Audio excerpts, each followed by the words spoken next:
Podium Audio presents Crew, Book 1 of the Comeback Duet, written by Kimberly Knight and Rachel Lynn Adams, performed by Tim Page and Liam DeCosimo.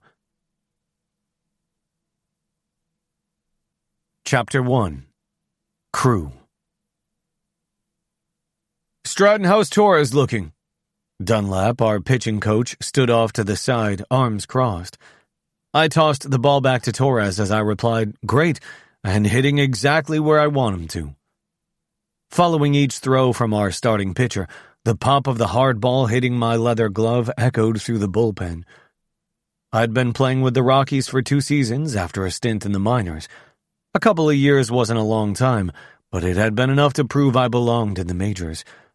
Being drafted 5th overall out of Florida State, where I'd played catcher and first base and earned the Golden Spikes Award, had fast-tracked my path to the big leagues.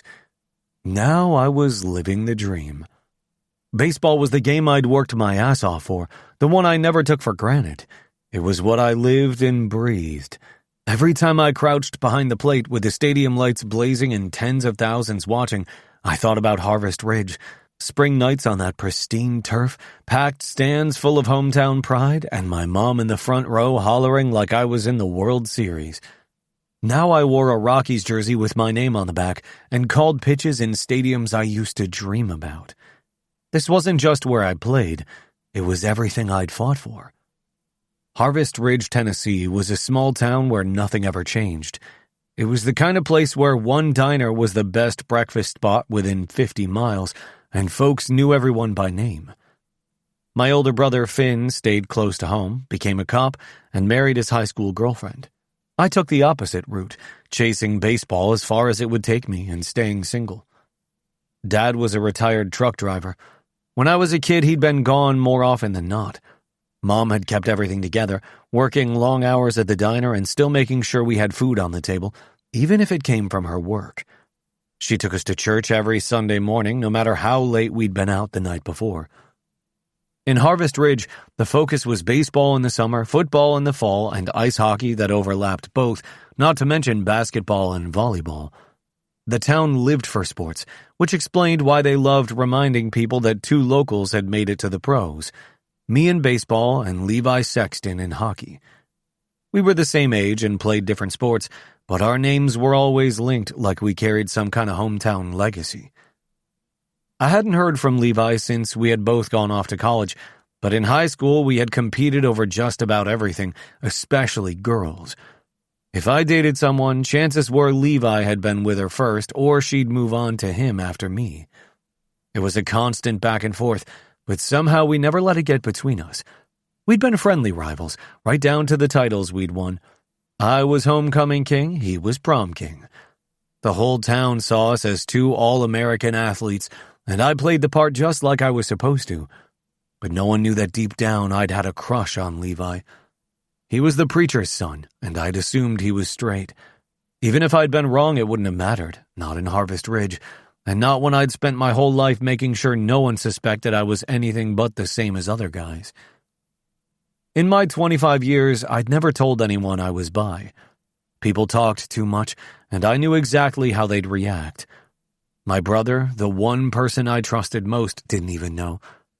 Maybe I should have told him, but back then I didn't see the point. Not in a place where no one in a small conservative town would have understood. And now it wasn't that much different in the major leagues. A few guys were out, past and present players, but baseball wasn't exactly a sport where it was common. Not yet. Torres threw the next pitch. It was a fast ball inside. He was on fire, and if he kept throwing like that, I was hopeful we'd beat the Pirates. The next pitch, a fastball again, moved toward the outside but stayed right in the zone. It was textbook. Dunlap nodded in approval. "Looks good." Torres wound up and sent one more fastball in, hitting his target again before he removed his cap and wiped his face with the sleeve of his jersey. "I'm ready." "Let's do this then," I said, giving him a quick nod. We started toward the outfield gate, our cleats crunching on the dirt with each step. The moment we stepped onto the grass, I took a deep breath. No matter what happened on the field, I'd give it my all. I always did, which was why my first season in the majors, I'd had a .305 batting average, 15 home runs, and 55 runs batted in. I wasn't just great behind the plate, I could keep up with the best hitters in the league, too. It was how I'd ended up as last year's Rookie of the Year. We joined our team on the first base side, lining up along the foul line. I removed my hat and held it over my heart as the stadium fell silent before the guest singer performed the Star-Spangled Banner. As the anthem finished, the crowd cheered, and it was game time. The first batter stepped up, tapped his bat against the plate, and got into his stance. I settled into my crouch, watching Torres on the mound. Using the pitch comm on my wrist, I gave Torres the call for a fastball. He nodded, locking in on my glove and where I wanted him to throw the ball. After a moment, the first pitch fired straight down the middle. A perfect bullet and strike one. The batter stepped back, adjusted his helmet, and swung his bat a little. I signaled for another fastball, and Torres didn't hesitate. He went into his windup. The pitch was a little more to the outside, but it didn't matter. The hitter swung through it without making contact. Strike two. I called for a changeup next, hoping to throw the batter off and get him out with only 3 pitches. Torres nodded, wound up, and threw, the pitch slowing and dropping just enough to keep the Pirate off balance. Strike 3. The guy turned and walked back to the dugout, shaking his head. He'd never had a chance, not with the way Torres was throwing. The next batter stepped up. He glanced at me, then adjusted his batting gloves before getting into the box. I gave Torres the sign for a curveball. He threw it with ease, the hard ball breaking perfectly. The batter didn't bite. He took it for a ball. I tapped the pitch comm again, wanting another fastball. Torres fired it off, this one a little higher than I'd wanted, but the batter still swung and missed. Strike 1. Torres took a deep breath. I called for another fastball, the pitch I knew was working for him tonight. He nodded again and went into the windup. The pitch came in hard, but the batter adjusted, slapping the ball foul to the right side. Strike 2. Wanting to test Torres' slider, I gave him this sign. It was right on the money, and the batter swung and missed completely. Strike 3. As the next batter stepped up to the plate, the momentum was on our side, and I could feel it. We were going to have a good game.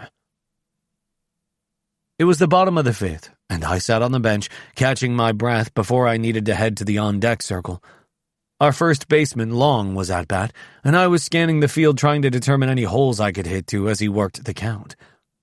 He made contact with the pitch, sending the ball sharply into left field. A solid hit. My eyes tracked the ball, but my attention quickly shifted back to him as he sprinted down the first baseline. In an instant, he pulled up short. His face twisted in pain, and his hand grabbed the back of his leg, right above his knee. Shit, I muttered under my breath, standing up as I watched him hobble toward first. He barely made it to the bag before he came to a stop. The stadium went quiet as Rios, our trainer, rushed out onto the field. Long dropped to a knee, grimacing. "Hamstring," Rios called out, shaking his head. "He's done." Schmidt, the Rockies' manager, quickly signaled to the dugout, giving the nod for a pinch runner. A hamstring injury wasn't something that could be walked off. It wasn't a couple of missed games. It could mean weeks, maybe months on the IL if he'd torn it. And in baseball, a guy going down always meant someone else needed to step up. I just didn't know the guy getting the call was about to shake up more than just the lineup. Chapter 2. Knox. Tapping the speaker button on my phone, I placed it on my bedside table and continued chatting with my parents while I unpacked from my team's recent road trip. We tried to call each other once a week, a tradition that had started when I'd left for college 6 years ago, but with my busy schedule, it wasn't always possible. As the oldest of 5 kids, it had been quite the change for my family when I'd moved out, even though Cal State Fullerton was only an hour north of where I grew up in Carlsbad. "How was the trip?" Dad asked as I tossed clothes into a pile to wash later. "It was okay, I guess. We went 2 for 4, but I had a couple of good games." "We saw. Your dad checks your stats every morning," Mom chimed in. A smile tugged at the corner of my lips. Neither of my parents had been the athletic type, but when I had wanted to sign up to play Little League when I was 6, they'd been supportive. Before long, they had both become experts on the sport. Hopefully, I'll keep it up this season and maybe get traded or something. It wasn't as though I didn't want to be a part of the Rockies organization, but Nate Long had first base locked down, and whenever he needed a day off, they moved their catcher, Crew Stratton, over to cover, so it was doubtful I'd be called up from the minors anytime soon. The best I could hope for was another major league team taking notice of my skills and including me in a trade offer. Well, your father and I were just talking about going to Albuquerque next month after the school year ends, but we can travel wherever if you end up somewhere else. Your brothers and sisters want to come as well. My parents were both elementary school teachers, so they had been able to visit whenever I was playing during the summer. My younger sisters, Ella and Avery, still lived at home and always tagged along, but it was nice to hear Noah and Owen, who were in college, also wanted to come see me. "Hey, Singleton, the game's on!" my teammate Schultz shouted from the living room of our 3-bedroom apartment. "I gotta go," I said to my parents as I picked up my phone. "But I'd love to see you guys. We can work out the details when it gets closer to summer." "Okay, we'll chat soon," Dad replied. "Love you," Mom added. "Love you too." I ended the call and made my way into the living room. Dropping onto the couch next to Pearson, another teammate who shared the apartment with Schultz and me, I made myself comfortable. "Glad we made it back in time to actually catch a game." Schultz turned up the volume on the television.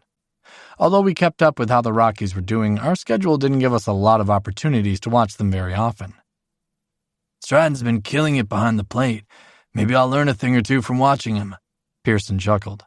Stratton was the Rockies' hot-as-fuck starting catcher, and he was performing well enough that he likely wouldn't go anywhere until his contract was up. So while it was always possible Pearson could see some playtime in the majors, it was highly unlikely. "I'd let him teach me a few things," I joked, my words heavy with innuendo. Schultz shook his head and chuckled. "You're ridiculous." "Could you imagine if he got called up, but couldn't focus because he was too busy checking out Stratton's ass?" Pearson laughed. The doorbell rang and Schultz hopped up. "Pizza's here." A few seconds later, he returned and dropped some paper plates and 2 boxes of food on the coffee table. We all grabbed a couple of slices and settled in for the game. I spent the next hour alternating between watching the action on the screen and scrolling through a dating app on my phone. Thankfully, most of the guys I found were looking for a one-night thing rather than a relationship, because random hookups were more my style. A guy I'd talked with a couple of times over the last few weeks was blowing up my messages. Since we didn't have to be at the field until the following afternoon, I was trying to make plans to meet up with him later. The crack of a bat followed by the announcer's call of a line drive caught my attention, and I looked up just in time to see Long running down the first baseline. The guy was one of the best in the league, both offensively and defensively, but when he reached back and held onto his hamstring, I knew things weren't good. "Oh, shit," I breathed. "Dude, hopefully it's just a cramp or something," Schultz noted. Maybe, but when Schmidt, the manager, signaled for a pinch runner, I had a feeling it was worse than that. If Long went out, the Rockies would need to call up a replacement since Stratton only played first base on occasion and was needed behind the dish. That meant I was the likely choice. While I never wanted someone to get hurt, it was part of the sport, and my heart rate sped up as I wondered if I'd finally get the chance to play in the big leagues. By the time the final out was made, no announcement had been made on Long's condition, and it was likely we wouldn't know anything until the morning. But I wasn't going to stay home all night, thinking about the possibility of playing in Denver. I had plans for the rest of my night. I stood and tucked my phone into my pocket. "I'm heading out." Pearson gave me a knowing look. "You meeting up with a friend?" "Yep." It was nice not having to hide my sexuality from my roommates. Coming out in the sports world was always a little concerning, but for the most part, I hadn't run into many issues. However, I worried things might be different if I reached the majors and had the media to deal with. Schultz smirked. "Hope he shows you a good time." I snorted. "Me too. Don't wait up." My teammates chilled in the locker room like they did before every game. Some were engrossed in whatever they looked at on their phones, while others discussed the best way to beat our opponents. I was busy preparing a plate from the spread of food laid out for us.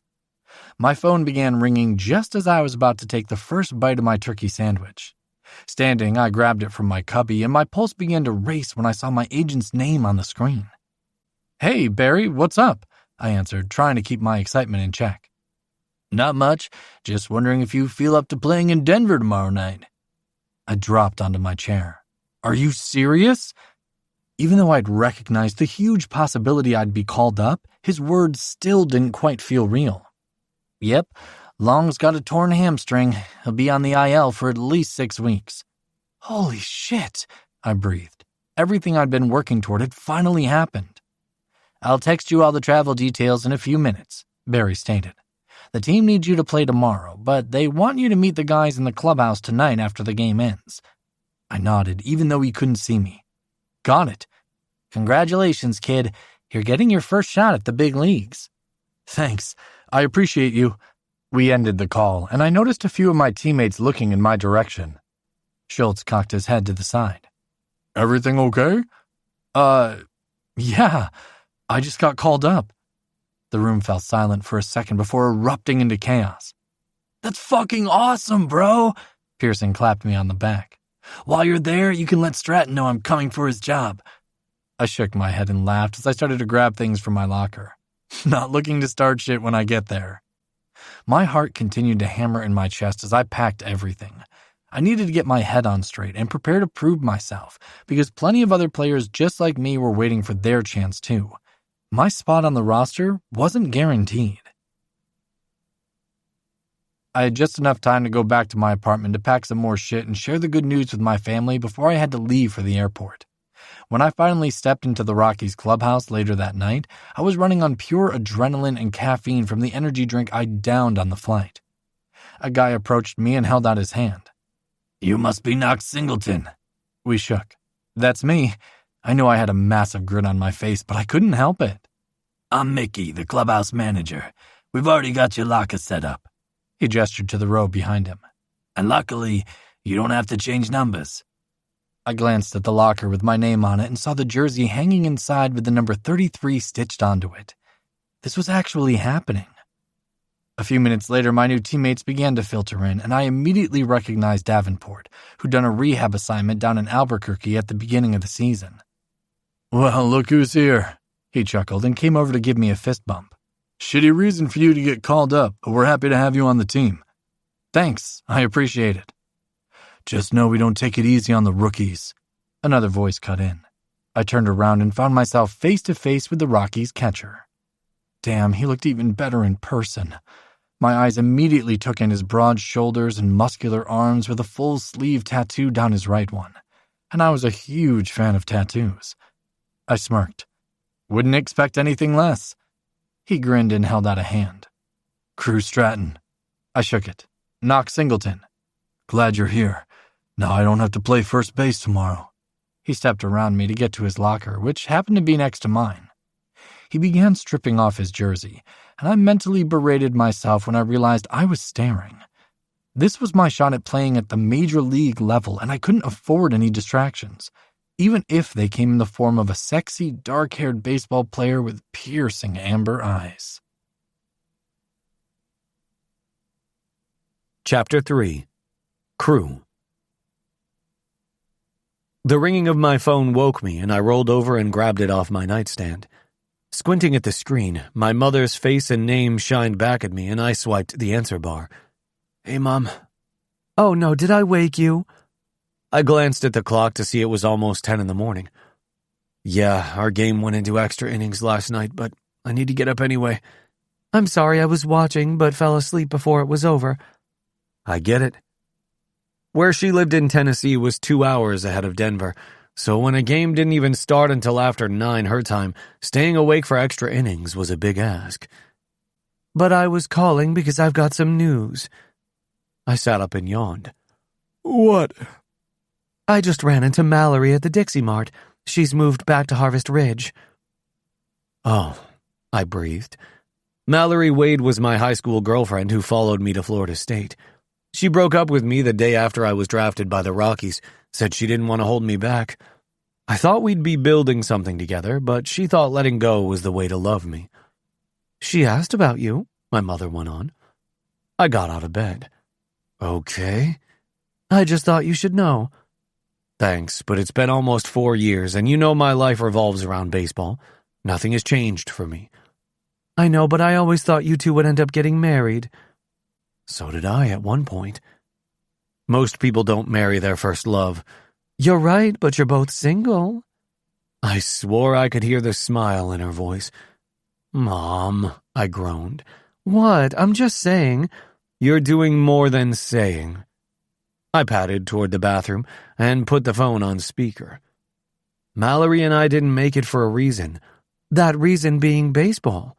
Exactly. I twisted the faucet and let the cold water run over my fingers before splashing some on my face. And nothing's changed. I'm still all in, still traveling, still living out of a suitcase half the year. I just worry that baseball takes up so much of your time that there's no room for anything else. I dried my face with a towel and leaned against the counter. Mom, I'm not lonely. Did I say you were? I picked up my cell but kept it on speaker. You didn't have to. She sighed. I just want you to be happy. I am. And mostly that was true. Okay. She didn't sound convinced, but at least she stopped pushing. I'll let you go, but don't be a stranger, okay? Call me when you're free. I always do. We said our goodbyes, then I set my phone on the counter and stared at my reflection in the mirror. I hadn't thought about Mallory in a long time, but now memories crept in. We used to spend summer nights in the bed of my truck. She'd fall asleep on my shoulder during movies, even though she swore she wasn't tired, and she was always sitting in the stands wearing my jersey. I shook my head to clear it. That was another lifetime. Mallory Wade was in my past, and that's exactly where she needed to stay. We were down by 2 at the top of the 8th against the Dodgers. Our new guy Singleton was up to bat and behind in the count, with Neal on second and Latham on first. We already had 2 outs on the board, but we could tie it all up if Singleton hit a double. Then we'd have a chance to beat L.A. We'd been on a losing streak going into our road trip and needed a win to turn shit around. Singleton had the potential and drive to help us, so while I watched Johnson get his sign and pitch the ball, I held my breath. Singleton swung and the ball soared toward right field. Every guy on the bench tracked it until it cleared the fence. We all jumped up, cheering as the rookie hit his first major league home run in just his 3rd game and put us ahead by 1. After Singleton jogged around the bases and made his way back into the dugout, none of us congratulated him. There were no handshakes, no high fives, and no slaps on the back or ass. We acted as though he'd struck out. I walked toward him, trying not to make eye contact as he took a seat on the bench and wiped the back of his neck with a towel. You really gonna ignore me? He muttered under his breath. I pretended to not hear him. Hey, Skip, I called out, turning toward our manager. We get a run for a ground out, right? Or is it just a walk that counts? The guys caught on quickly. No, Payne jumped in, scratching his chin like he was deep in thought. It's a sac fly that counts as half a run, isn't it? Robinson shook his head. Nah, that only works if you've been in the league for more than a week. Singleton tossed his towel onto the bench and leaned back, stretching his arms across the top. That's cute, guys, real cute. I finally glanced over, barely biting back a grin. You say something? Thought I heard a rookie chirping. He exhaled sharply through his nose, but I didn't miss the way his lips twitched. All right, Robinson relented, reaching over to ruffle Singleton's hair. You did good, man. That was all it took. The dugout erupted, and I pulled Singleton up and into a bro hug. Others clapped him on the back, and a few guys even went for smacks on his ass, which was just part of the sports culture. Singleton shook his head through it all, but the smile finally broke free as he returned to his seat. You guys are dicks. I sat and nudged his knee with mine.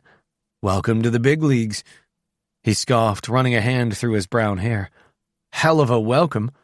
Oh, we're just getting started. Payne grinned. Latham grabbed Singleton's towel off the bench and snapped it at his thigh. Gotta keep you humble, rookie. Singleton swatted him away. Right, because hitting a go-ahead home run in my 3rd game isn't enough to prove I belong here? I smirked. Nah, you're still on probation. Davenport crossed his arms. We'll let you know when you've earned real congratulations. Singleton rolled his eyes but didn't argue. He knew the deal. He'd played ball long enough to expect it.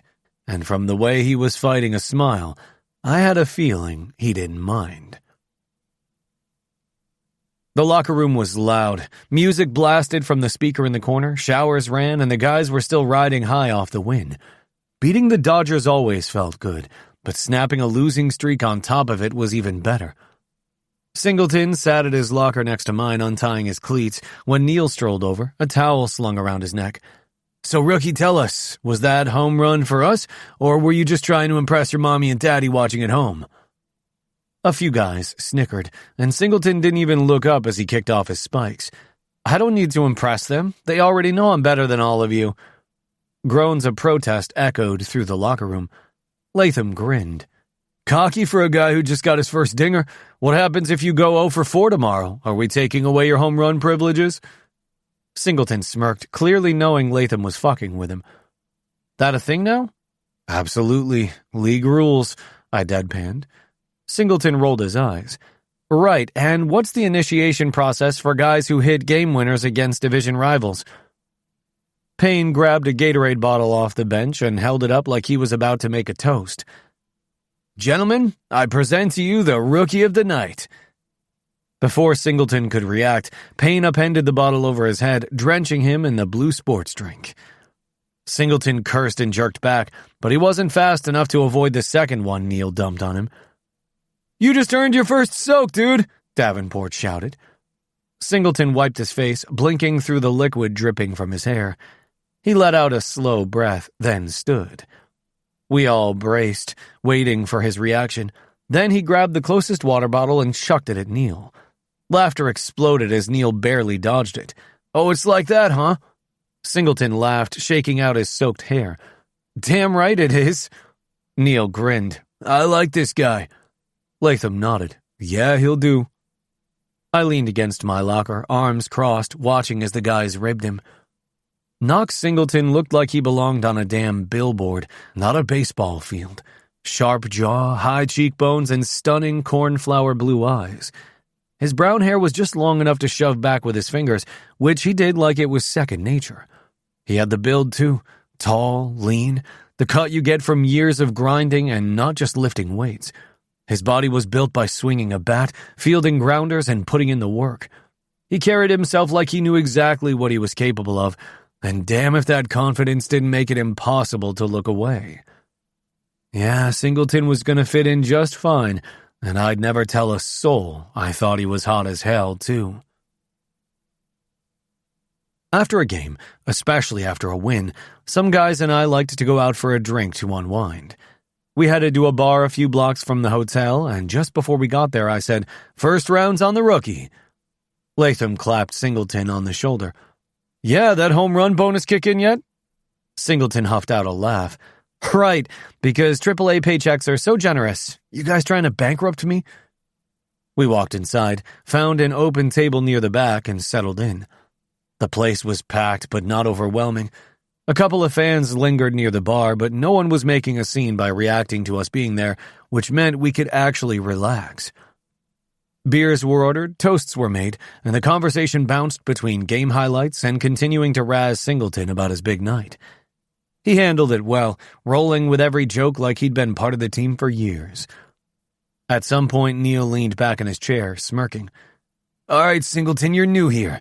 We don't know a damn thing about your personal life. You got a girlfriend, or are you living the bachelor dream?" "No girlfriend." Singleton shook his head. "Ah," Neil nodded. "So playing the field?" Singleton arched a brow. "Something like that." Robinson's eyes narrowed slightly like he was catching on. "What's your type, then?" Singleton didn't skip a beat before answering, "Guys?" The table went quiet for half a second. Not awkward, not tense, just a pause, like everyone was processing the information at the same time. Then Latham grinned. "Well, shit, you could have led with that." Singleton smirked. "Didn't know it was required information." Neil chuckled, tipping his bottle toward him. "Man, you're lucky we're chill. Some teams would make a whole thing out of it." Singleton leaned back, casual as ever. "Yeah, well, I wouldn't play for those teams." That earned him some approving nods. If anything, his confidence just cemented his place with us even more. Latham elbowed Robinson. "Guess that means Singleton won't be stealing your girl, huh?" Robinson rolled his eyes and gestured to himself, like he could compete with this. We erupted in laughter, and just like that, the conversation shifted to something else. No weirdness, no hesitation, just another thing we knew about Singleton now. I took a sip of my beer, barely registering the next topic. My mind was still on that moment, that easy way he'd said it. No reluctance, no glancing around to gauge reactions. He acted as though it was the most natural thing in the world. Because it was. For him. For me, not so much. I shifted in my chair and took another drink, letting the bitterness of the alcohol distract me. I wasn't uncomfortable. I wasn't. It was just... I didn't know what it was. I'd known I was bi since middle school, maybe before then, but no one else did. Not my family, not my friends, not anyone I'd ever played with. It had never felt like something I could just put out there, not without risking how people saw me, how the game saw me. Singleton didn't have that fear. He sat there completely relaxed, like being out and proud in a clubhouse full of straight guys wasn't a big deal. And apparently it wasn't for my teammates. But would it be different if it were me? Would they joke the same, act the same, treat me the same? I had no idea. Chapter 4. Knox. In baseball, things change quickly, and the difference between the somber mood in the clubhouse now and the excitement of our win 2 nights ago was proof of that. There wasn't any music playing or joking around. Instead, everyone seemed frustrated. Schmidt stepped into the room and crossed his arms over his chest. You all need to get your heads out of your asses and figure your shit out. His eyes swept over all of us. A hit here and there doesn't mean anything if we get outplayed. I knew his words weren't intended only for me, but I still took them to heart. Hitting a game-winning home run didn't mean shit unless I was consistently producing both offensively and defensively every game. And the error I'd committed in the second inning tonight wasn't going to help me make a good impression on management. Now hit the showers, then get on the bus, Schmidt instructed. Sighing, I unlaced my cleats and headed for the showers like Skip said. Once I was clean, steam filled the air as I shut off the water and grabbed my towel. I dried off quickly and slipped on my boxer briefs before walking out. As I rounded the corner, I nearly collided with Stratton. "Fuck, sorry," I muttered. "No worries." He stepped aside, giving me space to move around him. I tried to keep my head down, but I couldn't help it. My gaze traveled from the V of his hips barely covered by the towel around his waist, over his rippled abs, across his wide chest, and up to the dark brown hair curling slightly around his ears. For a split second, I could have sworn I saw his eyes flick over me too, but that had to be wishful thinking on my part. I brushed past him, berating myself for even looking. I was part of the team now, and allowing myself to get distracted by our catcher, despite how sexy I found him, wasn't worth the risk. Back at the hotel, no one seemed interested in going out. Losing 2 games in a row had a way of doing that. Still, a few of us decided to hang out downstairs for a couple of drinks before heading to bed. The lobby bar was dim and quiet, matching our mood. We found a table tucked away in a corner and ordered a round of beers.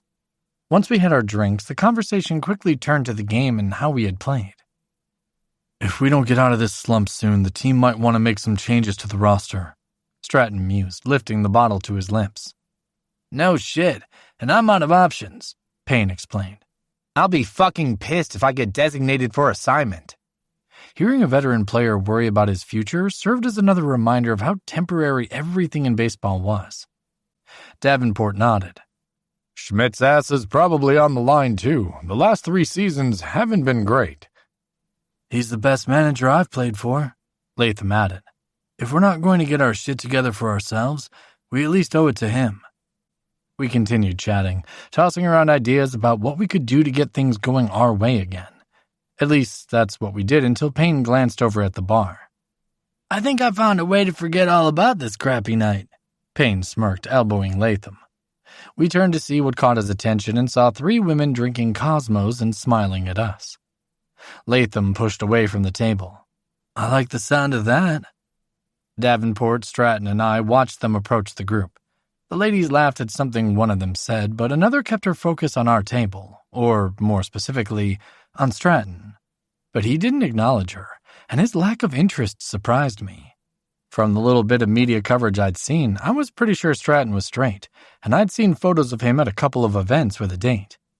She must have gotten the hint because she whispered something to her friends before grabbing her purse and walking away, her shoulders slumped in disappointment. A few minutes later, Payne and Latham called out their goodbyes to us and then led the two remaining women to the elevators. Looks like those two are about to get lucky. Davenport lifted his phone from the table. Meanwhile, I'll be doing the same, except mine will be through a video call. I snorted. That's romantic. My lady doesn't complain. He smirked before standing. Later, boys. He took off, leaving just me and Stratton at the table. Suddenly, sitting alone with one of my new teammates felt a little awkward. Maybe it was because I was across from the guy I'd been checking out an hour earlier and couldn't think of anything to say. Thankfully, he didn't seem to have the same problem. Leave it to Payne and Latham to ditch a serious conversation about baseball for an easy hookup. He chuckled. No kidding. They saw an opportunity and jumped at it. He picked up the label on his bottle. You ever do that? What, approach someone I'm interested in? His question caught me off guard. Yeah, all the time. Don't you? He shrugged. Not very often. I wrinkled my brow in confusion, a little surprised by that. Seriously? He glanced around the bar, which had emptied out except for the bartender cleaning a table on the other side of the room. No one asks questions when a guy like me goes after a woman. He paused, looking at me like he expected me to put the pieces of an unknown puzzle together. But then it clicked. And when it's not a woman? It's not really a thing during the season, he admitted. Off-season is another story, but around the team, he sighed. I keep that to myself. Holy shit. Did Crew Stratton just admit he was bi? Curious, I asked, does anyone know? He shook his head. Nope. Not even my friends or family. It's got to be hard keeping a secret like that. Not when you come from a super small conservative town and grew up with people who aren't accepting, he replied. Even before coming out to my parents, they'd made it clear they were allies to the LGBTQ+ community. Because of that, I sometimes took their support for granted. Stratton's confession reminded me that not everyone had the same experience. True, but I can't imagine a whole town having an issue. You clearly don't know what it's like growing up in a place like Harvest Ridge, Tennessee. Everyone went to the same church where they constantly preached about the sins of the flesh. He rubbed the back of his neck as he continued to share. Although no one back home ever had anything negative to say when they knew I was messing around with chicks in high school, they'd have plenty of opinions about me being with another man. Well, if that isn't hypocritical, I muttered. Tell me about it. But things would be different with our teammates, I said. You saw how it wasn't a big deal when I told them I was gay. That definitely took some balls. What would you have done if they hadn't been cool with it? I lifted a shoulder. I don't know. I've never let that worry me before. I'd rather know who has a problem with me and who doesn't. He finally smiled. Makes sense. Wanting to lighten the mood more, I flashed him a teasing grin. At least now I don't have to feel silly for checking you out. Straight guys aren't really my thing. The second the words left my mouth, I wanted to take them back. Just because Stratton was bi, it didn't mean he'd be interested in me. Sometimes people assume that because someone dated men, it meant they wanted to fuck every guy he saw. That sort of ignorant thinking annoyed the shit out of me, and I hated that I'd basically made a joke about the same thing. Before I could backtrack, the bartender came over and told us he was closing up. I went to pay my portion of the tab, but Stratton handed over his credit card first. You can buy next time. I tucked my wallet back into my pocket. Will do. We walked to the elevators and stepped inside. I leaned against the wall while Stratton pressed the button for the 18th floor. Without looking at me, he said, So, you've been checking me out, huh? I groaned. You were supposed to forget I'd said that. Nah. He turned to face me and stepped closer, causing my heart to speed up. I definitely want to hear more about that. Before I could register what was happening, he reached for my shirt and pulled me toward him. He captured my mouth with his, and for a second, I didn't react. Not because I didn't want to kiss him back, but he'd taken me by surprise. The elevator dinged, signaling we'd reached our floor, and he pulled away just before the doors slid open. Come to my room, he whispered. Okay, I breathed. Chapter 5. Crew. The moment Singleton whispered that soft, okay, my heart rate kicked up a notch. I turned toward my door without another word, swiped my keycard, and pushed it open. I didn't touch him in the hall, couldn't risk it, but the second the door shut behind us, I grabbed his shirt and pulled him farther into the room. His mouth was on mine before I could take another breath, hands gripping my waist and sliding under my shirt, his fingertips burning against my skin. I backed him toward the bed, our bodies pressed tight, every step making it harder to think about anything but getting him naked. He yanked at my shirt, dragging it over my head before his fingers traced down my stomach and toyed with the waistband of my jeans. I caught his wrist, not to stop him, but to slow him down just enough to drive us both crazy. He let out a low, frustrated sound. His eyes were dark as he pushed against me, flipping us so I was the one sinking onto the mattress. I let him. He quickly removed his shirt, then his knee pressed between mine as he leaned over me, dragging his teeth along my jaw. My hand skimmed down his back, feeling the tension in his muscles and the way his breath hitched when I tugged at the button of his jeans. He hissed as I popped it open, then shoved his pants down while he worked mine off just as fast. I took a second to look at his flushed skin, his swollen lips, and the way his chest rose and fell as he stared down at me like he wanted to devour me whole. "Been thinking about this?" I murmured. His breath was uneven as he pressed closer. "Yeah, you? Since I found out you were gay," I admitted. "Good thing we play for the same team, then." I smirked. "Yeah, but let's do a little less talking and more fucking." He slipped his hand into my boxers and fisted my erection. "Like this? You're still talking." I took his mouth with mine again to shut him up while he pumped me a few times. Having a strong hand wrapped around my dick was one of the best feelings in the world. I loved it when a guy took control. The way he worked me hard with just enough pressure, and the way Singleton's calloused fingers felt as they slid up and down my shaft only added to the pleasure. But it had been a few months since I'd fucked anyone, so I wasn't sure how long I would last. "Get naked while I get a condom and lube." I slid out from under him. While I moved to my suitcase, I stepped out of my boxers, my hard length jutting straight out as I walked. "I don't usually have a preference, but tonight I want you to fuck me," Singleton stated. I looked back over my shoulder as I dug in my luggage, seeing him stroke himself slowly. I like the sound of that. I got what I needed and tossed them onto the mattress before moving back to where he stood at the end of the bed. "But I want to taste you first." I kissed his lips, moved to his chin, his throat, and then made my way down his chest and rippled stomach. Dropping to my knees, I took his cock into my hand. Giving it a few tugs, I looked up at him, our eyes clashing. Without another word, I leaned forward, licked his tip, and then took him into my mouth. He let out a moan, his hand fisting in my hair. Damn, when I joined the team, I had no idea Cruz Stratton would end up sucking my dick one night. I popped off of him. "Do you want me to stop?" "Hell no."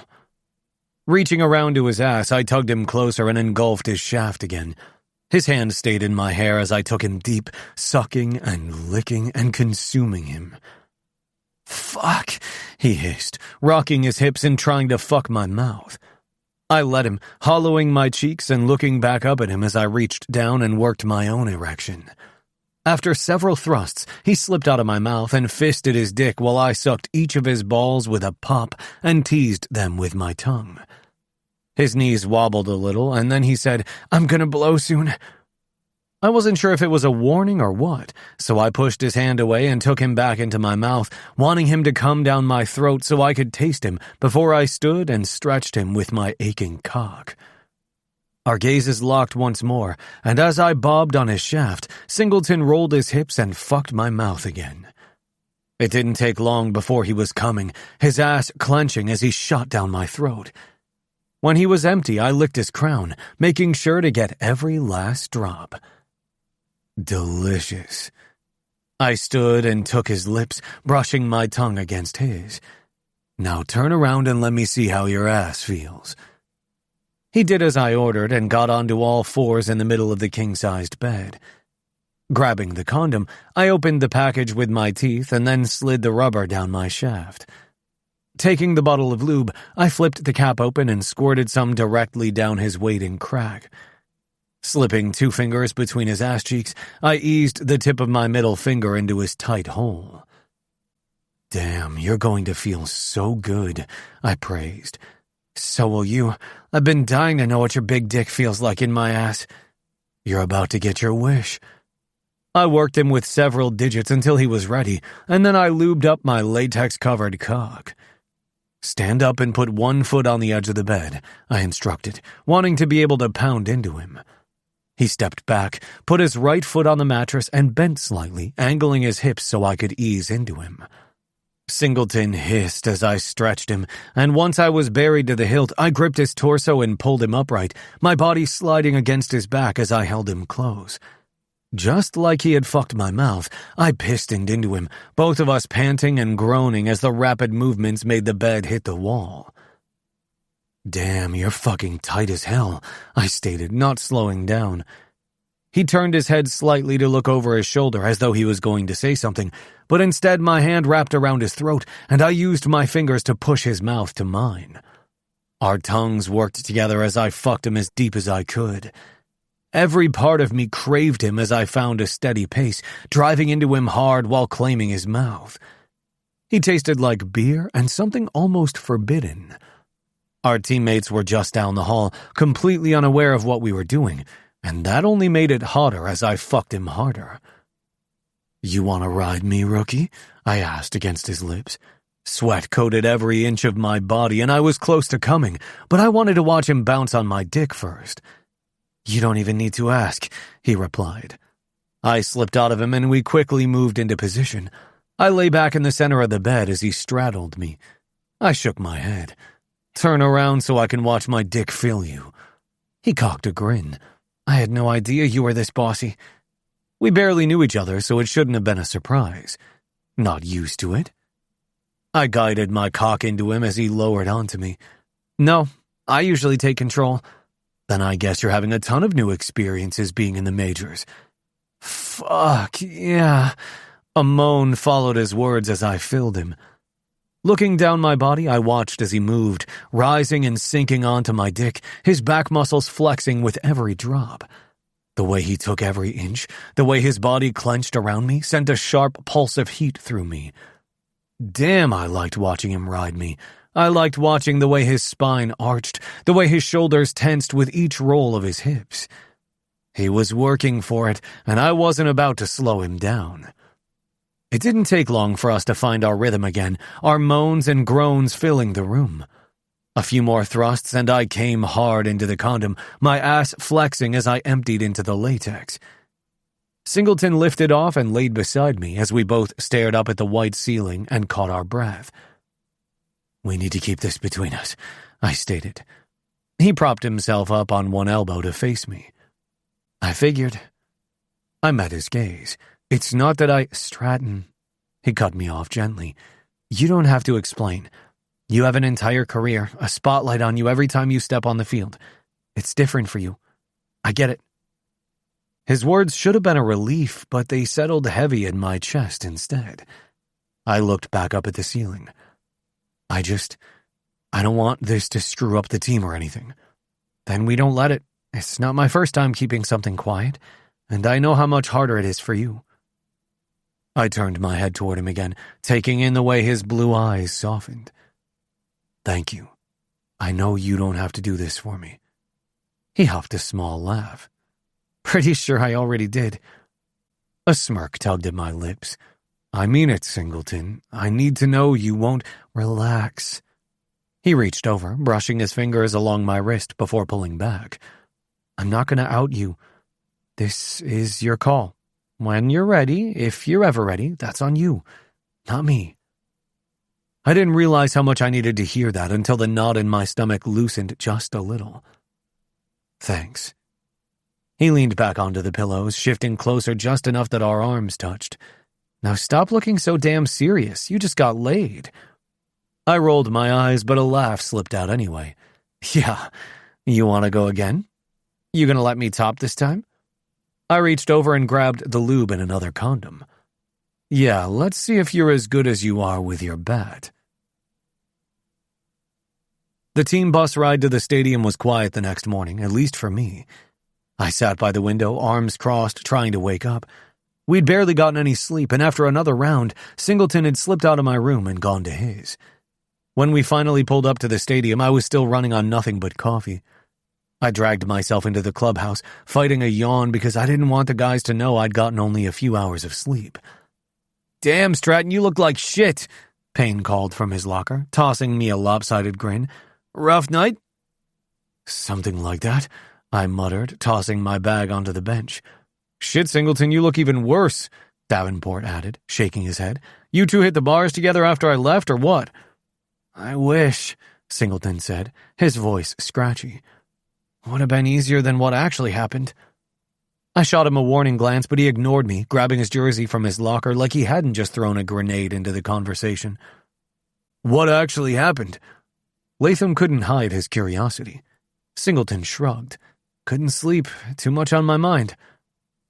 My whole body felt tight, like I was waiting for someone to call bullshit, but the conversation shifted when Neil strolled in, complaining about how his phone didn't charge overnight.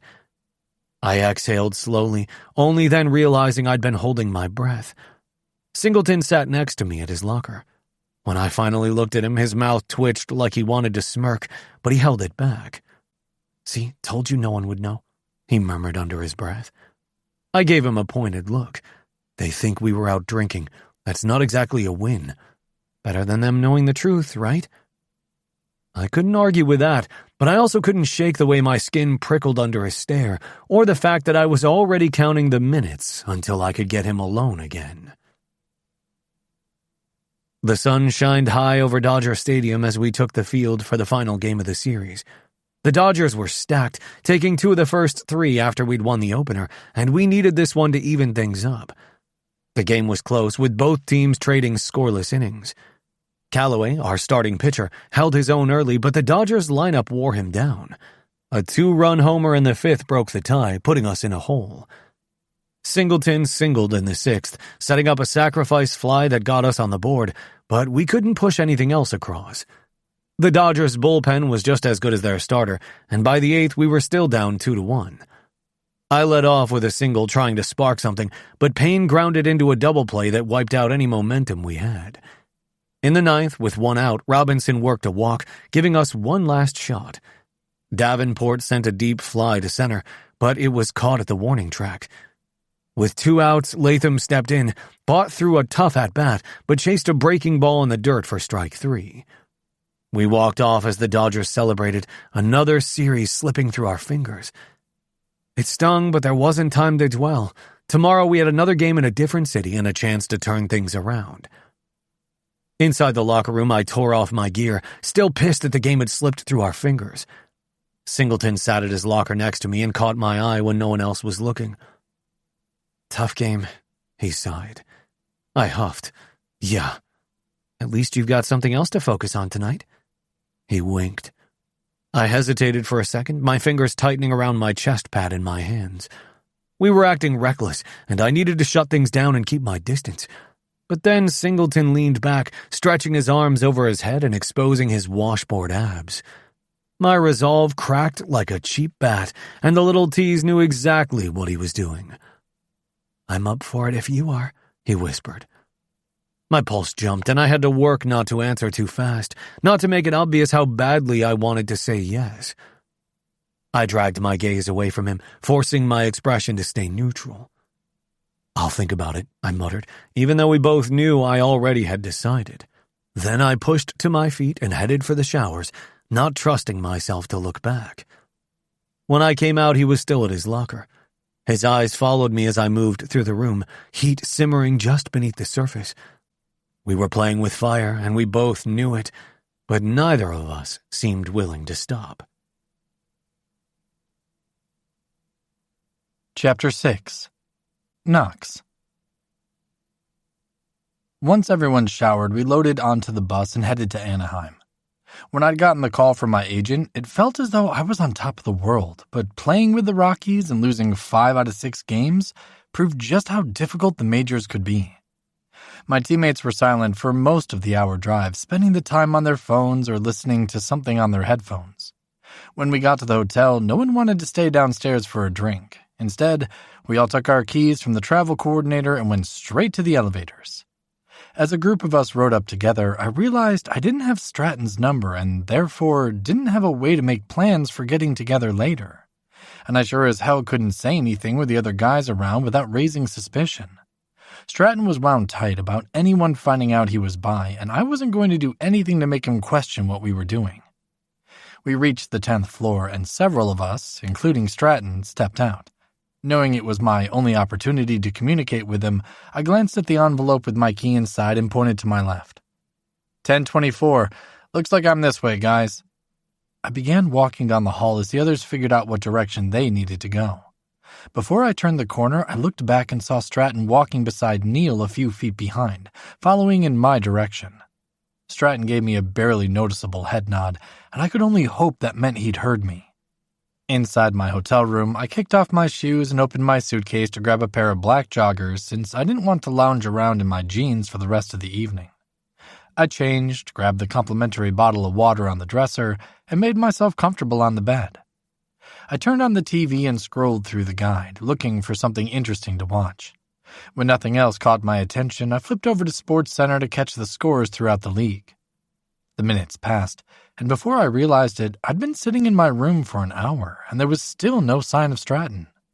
I thought back on what he'd said in the locker room, and while I'd told him I was down with another hookup, he hadn't given me an answer one way or another. For all I knew, he'd decided he didn't want to see me. Although we had eaten dinner in the clubhouse after the game, I was still a bit hungry and was considering ordering room service when I heard a knock on my door.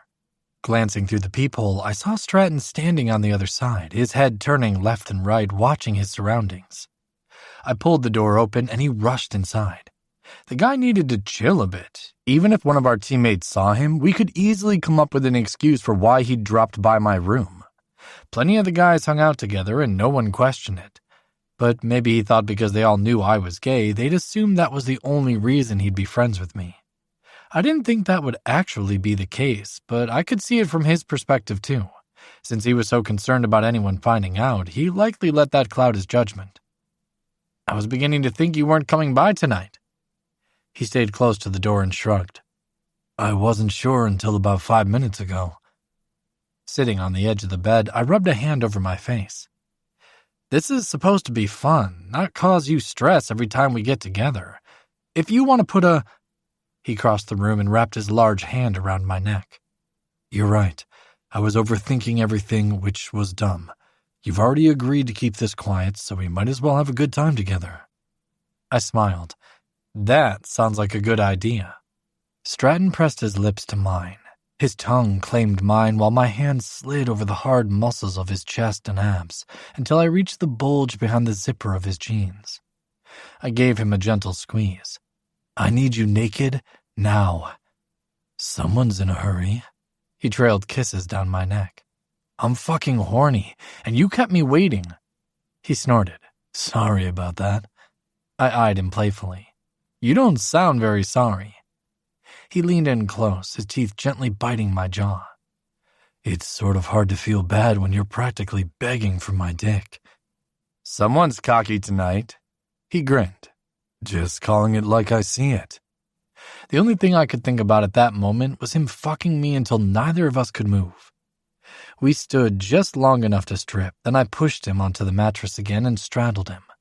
Our cocks lined up perfectly, and as I rocked my hips, we both let out a groan at the contact. Damn it, Stratton rasped, his fingertips digging into my thighs. Do that again. I did as he asked and wrapped my hand around both of us.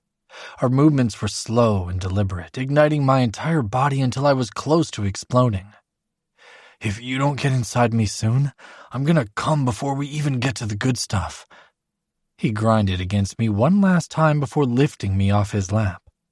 I want you on your hands and knees. He didn't have to ask me twice.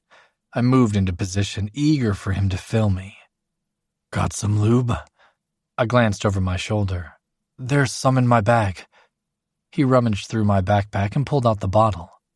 What about condoms? I'm on prep and get tested regularly. I paused. But it's your call. My most recent tests came back negative, and I'm not messing around with anyone else. We hadn't said anything about being exclusive, but I didn't see a need to look for other partners when I had a teammate this sexy and willing. Well, now that we've cleared that up, I smirked. Get back over here and fuck me.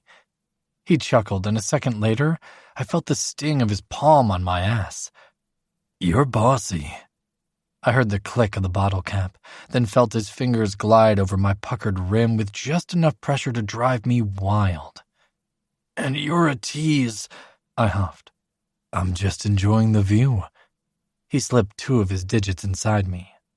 Oh, I moaned into the pillow, arching my back to take him deeper. He moved his fingers in and out for a minute before adding a third, and I pushed back, encouraging him to give me more. That's it, he hummed. Help me get you ready. My breathing picked up as I focused on the way he was stretching me. I'm ready. Leaning forward, he placed several kisses along my back and shoulders, then lined up his lube-covered shaft with my hole. He took his time entering me, giving me time to accommodate his size. You feel so good, I gasped as he began to move. He was gentle at first, but when I began to rock against him, he slammed into me harder, hitting the spot that made my dick leak. I reached down and wrapped my hand around my shaft, desperate to come, but he batted my hand away. I've got you. Holy shit, I panted as he stroked me in time with his thrusts. Are you going to come for me? He grunted as he picked up speed. I didn't even have time to answer. My release hit immediately and my cum spilled over his fist. You're milking my dick so good. He slammed into me one more time before moaning through his own orgasm. My arms gave out and I collapsed on the bed as Stratton rolled off of me. Win or lose, every game night should end with a bang, I teased, trying to catch my breath. Does that make me the closer? He smirked. After that performance? I leaned over and kissed him. You're the MVP. I just finished my turn at batting practice when one of the team's assistants came over to me. Skip wants to see you in his office. Okay, I replied, and a pit began to form in my stomach. Considering my rookie status and the fact that I hadn't made a huge impact yet on the team, I suspected the meeting wasn't going to be good. I walked down the corridor to the clubhouse and headed straight for the visiting team's offices. Knocking once, I peered around the open door and found Schmidt behind his desk. Thomas said you wanted to see me? Have a seat. He gestured to the chair in front of him, and I sat. As you're aware, the team isn't doing so great at the moment, and it's my job to figure out what needs to change to get us back on track. Since he hadn't asked me a question, I waited to see what he'd say next. I've seen some videos of you playing, and I know what you're capable of, but I haven't seen you reach your full potential since you joined us. He leaned back in his seat. Defensively, you're holding your own, but we need more from you at the plate. Schmidt wasn't wrong. Besides the home run I'd hit a few days ago, I was averaging 1 hit per game, and the night before I'd gone 0 for 4. The pit in my stomach tightened. A 1.75 batting average wasn't going to do me any favors. It wasn't the first hitting slump of my career, but this one was happening at the worst possible time. I understand. We're going to have Leland, our hitting coach, work with you, he continued. He'll help you find your swing and get your timing right again. This is the majors, kid, and the only ones who make it are the ones who find a way to adjust when things get rough. Got it. I won't let you down, I replied, intending to keep that promise. He nodded. Good. Now, go get ready for the game. Back in the clubhouse, I changed out of my batting practice jersey and into my game day gear. My mind was still on the conversation I just had with Schmidt when Stratton, Davenport, and Latham walked by. You good? Davenport asked. I shook my head slightly. Just finished talking to Skip. Stratton clapped me on the back. They've been pulling guys aside all afternoon, so don't beat yourself up too much.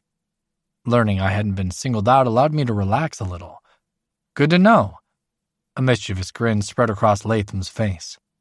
Unless he said you're being sent back down. If that's the case, it's been nice knowing you. Asshole. I tossed my towel at him and chuckled. Stratton dropped into the chair next to me. Seriously, though, listen to what the coaches have to say, but try not to get stuck in your head. You wouldn't be here if the guys in charge didn't think you could hack it. I appreciated what he had to say, but I knew I had a lot of work to do if I was going to prove to everyone I was supposed to be here. While everyone continued to get ready for the game, I found myself lost in thought. Hooking up with Stratton had been fun. It was probably the most fun I'd had in a long time, but as much as I enjoyed having him in my bed or spending time in his, I couldn't stop myself from wondering if I was letting him distract me from what I really needed to focus on. Because baseball was the only thing that truly mattered. Chapter 7. Crew. I was finally home and waking up in my own bed. We were starting a 7-game homestand the following day, and while most of the time I wanted to relax at my place on an off day, I also wanted to know what Singleton was up to. Before we left Arizona to head back to Denver, I'd grabbed his phone and sent a message to myself so we had each other's number.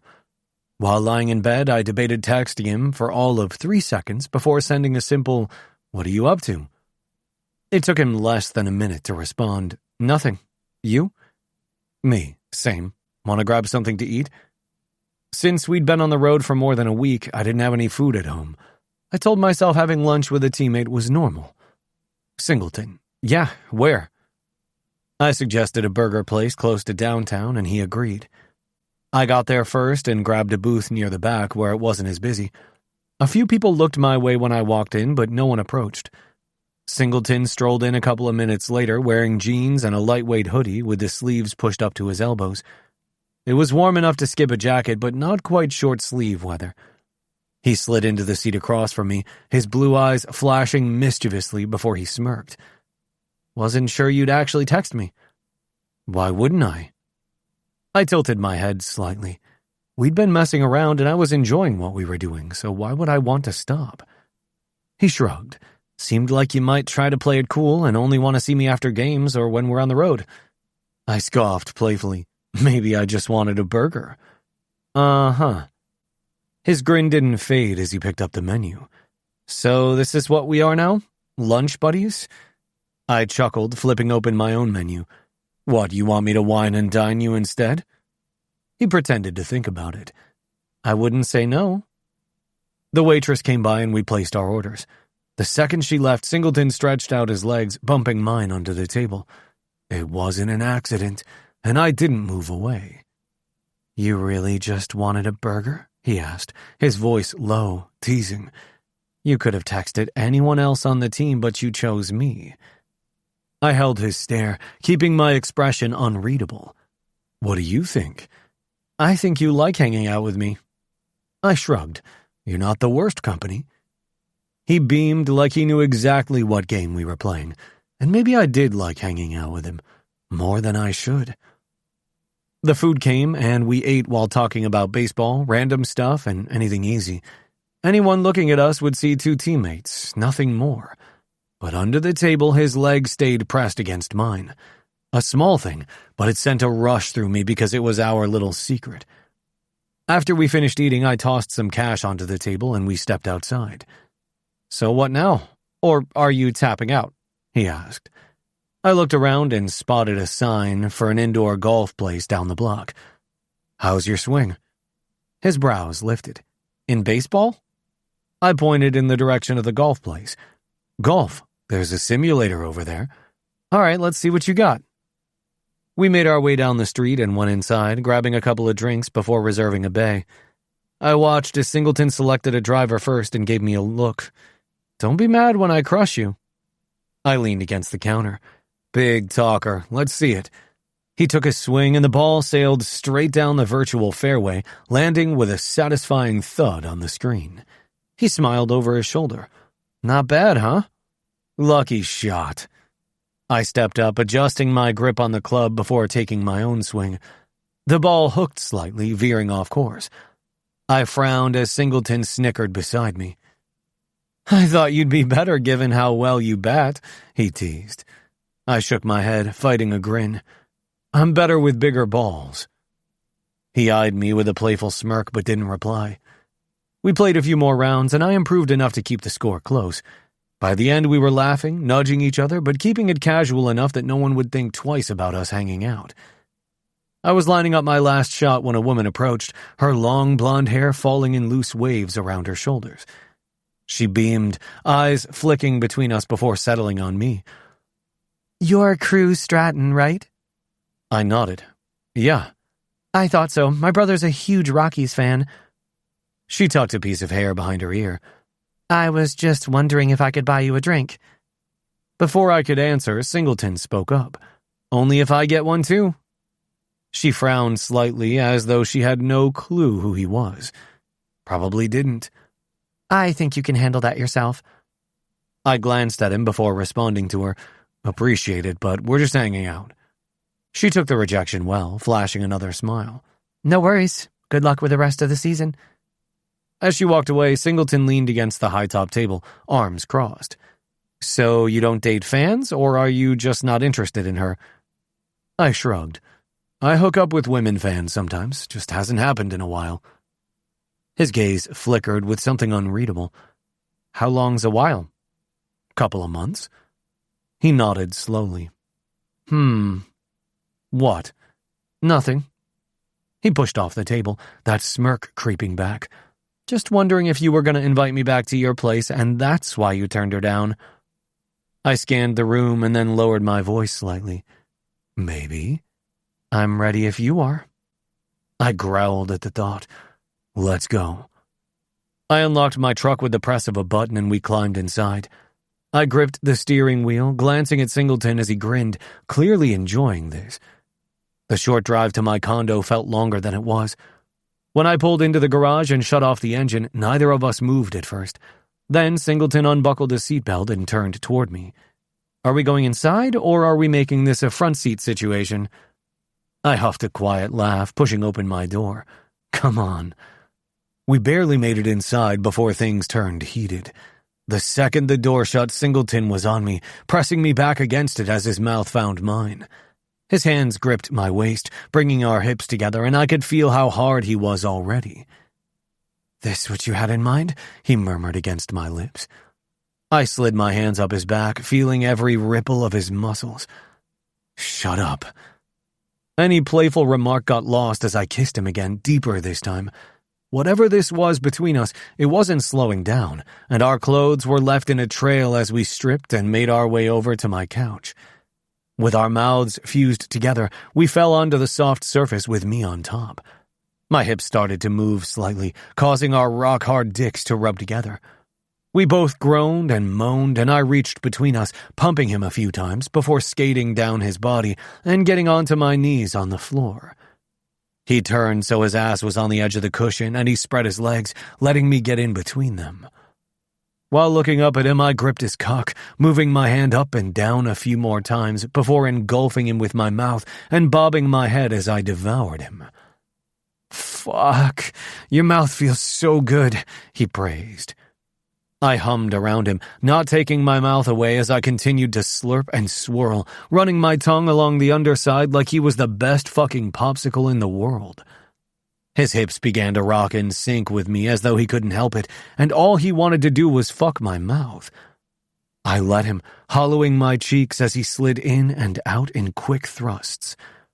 I held onto his thighs, drew back, and I went for his balls, licking each one and then moving to his taint. Singleton hissed and threw his head against the back of the couch, threading his hand into my hair and tugging a little. I took my time, rolling his balls with my tongue, sucking one into my mouth before giving the other the same attention. "God damn," he panted, and it only made me harden more at the thought of knowing how good I was making him feel. I wanted to go lower, needed to go lower, so I pushed his bent legs up so his ass jutted out and his puckered rim was exposed. Not wasting any time, I twirled my tongue around his tight rosebud, slipping the tip just inside and then back out, teasing him. When I peeked up at him, his eyes were on me, watching the best he could while he worked himself with steady, needy jerks. The look of pure bliss on his face was driving me insane, and I desperately wanted to sink into him and feel him come around my shaft, feel the way his body milked me as I emptied into him. "You ready for me to fuck you yet?" I asked. "Hell yeah," he replied. "Don't move," I ordered and stood. Hurrying into my bedroom, I got my bottle of lube from my nightstand drawer and lathered my aching dick with it as I walked back into the living room. Singleton was still fisting his shaft, dragging his hand up and down and twisting slightly at the tip. Our eyes met as I licked my lips and moved back over to him. He turned so his back was against the bottom cushion, and once again he spread his legs to make room for me. Leaning over him, I took his lips again, kissing him hard while he reached between us and stroked me. "I can't wait any longer," I said against his mouth. "Then don't." Gathering more lube, I used my fingers to prep his hole. Once he was slicked up, I rose onto one knee with my other foot on the floor and inched inside of his asshole, stretching him as I went deeper and deeper while he looked down at where we were connected. "My God," he breathed, his eyes rolling into the back of his skull as he tipped his head back. "You good?" I asked. He nodded, his eyes still closed. His lips were parted slightly, and I knew he was enjoying the feeling of me being inside of him just as much as I was. At first I moved slowly, letting him adjust to my girth, but also loving the way his ass fit me like a glove. He was warm and tight, and his canal felt luxurious as I gradually picked up my pace. Gripping his leg that was against the back of the couch, I raised it and placed his foot on my shoulder, then thrust into him faster. He reached for me with one hand, running it along my chest and pinching my nipple just enough to make me moan. "You like that?" I wondered, but didn't stop fucking him. "Yes," he panted, working his cock at the same time with his other hand. "You gonna let me fill you with my cum? Only if you let me do the same." I smirked. Seems fair. I latched onto his mouth again, my hips still driving into him as we kissed. His cock was trapped between us, leaking against my stomach. I was on the verge of coming, so I rose, placed my hands on his parted legs, and moved faster. Our eyes locked again, and as I hit the spot deep inside of him over and over and over, we both got closer to falling over the edge. "Don't come yet," I instructed. "I want to taste you." His hands stilled on his dick, but our eyes remained on each other as I drove into him. With a few more thrusts, I groaned. My body went taut as I shot my jizz into his snug hole. Once I was spent, I slipped out of him and immediately took his cock in my mouth, swirling my tongue around him and drawing him deep until he spurted his hot cream down my throat. We were both panting, and as I watched my semen seep out of his ass, he said, "Now I get to fuck you in your shower." Chapter 8. Knocks. The sound of the bat connecting with the ball echoed through the Rockies' indoor batting cages where I'd been spending a lot of time since Schmidt had pulled me into his office. The pitching machine fired another ball straight down the plate, and I sent that one flying far into the net as well. Each hit was solid and felt good, but no matter what I did, my game stats had only improved slightly in the week since leaving Arizona. "You're just a fraction too soon," Leland said from where he stood, observing the mechanics of my swing. "Wait on the ball a bit." For the next 30 minutes, I made the adjustments our hitting coach suggested until it felt like I was finally making some progress. Wiping the sweat from my forehead with the hem of my t-shirt, I cracked open a bottle of water and stood next to Leland. "You're looking better. Once you stopped chasing, the balls were flying." He looked down at the phone in his hand. "Schmidt wants to see you before you start getting ready for the game." Dread washed over me. It was the second time my manager had asked me to come to his office, and the first hadn't gone well. I could only imagine how frustrated he was with my performance, but no matter what, no one was more disappointed than I was. His door was open, and I caught his eye. "Come on in, Singleton." "Hey, Skip." I sat across from him, and my palms began to sweat. "You're getting the night off." "Really?" Sitting on the bench for a game was a sign to the front office, the other players, and the fans that the manager wasn't happy with how things were going. "I know I need to keep putting in the work, but I'm only going to get better with more at-bats." I tried to plead my case. You've shown you're taking this seriously, and we all appreciate the effort. But part of improving is making sure your head is right, too. Sometimes watching from the dugout helps with the mental aspect of the game. I nodded, although I hated the idea of being a spectator while my teammates were on the field. Okay. Walking into the locker room, my gaze connected with Stratton's, and from the tight smile he gave me, I assumed he'd already been told he was playing first tonight. You talked to Schmidt? He asked as I tugged off my t-shirt and pulled my jersey from the hanger. Yep. He squeezed my shoulder, and I instantly stilled. It was a simple gesture, something I'd seen the other guys do plenty of times, but we didn't usually risk touching each other when our teammates were around. Not because it would be obvious to anyone else that we had something going on, but because it felt different. At least, it did to me. What had started as a convenient hookup with a teammate had somehow morphed into something I didn't quite have the words to explain. I wasn't sure what had changed exactly, but I'd started to feel it when he'd invited me to lunch a few days prior. Of course, the day had ended with us in bed, but that hadn't been the only part of our time together I'd enjoyed. Conversation between us flowed naturally, we joked around, and I didn't have to worry he was only interested in me because he liked the idea of fucking a professional athlete. He must have realized he was still touching me because he stepped back quickly and continued to get ready for the game. Taking a game off usually helps. If it didn't, the coaching staff would never recommend sitting a player out. I guess you're right. Just sucks. After we left the clubhouse and went through all the pregame stuff, I watched from the dugout as Stratton jogged onto the field and took my spot at first base. Because the dugout was on the right side, I had an unobstructed view of him as he and the other infielders tossed the ball around while our pitcher warmed up. The umpire called for the game to start, and the first batter hit a grounder to Neal at second, who then tossed it to Stratton for the first out. The next two Brewers players hit fly balls that our outfielders easily caught. As the game continued, neither team found its groove, offensively, and we were down 2-1. With my eyes glued to Stratton as he stretched to catch an off-balance throw from third, I didn't hear Davenport, our designated hitter tonight, come up behind me. He's not half bad out there, but I don't think you have anything to worry about. I glanced over my shoulder, my brow furrowed. What? You've been staring at Stratton all night. Figured you were worried about your job. When the game started, I may have been thinking along those lines, but my focus had shifted as the innings went on.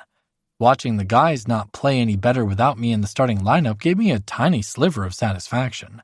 It meant my struggles at the plate weren't the only thing holding back the team. Of course, I wanted us to win. I'd be a shitty teammate if I didn't. But not feeling as if our wins and losses fell squarely on my shoulders allowed me to enjoy my view of the sexy as hell 6-foot baseball player standing at first. He's decent, but I don't think he's after my job, I chuckled. By the 8th inning, the score remained the same. My teammates and I leaned against the rail, hoping someone would step up and start a rally. All it took was the first pitch, and Neal led off with a single. Davenport followed with a base hit, and it seemed as though the entire stadium could feel the momentum changing. Stratton stepped into the batter's box, and I mumbled a low, "You've got this." He fouled off the first two pitches, and as the opposing pitcher prepared to throw again, everything moved in slow motion. Stratton smacked a grounder into center field, allowing Neal and Davenport to score easily, finally giving the Rockies the lead. We cheered as Stratton slid into second.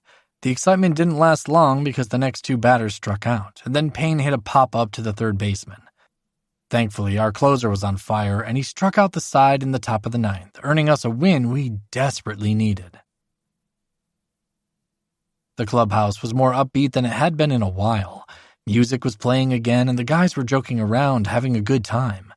It felt more like the MLB locker room I'd imagined when I was playing in the minors. A freshly showered Stratton dropped into the chair next to mine. I hope you're back out there for tomorrow's game. I smirked. Why's that? He shook his head. Because I prefer playing behind the plate. So you're not after my job? He laughed. Nah, I sort of like having you on my team. His response wasn't anything that would sound odd to someone if they overheard us, but the heat in his eyes had me believing his statement held more meaning than what was on the surface. Once the rest of us cleaned up, got dressed, and demolished the food spread, everybody started to leave. No one mentioned going out to celebrate, which made sense. We'd won tonight, but one game didn't cancel out our numerous losses. We still had a lot of work to do to pull off a decent season. Night, rookie, Stratton said as he followed a few guys out. I grabbed my backpack from my locker and pulled out my phone to slip it into my pocket. That's when I noticed a text from him. You should come to my place tonight. I glanced at the door again, but he was already gone. I threw my bag onto my shoulder and headed to the Players' parking lot, where I slid into my rental. Before starting the car, I typed out a response. I like that idea. See you soon. I raised my fist to knock on his door when it flung open, and Stratton tugged me inside. And here I thought I was always the overeager one, I teased as we stumbled across his condo to get to his bedroom, a trail of clothes left throughout every room. It must be the leftover adrenaline from the game, he mused. Or maybe you just can't get enough of me, I winked. Not going to argue with that. We collapsed onto his bed, our mouths fused together. The kiss was urgent and addictive, but something felt different too. My hands wandered all over his body, loving how solid he felt beneath my touch. Moving my lips from his mouth to his ear, I whispered, I want to fuck you first tonight. The heat in his eyes was unmistakable. I'm all yours. I kissed him again, slowly. Taking my time to savor the taste of him was something I wasn't used to. I was usually the guy who bailed after one night. Maybe I'd stick around for two if the sex was decent. But with Crew, it wasn't just sex. And for whatever reason, that didn't scare me. My fingers tangled in his hair as I rolled us over so I was on top of him. He widened his legs, and I kneeled on the mattress between them and unbuckled his belt. I don't know what you're doing to me, but I can't seem to get enough. I snapped my mouth closed before I let any more truths fly. My feelings toward him and what we were doing might have been changing, but that didn't mean they were for Stratton, and I didn't want to do anything to send him running. I can't either. He watched me with his amber eyes as I tugged his jeans and boxers down and wrapped my hand around his already hard dick. I leaned down to kiss my way along his chest and abs before giving the tip of his shaft a lick. The second my tongue touched him, his whole body jerked. Wait, he gasped. If you put your mouth on me right now, I'm going to come down your throat. I peeked up at him and grinned. I don't have a problem with that. Yeah, but I want to come with you inside me. He breathed heavily. I nodded and shifted back, soaking in the sight of him laid out in front of me. If I ever stopped to think about what I wanted in someone I could date, he'd probably check all the boxes. What the hell was happening to me? Crew Stratton was messing with my head, and he likely had no idea. Reaching for the lube, I poured a generous amount on my fingers and slipped 2 inside him. He winced slightly at the intrusion. You okay? He let out a sharp breath. Yeah. I waited until I felt his legs relax on either side of me before I continued working him open with slow, steady strokes. His muscles clenched around my digits, and I could hardly wait to feel him do the same around my dick. Are you ready for me? Yeah. He panted. I reached for the lube again, slicked myself up, and pressed the head of my cock to his asshole. Is this what you want? I sank into him inch by inch. Fuck, he hissed. Yes. God, Stratton, your ass feels like a vice gripping me. I grabbed his legs and pushed them back a little so I could thrust deeper. Watching his face twist in pleasure with every stroke had me picking up the pace and pounding into him. That's it, I growled. Take all of me. He moaned and rocked back, greedy for every single inch. Harder, he begged. My hips snapped forward, sweat rolling down my back as I hit the spot deep inside him over and over again. Feeling my own body tense with my impending orgasm, I fisted his shaft and began jerking him in time with my movements so he could get off with me like he wanted. You gonna come for me? Yes, don't stop, he shouted as his body tensed, and with a few more thrusts, his release shot across his six-pack. The sight of him completely spent and panting sent me over the edge. I slammed into him one last time, filling him with my hot cum.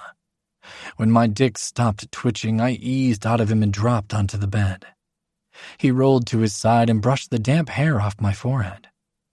I need to shower, but do you want to stay here tonight? He asked the question as though it wasn't a big deal. But it was to me, because I'd never done the sleepover thing with somebody before. Yeah, I'll stay. Chapter 9. Crew. The visiting locker room at Petco Park smelled like victory, among other things.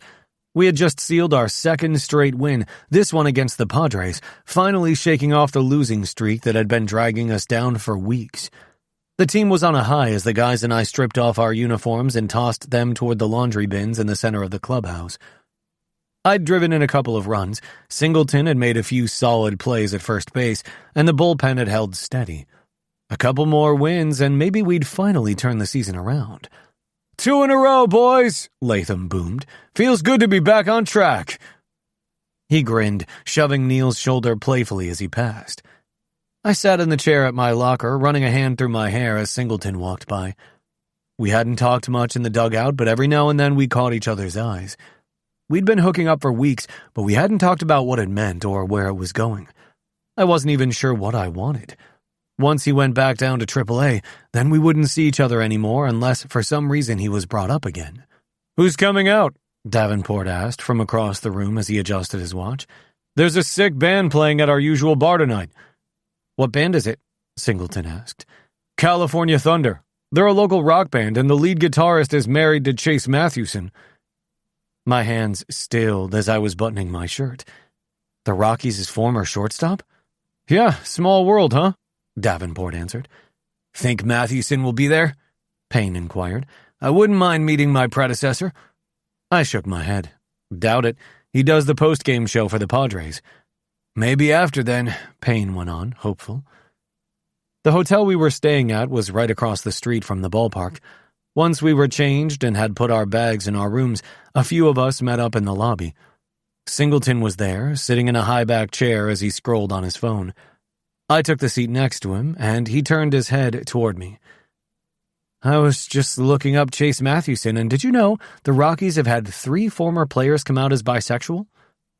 I hesitated before answering, "I did." He leaned closer and lowered his voice to say, "Maybe something's in the water." I went to reply, but the rest of the guys walked up. "Ready?" Robinson asked. Singleton and I stood. "Yup, you buying the first round?" I asked Robinson. "Sure, I'll get a few pitchers for the table." The bar was one we always hit when we were in town, since it was close to the hotel and we could walk. The place always seemed to have live music, and the regulars were chill about non-locals in their space. The guys and I took over a section in the back and pushed a couple of tables together. Robinson and Payne brought over the beer and glasses, and we each poured ourselves some. I leaned back in my chair, watching the band set up and enjoying the feeling of our win still running through me. Singleton sat next to me, close enough that I could feel the heat coming off of him, but not close enough to draw attention our way. I glanced over and Singleton smirked. He nodded his head toward the guitarist. "Chase's husband is hot. I'd hit that even though he's old enough to be my dad." Before I could say something, a voice interrupted us. "Hey, crew." Brows furrowed, I turned my head as a woman stepped up to our table. She was pretty with long dark hair and dark eyes. She looked vaguely familiar. "Hey," I said, setting my beer down. "Have we met before?" We did a couple of months ago. Her gaze flicked over the table, then settled back on me. And can we talk though? I sat up a little straighter, now remembering the one night we'd shared, but I still couldn't think of her name. "I'm enjoying a drink with my team. Maybe another time." She took a breath and squared her shoulders. "All right. Well, I'm pregnant, and it's yours." The noise of the bar faded. Maybe it was just in my head, but everything else suddenly felt a hell of a lot quieter except for the ringing in my ears. I felt Singleton stare, and when I turned my head, our eyes met. I swallowed hard before looking back at her. "No, it's not." Her expression tightened. "Excuse me?" "It's not mine," I stated again, shaking my head. "I always use protection." She crossed her arms over her chest. "Condoms aren't 100%. I could feel the shift at the table as everyone watched the exchange. Rubbing a hand over my face, I said, "Look, I don't know what you want me to say." You need to take responsibility, she shot back. Pay for my medical bills. I know it's yours, crew. It was the night after your walk-off in April. We were at this bar. I remember, I cut in. I'd had a few drinks that night, but not enough to forget. I remembered her, remembered how the night had ended, but I knew I hadn't taken that kind of risk and had used a condom. The table was dead silent now. Even Latham, who always had something to say, kept his mouth shut. Singleton cleared his throat. Maybe this isn't the place for this conversation. She ignored him, her eyes still locked on me.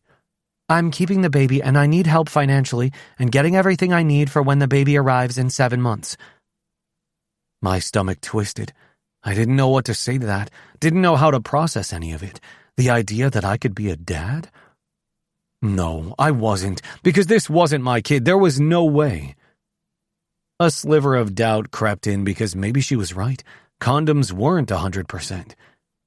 I pushed back from the table, my chair scraping against the floor. We should talk somewhere else. Her shoulders relaxed slightly. Okay. Thank you. Walking out of the bar, I turned to face the woman whose name I couldn't remember, shoving my hands into my pockets. All right. I sighed. Let's talk. She looked up at me. I wasn't trying to blindside you in there. I didn't know how else to get in touch with you, and then I saw the Rockies were in town. You could have reached out through social media or my agent. I was scared you'd ignore me. I pressed my lips together. She wasn't wrong. If I'd seen a random message claiming I was the father of some baby, I probably would have assumed it was fake and blocked her. I know this is a shock, but I'm not lying. I haven't been with anyone else since that night. I frowned. You're sure? Her jaw tensed. Yes, crew, I'm sure. I'm very much pregnant, and you're the father. I stared at her, my mind racing. My hands felt clammy, and a weird heat started crawling up my neck. This wasn't happening. It couldn't be. But what if it was true? I swallowed hard. I'm gonna need proof. She blinked. What? A paternity test, I said firmly. If you're so sure, then you won't have a problem proving it. Her eyes narrowed. You think I'm lying? I think I can't just take your word for it. Fine, give me your number and I'll text you the info after I look up what needs to be done. Given my busy schedule, how about you coordinate with my agent? He'll be able to reach me. Whatever. She huffed and handed me her phone to input Lee's number. It was on the tip of my tongue to ask her what her name was, but I didn't want to come off as more of a dick since I barely remembered the hookup. I'd find out later. When I returned to the bar, the guys were still at the table. Latham looked up first, his brows raised. Well? I grabbed my beer and took a long sip before answering. I told her I wanted a paternity test before I gave her a dime. She might just be some cleat chaser after a payday, Neil suggested. The thought had crossed my mind. If that's the case, I'm not falling for that shit. You okay? Singleton asked. I wasn't, not really, but I nodded anyway. Yeah, I need to figure this out and get my head on straight. You will, he assured me. Just as the band started to play, I exhaled, rubbed a hand over my face, and pushed back from the table. I'm heading back to the hotel. I'm not in the mood to celebrate. Singleton was already moving to stand. I'll walk with you. Latham arched a brow but didn't question it. You don't need to do that. Stay and watch the band. He shook his head. It's cool. I don't mind. All right. I could feel the weight of my teammates' stares as Singleton and I stepped outside together. You sure you're good? Singleton asked. No idea, I admitted. It's a lot to think about. It is, but you'll handle it one way or another. I scoffed, shaking my head. You think? Because my mind's going 1,000,000 miles an hour and none of it makes sense. One second I was having a drink and the next... I looked up at the sky. How the hell am I supposed to deal with this? He stopped walking, turning to face me. You asked for the test. That's step 1. You're not running from it, Stratton. That says a lot. I guess. We kept walking, the quiet stretching between us, but it wasn't uncomfortable. Just something steady in the middle of all the chaos swirling in my head.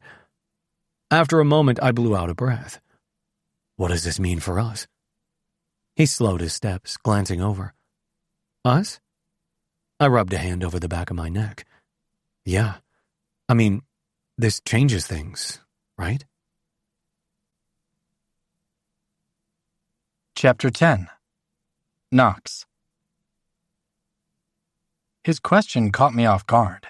While I'd recently started to realize I was developing feelings for Stratton, I hadn't given much thought to what might have been going through his mind. I opened my mouth to respond, but he looked around and shook his head, likely noticing we were out in the open and someone could possibly overhear us. "We can talk in my room," he said as we walked toward the hotel entrance. The doors slid open and we made our way over to the elevators. A couple followed us inside, ensuring the ride up remained silent. Once we were finally locked in his room, he grabbed a small bottle of vodka from the minibar and tossed it back. "Want one?" He shook the now empty bottle. "Nah."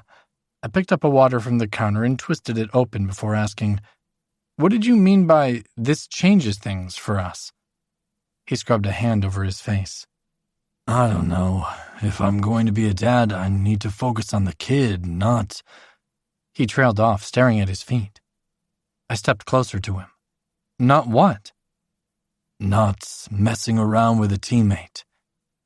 Logically, I knew messing around was what we were doing. My position on the team was temporary, and when Long came off the IL, we'd likely go our separate ways. But what we were doing had started to feel like more than hooking up. At least it had for me. I had no idea how Stratton was feeling. "Can I ask you a question?" He nodded. "Of course." "Do you want to be with her?" His head jerked back. "What? No. That night was a one-time thing. Hell, I can't even remember her name." I crossed my arms. "Are you planning on never dating again if you end up having a kid?"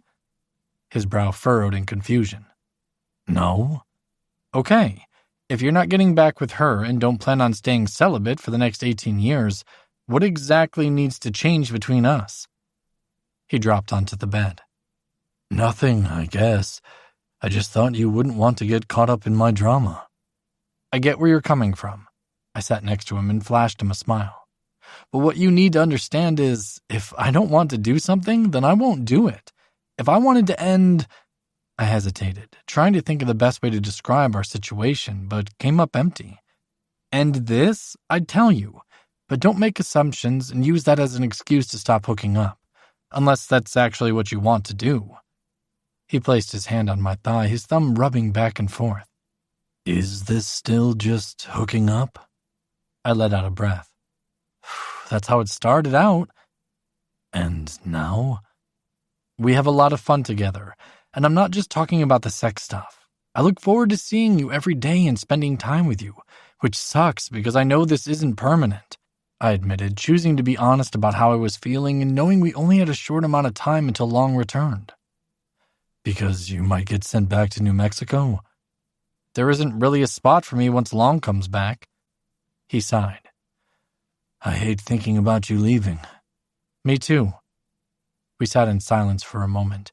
Then he leaned forward and rested his elbows on his knees. "The other guys are going to have questions tomorrow about why you left with me." "Are you mad?" He shook his head. "Not mad, but I'd be lying if I said I'm not worried about them suspecting something." I squeezed his leg. "Odds are they'll have forgotten about it by morning, but if someone does ask, I'll tell them about my friend who had some woman claim he fathered her baby and I was just giving you some advice." He lifted a brow. "You had a friend knock up a one-night stand?" "No," I chuckled, "but I can be very convincing." He grinned, and I caught the way his eyes instantly dropped to my mouth. He wrapped his hand around the side of my neck. "Oh yeah, I could use some convincing that you really want to keep doing this." "I wouldn't be here if I didn't," I breathed, my heart beating faster as we both leaned in. Our lips brushed softly before I tangled my fingers in his dark hair and pulled him closer. My tongue explored his mouth, which tasted faintly like vodka. I couldn't get enough of him. Pushing him back, I straddled his lap and he groaned against my mouth. The kiss turned hungrier, and I tugged at the hem of his shirt, desperate to touch his bare skin. He flipped us over, so I was lying flat on my back. Our breaths came in quick pants as we removed each other's clothes, not rushing, but not exactly taking our time either. My fingers skimmed over the hard muscles of his chest and abs as I arched my hips to grind against him. You drive me crazy. He nipped my jaw and slid a hand between us to wrap his fingers around my aching dick. At that point, I couldn't think of anything other than how much I liked being with him and wishing our situation was different so we'd have more time to get to know each other better. As soon as I walked into the hotel's restaurant, the scent of coffee and bacon hit me, and my stomach growled.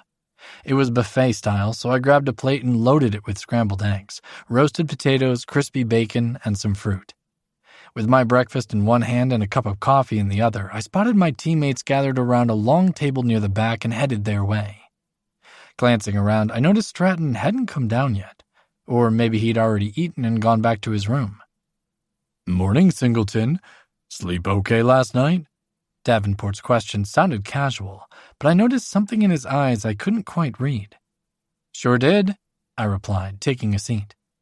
As always, I'd slipped out of Stratton's room last night shortly after we'd had sex and gone back to mine without anyone noticing, and as soon as I'd crawled into bed, I'd passed out. Neil grinned at me from a couple of seats away. What was up with you leaving the bar with Stratton? I swallowed a bite of eggs. Just wanted to make sure he was good after that bombshell last night. Had a buddy of mine go through something similar a while back. Figured I could pass along some advice. So you're the designated life coach for the team now? Latham chuckled and popped a piece of bacon in his mouth. I rolled my eyes playfully. You can give me whatever title you want. I'm just trying to be a good teammate. Uh-huh. Davenport smirked. You sure you don't have a little crush on our catcher? I shrugged. He should be so lucky. That had the guys rolling. All right, let's stop giving him a hard time. Stratton probably did need someone to help him keep his shit together, Payne said. A few minutes later, the man we'd been talking about strolled in, his dark t-shirt clinging to the broad chest my hands had been all over the night before. It took everything in me not to stare at him. The energy around the table changed from lighthearted teasing to concern for a guy many considered a friend. You doing okay this morning? Payne asked as Stratton pulled out the empty chair next to me. Last night's news had to be a lot to take in. Stratton nodded. Yeah, the whole situation is complicated, and who knows how it's all going to play out. For now, my focus is on our team and making sure we continue winning games. Well, we've got your back, no matter what, Latham said. Stratton gave him a small smile. Appreciate that.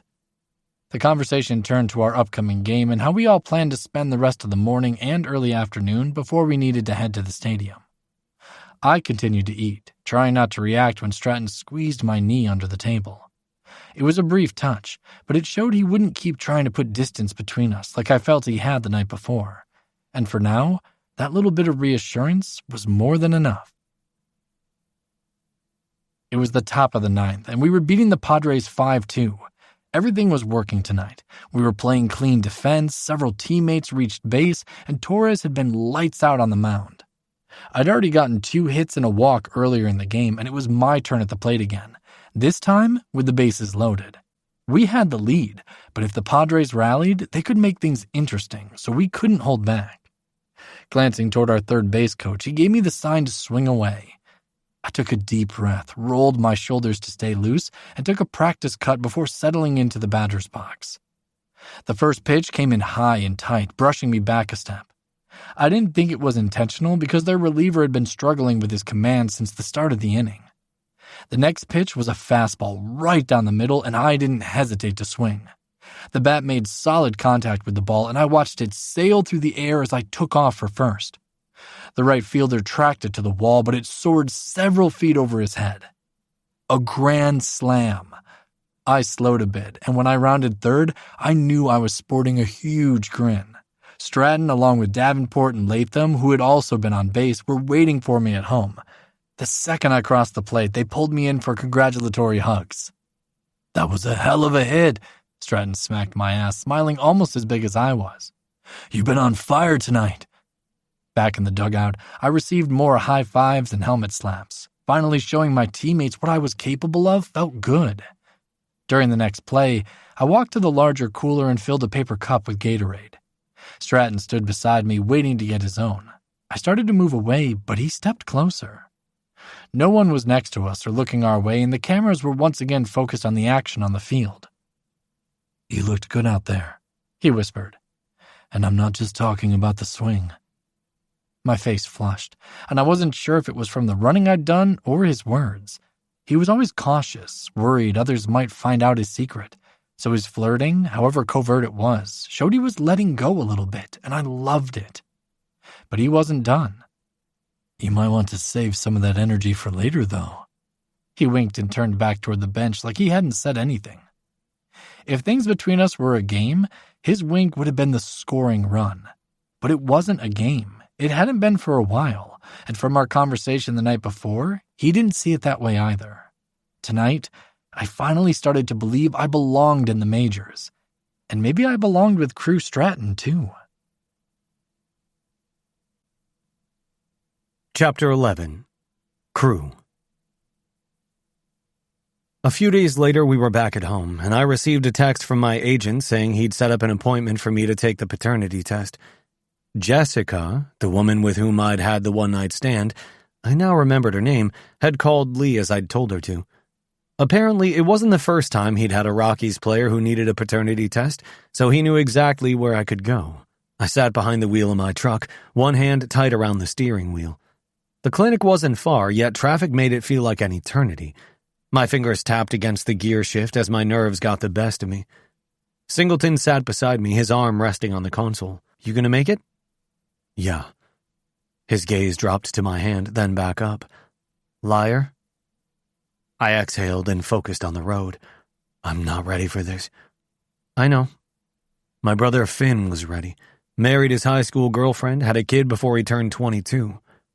I stared out the windshield. That was never me. I wanted this: baseball, a career, the chance to live before settling down. And I got it. Still do. My throat tightened. I can't be a dad right now, not with how much time I spend on the road. He reached over, his touch comforting on my leg. "If this baby is yours, you'll figure it out." I let out a dry laugh. "Yeah? How?" "I think parents just do." It sounded so simple when he said it, like I wasn't about to park the truck and possibly have my entire life flipped upside down, like no matter what, everything was going to be fine. The clinic came into view.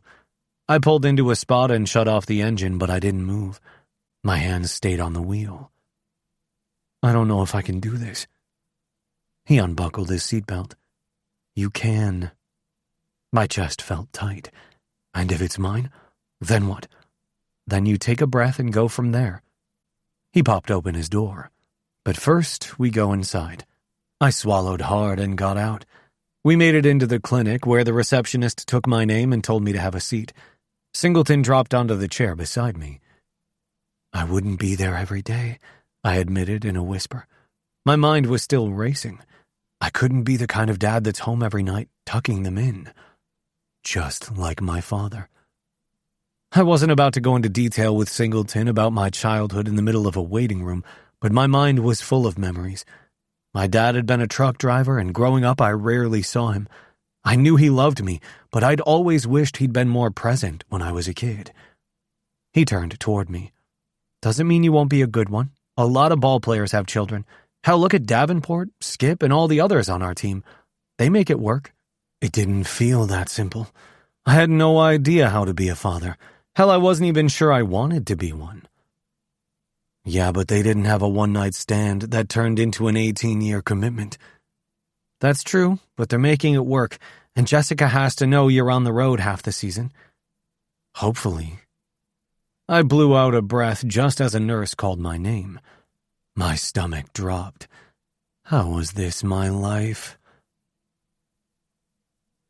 Later that night, I crouched behind the plate, pressing the button on my wrist for a slider. Torres barely hesitated before starting his motion. The ball came out wrong with too much break. It skipped low and outside. Ball one. I rolled my shoulders and keyed in a fastball up and in. The batter whiffed as the fastball popped into my mitt. Strike one. I flipped the ball back to the mound, but I felt off, like I wasn't fully present.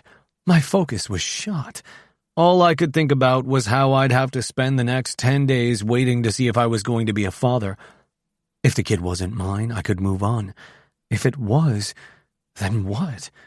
It wasn't as though I was going to marry Jessica.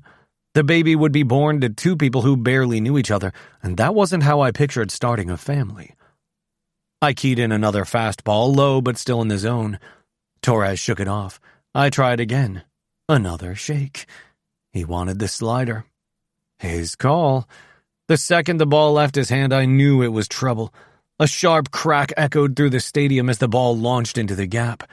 I pushed to my feet as the runner from second sprinted home. The throw came in late. Torres cut it off just as the Giants scored another run. The next batter stepped in and adjusted his grip on the bat. I selected a fastball, and this time the pitch sailed too high. I took a slow breath, motioning for Torres to do the same. The next pitch was a curveball. It dropped in clean, catching the edge of the zone and a called strike. Finally. I fired the ball back, but my head still wasn't 100% in the game. Kids needed stability, routine, a dad who showed up. Mine hadn't, so I wasn't sure I knew how. The crack of the bat snapped me back as another hit found the outfield. Another mistake. When the inning ended, I headed for the dugout, stripping off my gear to get ready to bat. I dropped onto the bench, forearms on my knees, staring at nothing. Singleton settled in beside me. "You good?" I clenched my jaw. "Yeah." "No, you're not. You don't have to pretend with me. But if you want to make it through the game, you need to focus on one at-bat, one pitch, that's it. The rest can wait." I gave a slow nod, but it didn't change the fact that my mind was miles away. Chapter 12. Knox. Over the next few games, the team had finally turned our shit around, and the clubhouse was buzzing after winning our 4th game in a row. Every player had done his part, but I hoped the front office had taken particular notice of my performance. I'd gone 3 for 4 tonight with an RBI in the 5th, and my defense had been on point as well. It felt as though I was finally doing more than filling in for Long and actually contributing to our success. "Nice hitting out there, rookie," Payne shouted as he tossed his glove into his locker. "You've been on fire lately. What's your secret?" I couldn't wipe the grin from my face. It felt good to have my teammates recognize how well I was playing. Just finally seeing the ball better. "If you keep it up, Long's going to have to fight you for his spot back," Neil added. The others laughed as they headed to the showers. Next to me, Stratton was pulling off his gear and barely engaging with anyone. It'd been that way since he'd gone to the lab for the paternity test 5 days ago. Since we had an early game the next day before leaving town again, everyone was going home instead of hitting up the bar. Stratton and I had plans, and I wanted to help him relieve a little of the stress he'd been under. After we both grabbed a shower and changed, he and I headed toward the parking lot. He looked around, and when he saw no one was close, he asked, "You're still coming over, right?" I shrugged. "Yeah, unless you've changed your mind?" He shook his head. "Nope." I followed him to his condo in my rental car and parked in a visitor's space. He waited for me at the entrance to his building, and we walked to his unit together. Stepping through his door, he tossed his keys on the table in the entryway and went directly to his couch. I dropped down beside him. "You know, you can talk to me about what's going on. Obviously, you're stressed, which anyone in your situation would be." He laced his fingers on top of his head and stared at the ceiling. "I'm tired of waiting. Either way, I just need to know. If the baby's mine, I'll figure shit out. If it's not, I can put this whole thing behind me. Hopefully, you only have to wait a few more days for the results to come back. Maybe the road trip will be a good distraction in the meantime." He turned his head to look at me, and the corners of his mouth tugged up. "Speaking of distractions, I could use one right now." "Oh yeah? What kind of distraction are you talking about?" I asked, knowing damn well what he meant, but wanting to hear him ask for it anyway. "The kind that feels so fucking good I can't possibly think of anything else." "I can do that." I made quick work of his jeans as he tugged off his shirt. "In fact, I bet I can make you forget your own name." "That'll only happen if you stop talking." He smirked. I shot him a glare. "Be careful. If you keep that up, I might not let you come." He reclined against the cushions, pumping himself with lazy strokes. As if you'd ever deny me. He was right. I wouldn't do that. Not because I couldn't, but because watching him lose control was the best part of the whole fucking experience. Lucky for you, I moved between his legs and gave his entire shaft a long lick. Making you come is my favorite. Knowing you can't hold back when you're with me fucking turns me on. His head fell back and he closed his eyes. You talk a big game. Now show me that you can back it up. Challenge accepted. I took him into my mouth, focusing on only the tip for a few seconds. He palmed the back of my head, but I backed off before he could force me to take him further. You're not in control right now. Singleton, he growled. His tone made me think he'd resist, but soon his hand dropped and gripped the couch instead. I rewarded him by relaxing my throat and taking him as deep as I could. His abs tensed, and I could tell it was taking everything in his power not to touch me as I bobbed up and down his cock. The moment his legs started to shake, I slowed down and went back to kissing and licking the head. Don't stop, he begged. I want to come. Sitting back, I wiped the saliva off my chin. Go get the lube, then come back and bend over the couch. He arched a brow before getting up to go to his room. It hadn't taken long to learn Stratton enjoyed being in charge, but sometimes he gave up control and I took over. I wondered if he'd always been that way or if it was something he only did with me. I shook my head and stripped out of my clothes. It wasn't the time for deep thoughts about our whatever this was. He needed me to help take his mind off the chaos happening in his world, and I was more than happy to do just that. A few seconds later, he returned, tossing the bottle to me and getting into position. As he braced himself on the back of the couch, I dropped to my knees behind him and spread his ass cheeks. I circled his hole with my tongue before pressing it inside, causing him to push back against my face. I devoured him like he was my favorite meal. Fuck, fuck, fuck, he chanted. I chuckled. Feel good? Uh-huh. I seemed to have rendered him speechless. You ready for my dick? I asked, getting to my feet. He glanced over his shoulder, his forehead glistening with sweat and his eyes dark with need. Yes, he breathed. Covering my fingers with lube, I used them to loosen him up before I slicked up my hard length and pressed it against him. I love watching your ass open for me. I grunted and entered him. I gripped his hips and pulled out almost all the way before slamming back inside. He jolted forward, a long moan leaving his lips. Give me more. I need more. I did as he asked, and the sound of skin slapping skin filled the room. My balls pulled up tight, and I knew I was on the edge, but I didn't want to let go until I took care of him. I reached down to stroke his shaft as I continued to pump furiously into him. I'm going... He didn't get all his words out before I felt his hot release spill over my fist. With a curse, I drove into him one final time and came deep inside his ass. Once we both caught our breath, I pulled out and took a step back. He was a little less steady on his feet, but he managed to turn around and face me. He grinned at the mess he'd made all over my hand. Guess we need another shower. I brought my fingers to my mouth and sucked his cum off of them.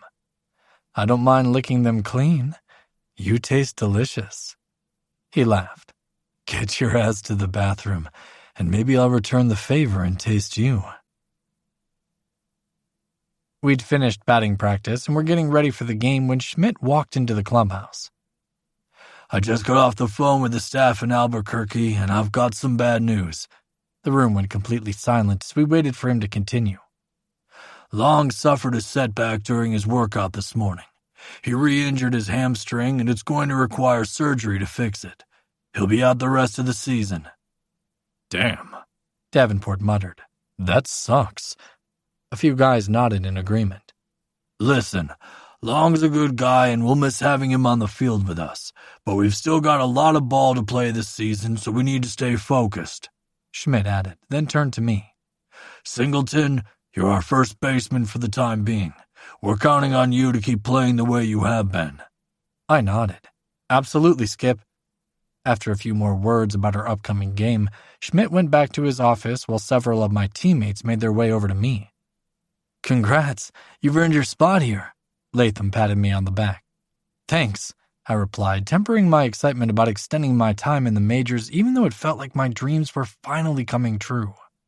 I knew my teammates were happy for me, and their congratulations were genuine, but I also understood they were probably bummed about a guy they really liked not coming back. Unfortunately, injuries were a part of the game, and they happened often. Glad you're sticking around, rookie. Stratton grinned as he tucked in his jersey. I returned his smile. Appreciate it, man. Now I feel like a dick for saying Long needed to fight to keep his job last night, Neil admitted. Davenport chuckled. He would have made the same joke if he had been here. The others laughed too, and Neil shrugged. You're right. After a few more fist bumps and backslaps, I laced up my cleats and grabbed my glove. As I headed into the tunnel, I heard footsteps behind me. Turning my head, I watched Stratton jog to catch up to me. He kept his voice low, even though no one else was nearby. You know what I said about being glad you're sticking around wasn't just about the team. It's because you like watching me strip out of my uniform every night, isn't it? I flashed him a huge grin. Pretty much. He smirked. I snorted. Is that all I am to you? Eye candy? That's definitely not all. But the other benefits are things I can't mention right now if I don't want to walk onto the field hard as hell. I laughed, happy to see his playful side return after the week he'd had. Maybe you could take advantage of those benefits later tonight at the hotel. Counting on it. He winked and then walked past me toward the field. Knowing he and I wouldn't have to stop doing whatever it was we were doing anytime soon only added to the relief I felt getting to stick around Denver. And I wondered if maybe it could be the start of something more with Stratton. Chapter 13. Crew. The past 9 days had been emotional hell. The uncertainty about whether I was the father or not was hard, and the unknown was something I'd always stressed about. While I was waiting to see what colleges wanted me, the anticipation nearly killed me. Same with being drafted into the majors. That same emotion was what I'd been feeling every day as I waited for the lab to tell me if I was the father. I'd barely slept, barely ate. Baseball was supposed to be my distraction, the place where I put everything into being the best ball player I could be, but even on the field my head wasn't completely there. I'd been having off games, thinking about my shit when I was behind the plate or up to bat. Maybe not every second, but it was consuming me to say the least. Singleton had been there through all of it, providing distractions, though none of them lasted long enough to ease my mind. Once we were done fucking, I was back in my head, thinking about how my condo might be filled with baby stuff soon, or thinking about how the mother was in California and wondering how we'd make co-parenting work. Would I only see the kid in the off-season? I hated the thought because growing up, I'd longed to have my father around to play catch or come to my games. I'd wanted him to be present in my life and not just a once-a-day call to check in. Singleton and I had just gotten back from a light workout at the ball field, trying to keep loose even on our day off. He was stretched out on my couch, scrolling through Netflix and trying to decide what to put on. Nothing's really jumping out at me. I handed him a beer and sat next to him on the couch. Maybe if you didn't take so long watching every trailer, you could have picked something by now. He shot me a look, lips twitching like he was trying to hold back a smile. You got a better suggestion? How else am I supposed to know if we'd be interested? I shrugged. I don't know, but choose something already. He huffed and kept scrolling, finally stopping on a movie and clicking the watch button without looking at the trailer. Fine, this one looks good. You can't blame me if you end up hating it. I raised an eyebrow but didn't bother arguing. He'd already put the remote down and flopped back, clearly settling in. You ordering lunch or am I? I asked. In the month or so we'd been messing around, we'd somehow perfected a routine neither of us planned on. Singleton would show up at my place after practice or a game. He'd kick off his shoes and get comfy on my couch. Crazy enough, I found myself enjoying the way he seemed at ease in my space, and honestly, I didn't mind being with him all the time. I wasn't supposed to be getting so comfortable with him. I wasn't supposed to be looking forward to him walking through the door with that grin of his, like he'd already claimed a piece of me without asking. Yet here we were, ordering food, cracking open beers, laughing about nothing, our clothes often forgotten on the floor. Each time I turned around, I was reminded of the secret we were keeping, that no one knew what was really going on between us. My feelings for Singleton were beginning to feel different now. He was officially on the team, so we didn't have a ticking clock to worry about. The fact that he was here to stay had started to change how I looked at him, and I couldn't help but feel like everything between us was on the verge of being more than just a secret. And maybe I was ready for it to not be so hush-hush. It was only slightly different down the road. After a long day on the field, we'd retreat to my hotel room. We were careful about keeping it under wraps, even though the line between what we were doing and what we were pretending to do was starting to blur.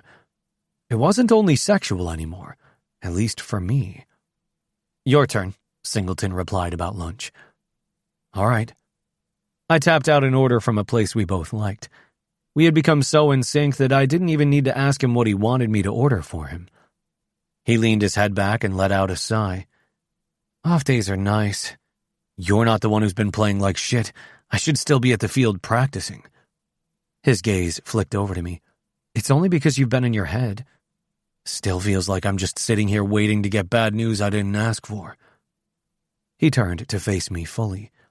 "I know that's what it feels like, but no matter what happens, you'll deal with it." I nodded once because I wasn't sure what else to do. Then my phone vibrated. I reached for it, expecting some random notification or an update on our lunch order, but the email preview made my stomach drop. Lab results. Stratton, crew. I stared at the screen, my pulse hammering in my ears. My chest felt too tight, like I couldn't get enough air. Singleton shifted next to me. "What is it?" I swallowed, my throat dry. "It's the results." "You don't have to look right now if you're not ready." He squeezed my thigh. I let out a shaky breath. "Yeah, I do." The email was short, nothing more than a link to a secure portal. I clicked on it, my hands unsteady as I fumbled to type in my login. My password wasn't accepted the first time or the second. I forced myself to slow down and focus until finally the page loaded. Paternity test results. Exclusion. I read it twice, then a third time, my brain catching up in slow motion. Not the father, not mine. The pressure that had been building for 9 days lifted, and I thought I was going to pass out. The phone slipped onto the couch beside me as my head fell back against the cushions, and I blew out a sigh of relief. It was over. "Well," he urged, "I'm not the father." He moved closer, his hand resting lightly on my chest. "That's the news you wanted. Why aren't you jumping for joy?" My gaze was still locked on the ceiling as I tried to wrap my head around the news. "I think I'm in shock or something." He smiled and then leaned in, brushing his lips over my jaw. "I get it, but we don't have to think about it anymore, right?" "Never again." "Good," he murmured, his hands sliding up my sides, fingers tracing the contours of my ribs. "Then let's make tonight about something else." A slow smirk tugged at my lips. "Got something in mind?" He hummed like he was considering it, but the way his hands moved, skating over my abs, then tugging me closer, told me he already knew exactly what he wanted. "I'm thinking we celebrate." "Celebrate, huh?"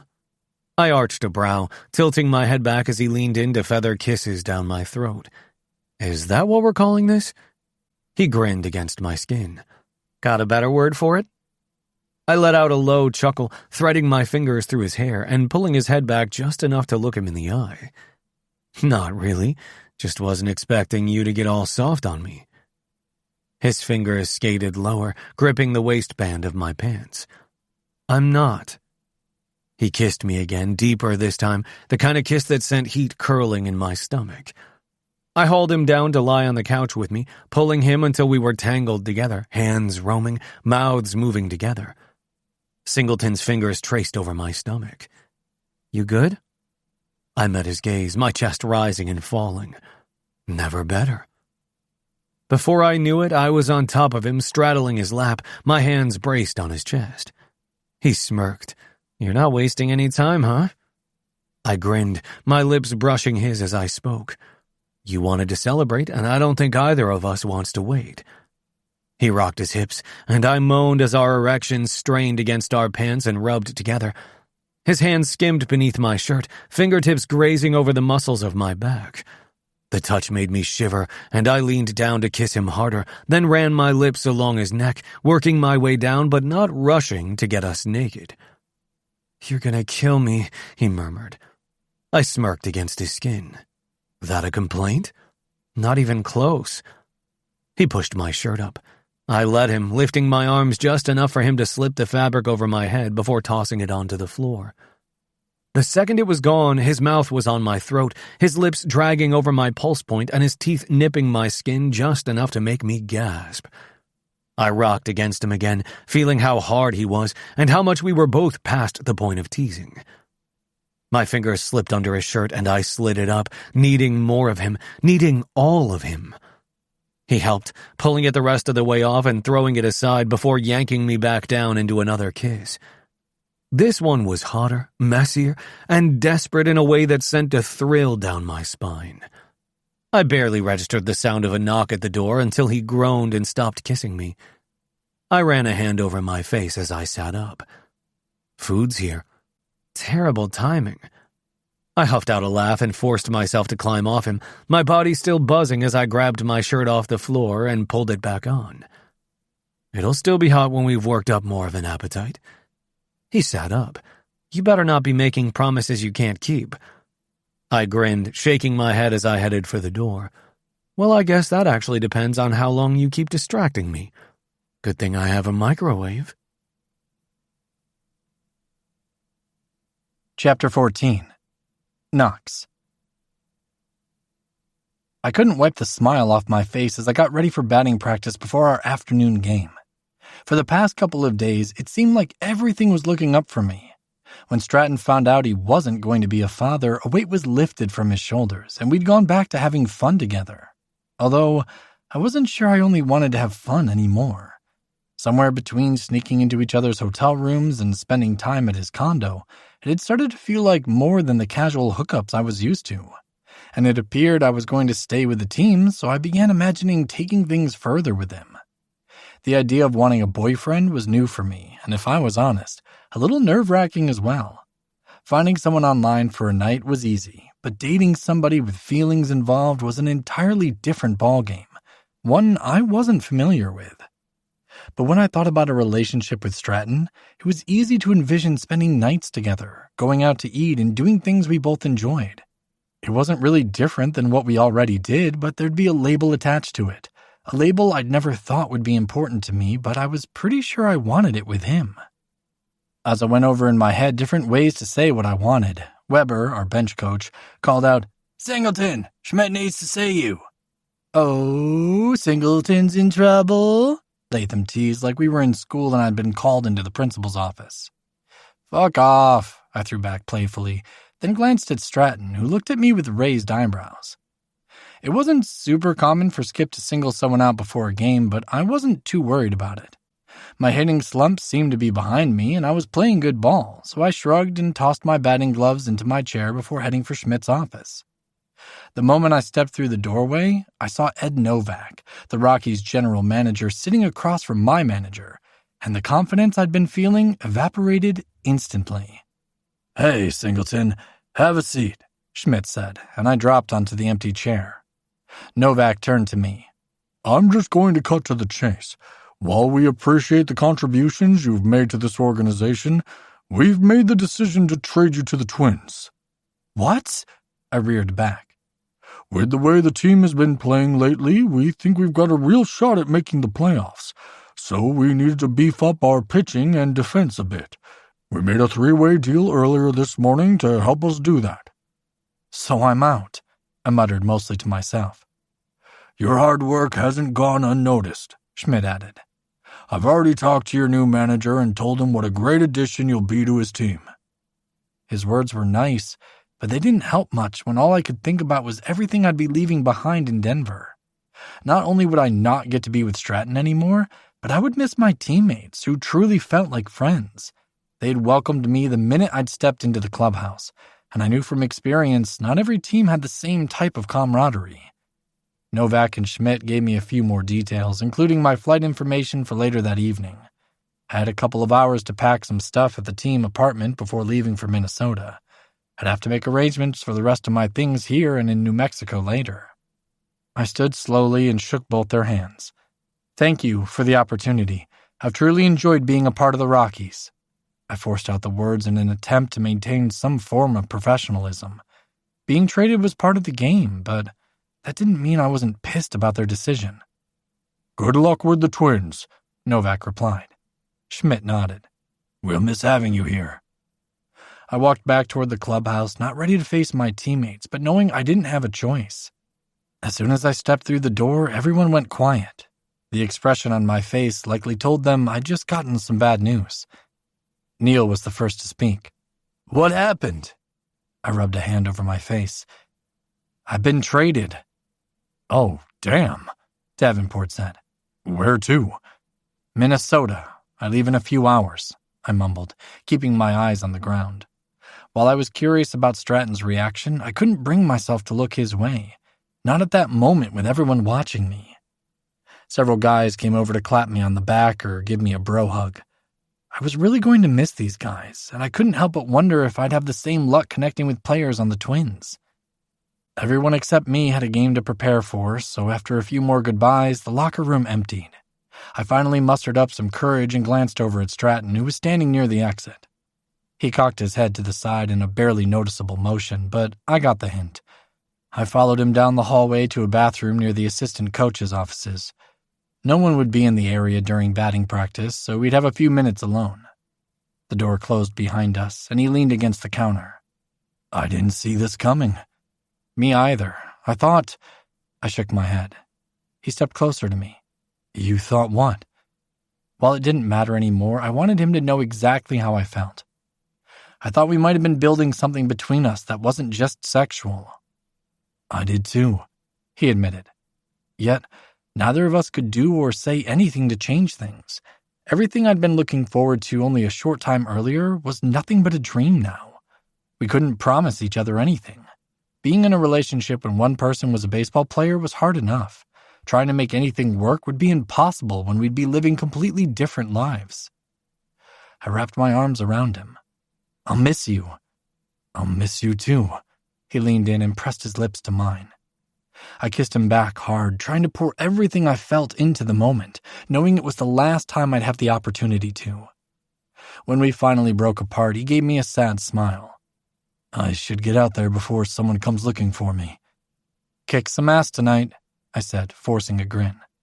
Maybe we'll meet up on the field later this season. Maybe.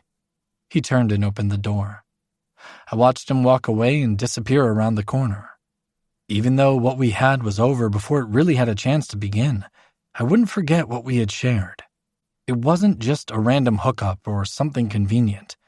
It had been real. Chapter 15. Crew.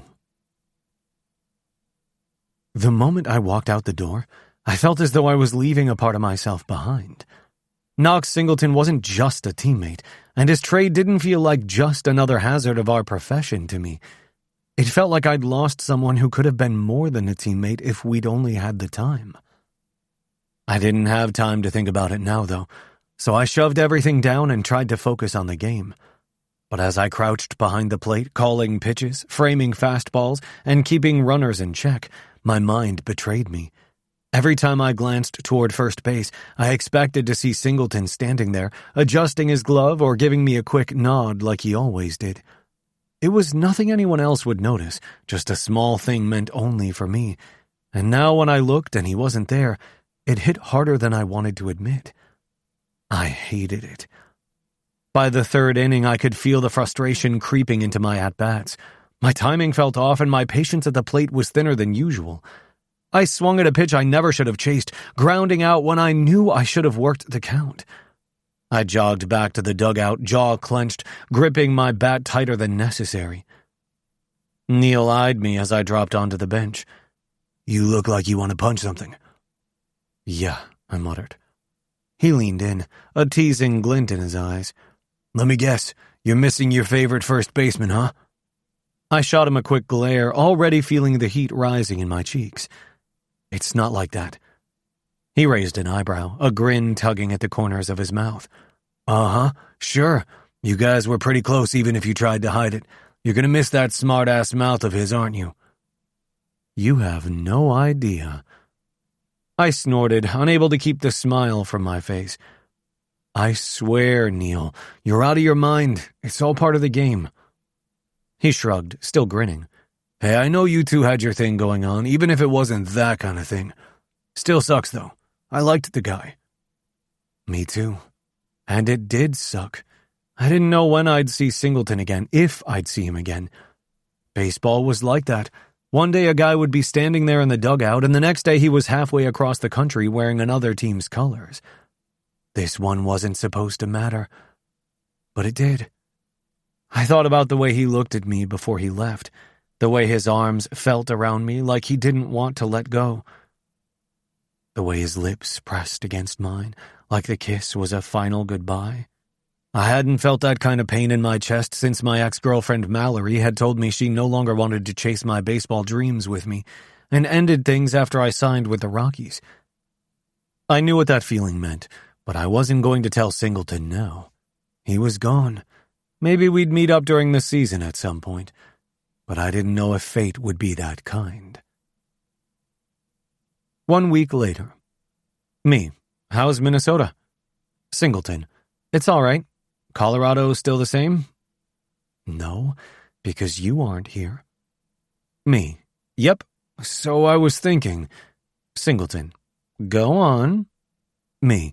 Maybe we can meet up during the All-Star break, if you want to, that is. I stood and started to pace in my hotel room as I watched the dots on the screen dance while he typed. We hadn't spoken since he'd left, so suggesting we get together was making me nervous. But I had to. I missed him and wanted to see him while we had a break, even if it was for only 1 or 2 nights. Singleton. I'm down. Where? Me. Anywhere. Singleton. I can fly wherever. Me. Want to meet halfway in Nebraska? Singleton. Nebraska? What the fuck is there to do in Nebraska? Me. Well, I wasn't thinking of sightseeing. It took a moment for him to reply. Tell me the place and I'll be there. I couldn't wipe the smirk off my face as I looked up some info. It seems we can both drive to Lincoln in just around 7 hours. My flight wouldn't take that long, but for some reason yours wouldn't be direct. Singleton. I'll rent a car. Me. Are you sure? Singleton. I want to see you. Me. I want to see you too. Singleton. Good. Let me know the deets. I'd been counting down the weeks until it was time to meet Singleton in Nebraska. I'd decided to drive since by the time I went to the airport, waited for my flight and all that shit, it wouldn't be that much difference in time. The closer I got to Lincoln in my truck, the more my heart skipped a little beat and a rush of excitement raced through me. I'd never felt this way about anyone before, but that was just it. Knox Singleton wasn't just anyone. He made everything feel effortless, and I could never get him out of my head no matter how hard I tried. Singleton. I'm here. Me. I'm about 30 minutes away still. A few minutes later he texted, checked in. Room number is 312. Me. Be there soon. I punched the gas a little harder and made it to the hotel in under 20 minutes. My nerves were buzzing, but I tried to shake it off, telling myself this was only Singleton and it would be like any other time we'd spent together in a hotel room. After parking, I grabbed my bag and headed inside, then took the elevator up to the 3rd floor. When the doors opened, I strode out into the quiet hallway. Room 312 wasn't far, and I found it easily. I knocked twice, and before I could even process how nervous I still felt, the door swung open.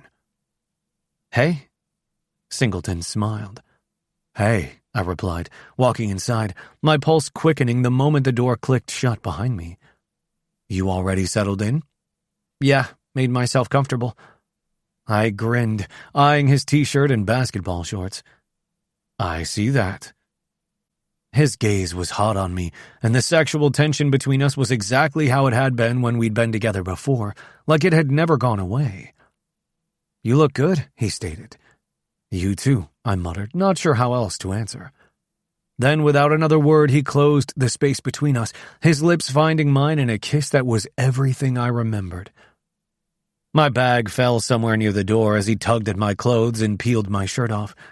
I yanked his over his head and let it fall, then pushed him back, all while kissing him hard enough to erase the weeks we'd been apart. "I've been hard since you said you were almost here," he rasped against my jaw as he undid my jeans. "Yeah?" I hooked my fingers in his waistband. "Let's do something about it." My legs hit the bed and I sank onto the mattress, dragging him with me until we landed hard, mouths locked, hands greedy. I shoved down his shorts far enough to free him. He got my jeans and boxers halfway off, allowing us to grind together. I rocked up into him and he cursed, then buried his face in my neck as our dicks slid against each other. I did it again, angling my hips until I found that sweet friction that made both of us groan. Knox's breath hitched. He rutted against me like he couldn't stop himself, his length dragging over mine, our bodies slipping against each other with nothing in the way. I grabbed his ass and pulled him tighter. We continued to move like that, fast, frantic, filthy, like it was the only way to erase the weeks we'd been apart. When he started to shake, clearly teetering on the edge, I flipped him, pinned him to the mattress with my mouth, my weight, and a look that told him we weren't done. I ran my tongue over his chest, pausing to suck each nipple until he twisted the sheets in his grasp. Then I went lower to his abs, then to the soft skin just above his shaft that was neatly trimmed. I licked there slowly and deliberately before taking him into my mouth without warning. His hips jolted, a strangled sound tearing from his throat. "Fuck, Stratton." I popped off him. "You missed this?" "You know I did." My strokes were slow and tight, while my tongue trailed along his length, teasing the head and keeping him hanging by a thread. His skin was flushed, his mouth parted, and his hair a mess, yet I'd barely gotten started. "Turn over," I ordered, breathless. He obeyed quickly, like he had been waiting for that command. He got onto his knees, then to his forearms, ass high and ready. No words, no hesitation, just need. I coated myself with lube, lined up and slid inside him in one slow, long stroke. He groaned low as he trembled beneath me. I held his hips, my movements fast and relentless. My thighs burned from the pace, sweat dripping down my spine, but I couldn't stop, couldn't fucking breathe, because he felt too good, too tight, too perfect around me. He reached for himself, but I caught his wrist and stopped him. "Don't come." "Stratton, I mean it. Not yet."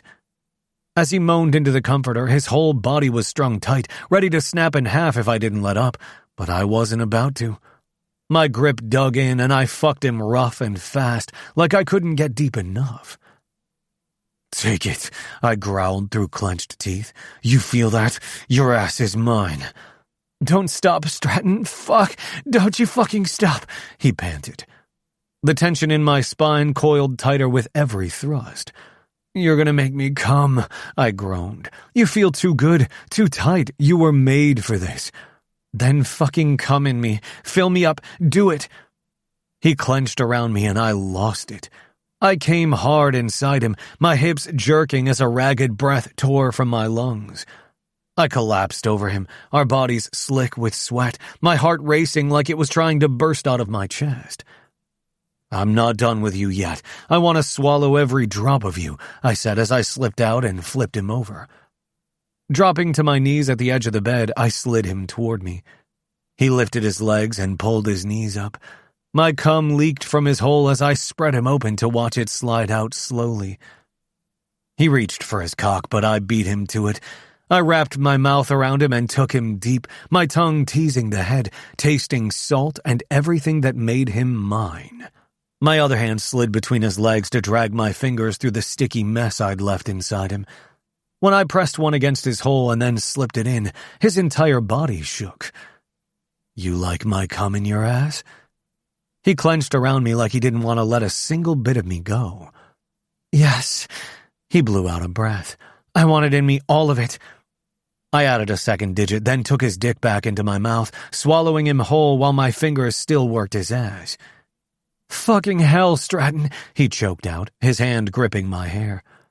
I groaned around him, pushed my fingers deeper, and curled them just right. "Come for me," I growled. "Hold on to my cum while you give me yours." He did as I told him, his cock jerking against my tongue.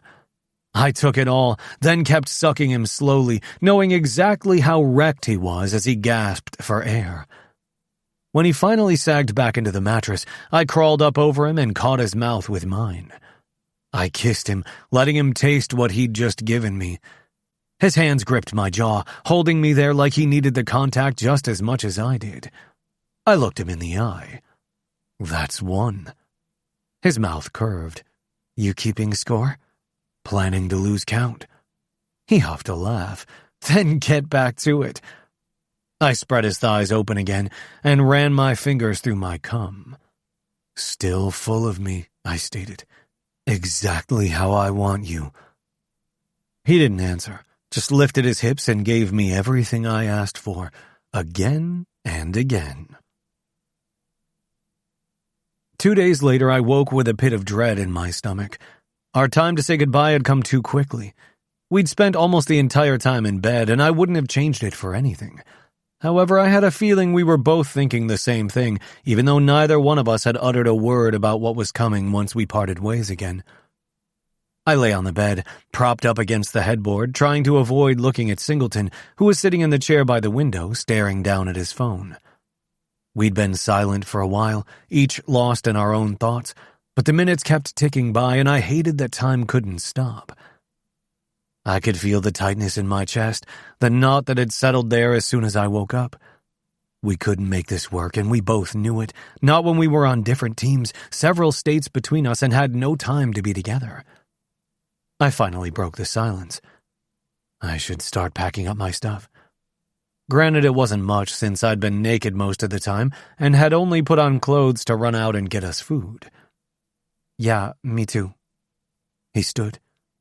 We were quiet again, and I knew I just had to rip the Band-Aid off.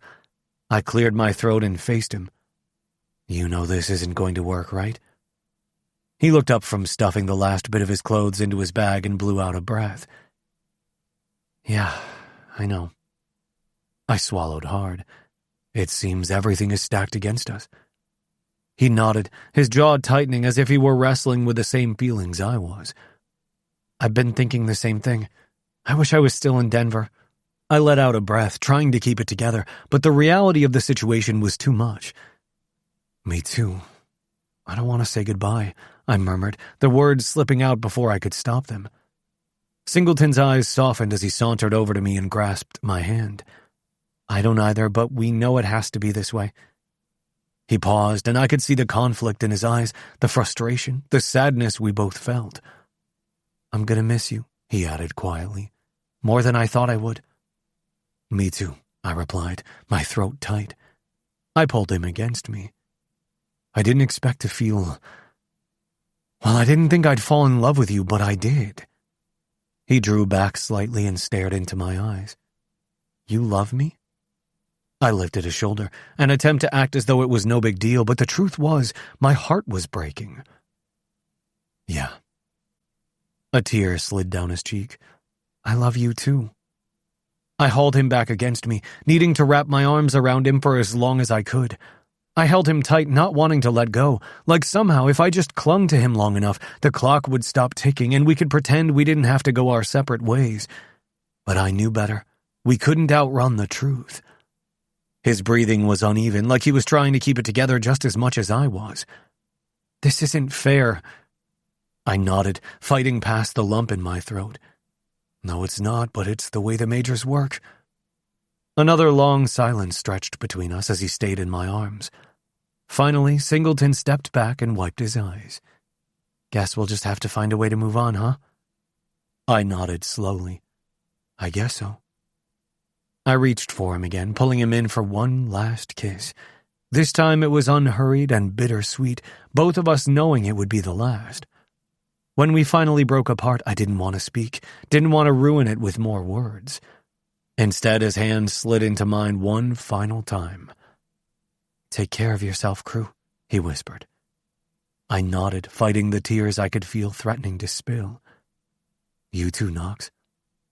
He snatched his bag and I watched him go, knowing this was the last time we'd share a room like this, the last time we'd stand so close. As the door closed behind him, I let out a long breath, and for the first time in a while, I realized I wasn't sure what to do with all the pieces of my heart that had been left behind. But somehow I would figure it out. I had to. Chapter 16. Knox. The second the door shut behind me, I wanted to rush back in and hold on to Crew for a little longer. We'd agreed we couldn't make a relationship between us work, but I still hated having to say goodbye. Hated the circumstances beyond our control that kept us from each other. Hated that, for the very first time in my life, I'd allowed myself to fall in love only to have that love torn apart. I tightened the grip on my suitcase and walked toward the elevator, doing my best to keep it all together as I thought about what, or rather who, I was leaving behind. In the parking lot, I tossed my stuff into the trunk and climbed into my rental car. The 7-hour drive seemed to stretch on for an eternity as I passed endless miles of cornfields. I could have turned on some music or listened to my favorite podcast to pass the time, but my mind was stuck replaying the 2 days we'd spent together, the hours we'd stayed in bed watching movies, making out like teenagers, and trying to make up for all the sex we'd missed out on since I'd left Denver. As I continued across Iowa, I told myself to be grateful for the time Crew and I had shared. I remembered the Tennyson quote my English professor mentioned once, "'Tis better to have loved and lost than never to have loved at all." Right then, I wasn't sure I believed that was true because losing him hurt like hell. Baseball had given me so much. I'd been able to make a career out of playing my favorite sport, the chance to travel all around the country and meet some great people. But no one ever talked about what the game took in return. From every player, it demanded time, health, and attention, basically his entire life, and the more focus put into the game, the less energy available to give to other people. A few months ago, I would have said it was a fair trade-off. It was simply the cost of getting a shot that most people could only dream of. But somewhere along the desolate highway on my way home, I began to wonder if it was all worth it. It was the first game back after the All-Star break, and everything felt off as I walked into the clubhouse. The Twins were a great organization, but I hadn't quite found my place within the team yet. Unlike the guys in Colorado who'd engaged in playful hazing when I joined the Rockies, my new teammates were a little quieter and more serious. Their more mindful approach seemed to be serving them well, though, since we were first in our division, but it felt like I was playing with strangers rather than people I'd instantly connected with. While warming up, I missed a ball I normally would have no problem digging out. It wasn't a big deal, especially since it hadn't happened during a game, but it was hard to ignore one of the coaches watching me a little closer for the next few minutes. Once it was game time, I played decently, holding my own at first base and hitting a single. Not terrible, but I hadn't done anything particularly newsworthy either. At least I hadn't made any stupid mistakes, and in the end we were able to add the game to our win column. Back in the locker room, SportsCenter was playing on one of the TVs, and I did a double take when I saw highlights from the Rockies and Mets game in New York. One clip focused on Crew crouched behind the plate, calling pitches as Torres battled the Mets' best hitter. I missed him. I hadn't realized I was standing in the middle of the clubhouse focused squarely on the television until Kittner, our catcher, let out a low whistle from beside me. "Whew, Stratton looked good out there tonight." "Yeah," I agreed. "He did." I grabbed a change of clothes from my locker and headed toward the showers. When I finished, several of my teammates were making plans to go out for drinks. Nearby was a bar they all liked, similar to the place I used to go near the stadium in Denver. I shook my head. I needed to stop comparing my experiences here with the ones in Colorado, or I would never be able to move on. "Singleton, are you coming out with us?" Arroyo called out from across the room. I shook my head and forced a smile. "Not tonight. I'm wiped." No one gave me shit for choosing to go home. Instead, Arroyo shrugged and went back to chatting with Almonte. No one seemed all that interested in what I did. It wasn't because they were a bunch of assholes or anything, but I hadn't given them a reason to care if I joined them or not. To be honest, I hadn't really put in any effort with them at all. As we walked out of the stadium and into the warm Minneapolis night, most of the guys headed in one direction while I went in the other toward my rental car. I really needed to buy my own soon. When I was in the minors, we had lived close enough to the stadium that I didn't need a vehicle. But since it looked like I was going to be in Minneapolis for a bit, it would definitely be more convenient to have my own set of wheels. Before getting in, I considered changing my mind and following my teammates. Maybe I could buy a round of drinks and try to get to know them better. It's what I should have probably done, but I unlocked the door and slid inside instead. Arriving home, I dropped my backpack by the door and grabbed a beer from the fridge. I was still staying in the team's apartment, but since I was the only new player on the team, I didn't have a roommate at the moment. Taking a seat on the couch, I pulled my phone out of my pocket. I was tempted to text Crew after seeing him on TV, but I decided against it.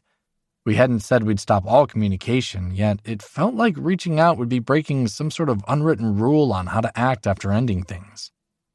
Maybe he had already come to terms with what we'd agreed to, and sending him a message would reopen an old wound. He probably wasn't stuck in his head overthinking everything like me. I set my phone down and took a large gulp of my IPA. The bitter taste matched my mood perfectly. I missed the hell out of Crew, but no amount of sitting around feeling sorry for myself was going to change anything. Although the thought was depressing, I realized I needed to push Crew out of my mind and focus on what I had control over, which was my career. I needed to get serious and prove I belonged with the Twins, even if it still didn't feel like home. Baseball didn't make my heart race the same way Crew did, but I'd already lost him. I needed to make sure I didn't lose the game, too. Chapter 17. Aaron. The smell of scorched bread hit me as my eyes fluttered open. Was I having a stroke? I rolled over to see my husband Drew was still fast asleep. I immediately started to panic and shook him. "Wake up, I'm having a stroke." He groaned and flipped over to face me. "What?" "I can smell burnt toast. I'm having a stroke." His eyes opened immediately, and I expected him to jump out of bed and call 911. Instead, he sighed. "You're not having a stroke. I can smell it too. It's probably just the girls making breakfast." "We're trying to burn down the house." I climbed out of bed so I could make sure our 11-year-old twin daughters weren't about to make us homeless. After putting on a pair of basketball shorts, I grabbed my cell and walked into the kitchen to see Reese and Jolene at the island, both of them on their phones and both with orange juice in front of them. I beelined for the espresso machine. "Morning," I greeted them as I grabbed a mug to make myself a latte.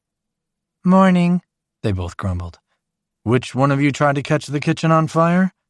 "Jolene," Reese answered without skipping a beat. "I did not try to catch anything on fire. It was just toast," Jolene snapped. I turned around and leaned against the counter, arms crossed as the fancy coffee machine made my drink. Reese snorted. "You set the toaster to cremation." "It said dark," Jolene waved her arms. "I thought that meant golden brown, like restaurant toast. Why would anyone want it black? That's a toaster flaw." "What made you even want toast? You two usually have cereal," I wondered. "We saw this thing on TikTok where you put peanut butter and marshmallows on it, then stick it back in the toaster," Reese replied. I blinked. "Please tell me you didn't do that." "We, did," Jolene admitted. "It was supposed to get all melty and gooey, like gourmet s'mores, but the marshmallows kind of bubbled over and exploded." Reese held up her phone. "I got a video. It's actually pretty awesome." I took a long sip of my coffee, needing to maintain my cool, and eyed the half-charred, half-sticky mess still sitting on the counter. "You're both grounded from the toaster." "You can't ground someone from a toaster," Jolene protested. "That's not even a real sentence." "I just did." Reese glanced at her sister, then back at me. "Can we still use the air fryer?" "No." "Microwave?" "Only under supervision." They groaned in unison like I'd just told them the rest of summer was canceled. Drew walked into the kitchen, rubbing a hand down his face, still half asleep. He didn't even look at the toaster, just went straight for the espresso machine like I had. "I assume no one died?" He started his coffee. "They're alive," I responded. "But the toaster might not be." "It smells like a campfire in here." He finally looked at the toaster. "Is that marshmallow?" "It was supposed to melt," Jolene explained, arms crossed. "It just melted too much." "It melted dramatically," Reese added. My husband dropped onto a stool next to them. So, what's for breakfast now that you broke the toaster? We think you should make us waffles. Reese batted her eyelashes. Drew raised a brow. Did I walk into the part where I'm being punished for your mistake? Jolene rested her chin on her hand. We're basically starving. You had toast. He slid from his stool and headed for the fridge. We had charcoal, Reese corrected. We threw it in the garbage. I set my mug down and reached for the waffle mix in the pantry. You're lucky we have practice later, or I'd let you suffer. Practice? Jolene groaned again like it was the worst news of the day. You knew we had it, I reminded her. Doubleheader this weekend. But it's summer, Reese groaned. Normal people are sleeping in and going to the pool, not running bases in 90-degree heat. Can't we just have a day off? It wasn't 90 degrees out. If anything, it would be mid-70s with a breeze from the San Francisco Bay. You play travel ball. Drew took strawberries out of the fridge. This is the life you chose. Jolene pointed accusingly at my husband. You signed us up when we were 6. We were innocent. You begged to play, I reminded her.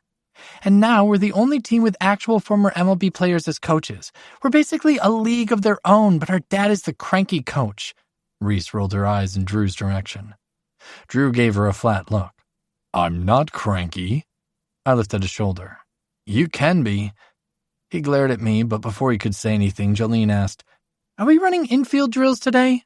Of course, I replied, grabbing my coffee cup. Then batting practice. Oh, I just want to get a tan, she muttered, and not one with jersey lines. You said you wanted to play college ball one day, I reminded both of them. That starts with putting in the work. Reese leaned back in her stool as she looked at something on her phone. Are you going to make us do those dumb bucket drills again? Yes, I answered. You know, Drew poured batter into the waffle iron. When I was your age, we did bucket drills until our arms went numb and no one complained. Reese didn't look up from her cell. Yeah, well, when you were our age, dinosaurs still roamed the earth. I choked on my coffee and turned away so they wouldn't see me laugh. I was 5 years younger than my husband, and back when we started out as enemies, I probably would have said something similar. Hell, I might have called him an old man once. Drew just shook his head like he regretted every decision that led to this moment. Go change for practice while we finish making breakfast, I ordered. This is child labor, Reese muttered as she slid off the stool. Tell it to the NCAA scouts, Drew called after her. The girls shuffled down the hall like they were off to their doom, and I leaned against the counter again, smirking into my coffee. I don't care if they whine, Drew said. They're getting good. I nodded. Yeah, they are. My phone lit up on the counter in front of me. The number wasn't saved, but the call indicated it was coming from the Portland area. Portland? I muttered, swiping it up. Drew glanced over. Telemarketer? Probably, I hesitated, thumb hovering over the screen. I didn't know anyone who lived there. Curiosity got the better of me, and I answered. Hello? Hi, is this Aaron Parker? Yeah, speaking. This is Anthony Lanning, general manager of the Portland Seawolves. I blinked. Yes, Mr. Lanning. What can I do for you? I know this is unexpected, but I wanted to talk to you about something if you have time. Drew must have noticed my face shift, because he gave me a questioning look. I held up a finger and turned slightly away. Sure, what's up? I replied to Lanning. Well, as you probably know, we're officially launching the expansion roster next season. Right now, we're looking at managerial candidates. Your playing history speaks for itself, and we'd love to make it happen. I stood there for a second, heart thudding. He wanted me to coach a major league team? I didn't know I was even on your radar. We keep a long list, he chuckled lightly. But your name's at the top. We're interested in meeting. Nothing formal yet, just a conversation to talk things over in person. I looked across the kitchen, past the half-cleaned-up mess, at my husband, who was slicing strawberries like it was just another morning. Wow, okay, yeah. I'd need to discuss it with my husband first, but I'm open to hearing more. Of course. I'll follow up with an email, and if you're willing, we'll get something on the calendar. Sounds good. We hung up, and I just stood there for a second trying to process what had just happened. Who was that? Drew asked, taking a waffle off the iron. I looked at him. That was the GM of the Portland Seawolves. His head tilted. Why is he calling you?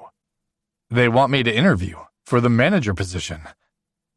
His brows shot up. He wants you to be the skipper of the new expansion team? I nodded, still trying to process it. Yeah. He stared at me, stunned. Holy crap. I know. The girls came back into the kitchen completely unaware their dad had just been offered a shot at running a major league team. I looked back at Drew. We need to talk.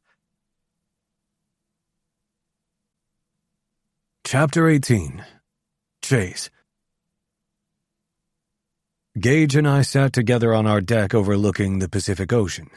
It was our favorite way to relax after a long day at work or whatever else we had going on. "Should I grill tomorrow night?" my husband asked, taking a long sip from his beer. "You know the kids will be starving when they get here and will eat whatever you put in front of them." I chuckled. Our kids weren't kids anymore. Tyler was married and lived in Boston with his husband Hayden. Jace and Dylan were about to start their third year at UCLA, and Cammie was thinking about colleges and would be leaving us the following fall. But no matter how old they got, I assumed we'd always refer to them as the kids. "True, it's going to be nice having all of them home for a night. I can't remember the last time that happened." Tyler and Hayden visited the West Coast occasionally due to their jobs at The Hub, a media corporation Hayden's family owned. Tyler worked in their entertainment department, while Hayden was a sports photographer who happened to be in town to cover the Padres and Red Sox series. Since they were visiting, Jace and Dylan decided to drive down from LA. Even though it was summer, the two of them lived in an apartment near campus year-round. "Ah, look at you being sentimental." I nudged him with my knee. He rolled his eyes. "Like you don't miss the boys as much as I do." It was true. When I retired from baseball a decade ago, the thing I looked forward to the most was spending more time with Jace and Cammie. Not long after, I got together with Gage and we blended our families. Watching them grow into young adults had been the happiest time in my life, but it also passed in a blur. Yeah, I teased, but my phone buzzing on the small table in front of us stopped me from saying anything else. My agent's name flashed on the screen. This might be about my contract negotiation. I'd been working for Padres Live as a sports analyst, and my contract was expiring at the end of the current season. I was hopeful they wanted to keep me on. I swiped the screen to answer and put the phone to my ear. "Hey, Toby, how's it going?" "Pretty good, man. I've got some news for you." I leaned back in my seat. "Did the network send over an offer?" "Actually, I just got off a call with Anthony Lanning, the GM for the Portland Seawolves," he explained. "They've hired Aaron Parker as their manager, and your name was mentioned when they began discussing who to hire as the bench coach." "Are you serious?" I sat up straighter.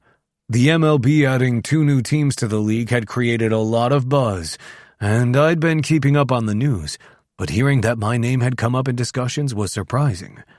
"Sure am." I let out a sharp breath. Wow, I don't even know what to say. "They'll want to conduct an interview, but the front office assured me they want you on their staff."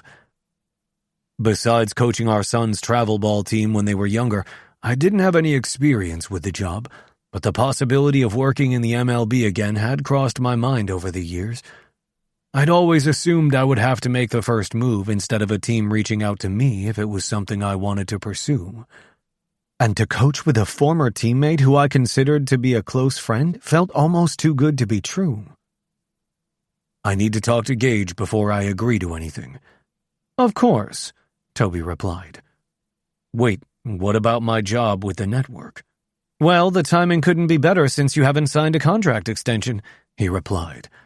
"You just focus on your family and call me as soon as you make a decision." "Okay, thanks." We hung up and I turned to Gage. "So you need to talk to me about something?" He smirked. Yeah." I ran a hand through my hair. "It sounds like the Seawolves are interested in offering me a job." His eyes widened. "Portland? Really?" I nodded. Aaron's managing, and they want me to be his bench coach. Gage laced his fingers with mine. This is exciting news. Why do you look so worried? A part of me wanted to jump for joy and tell Toby to set up the interview as soon as possible, but I also didn't want to be selfish. A decision like this meant lots of things to consider. I am excited, but it's a huge decision. We've got a life here, and what about your teaching job? He snorted. They do have schools in Portland. Okay, what about the kids?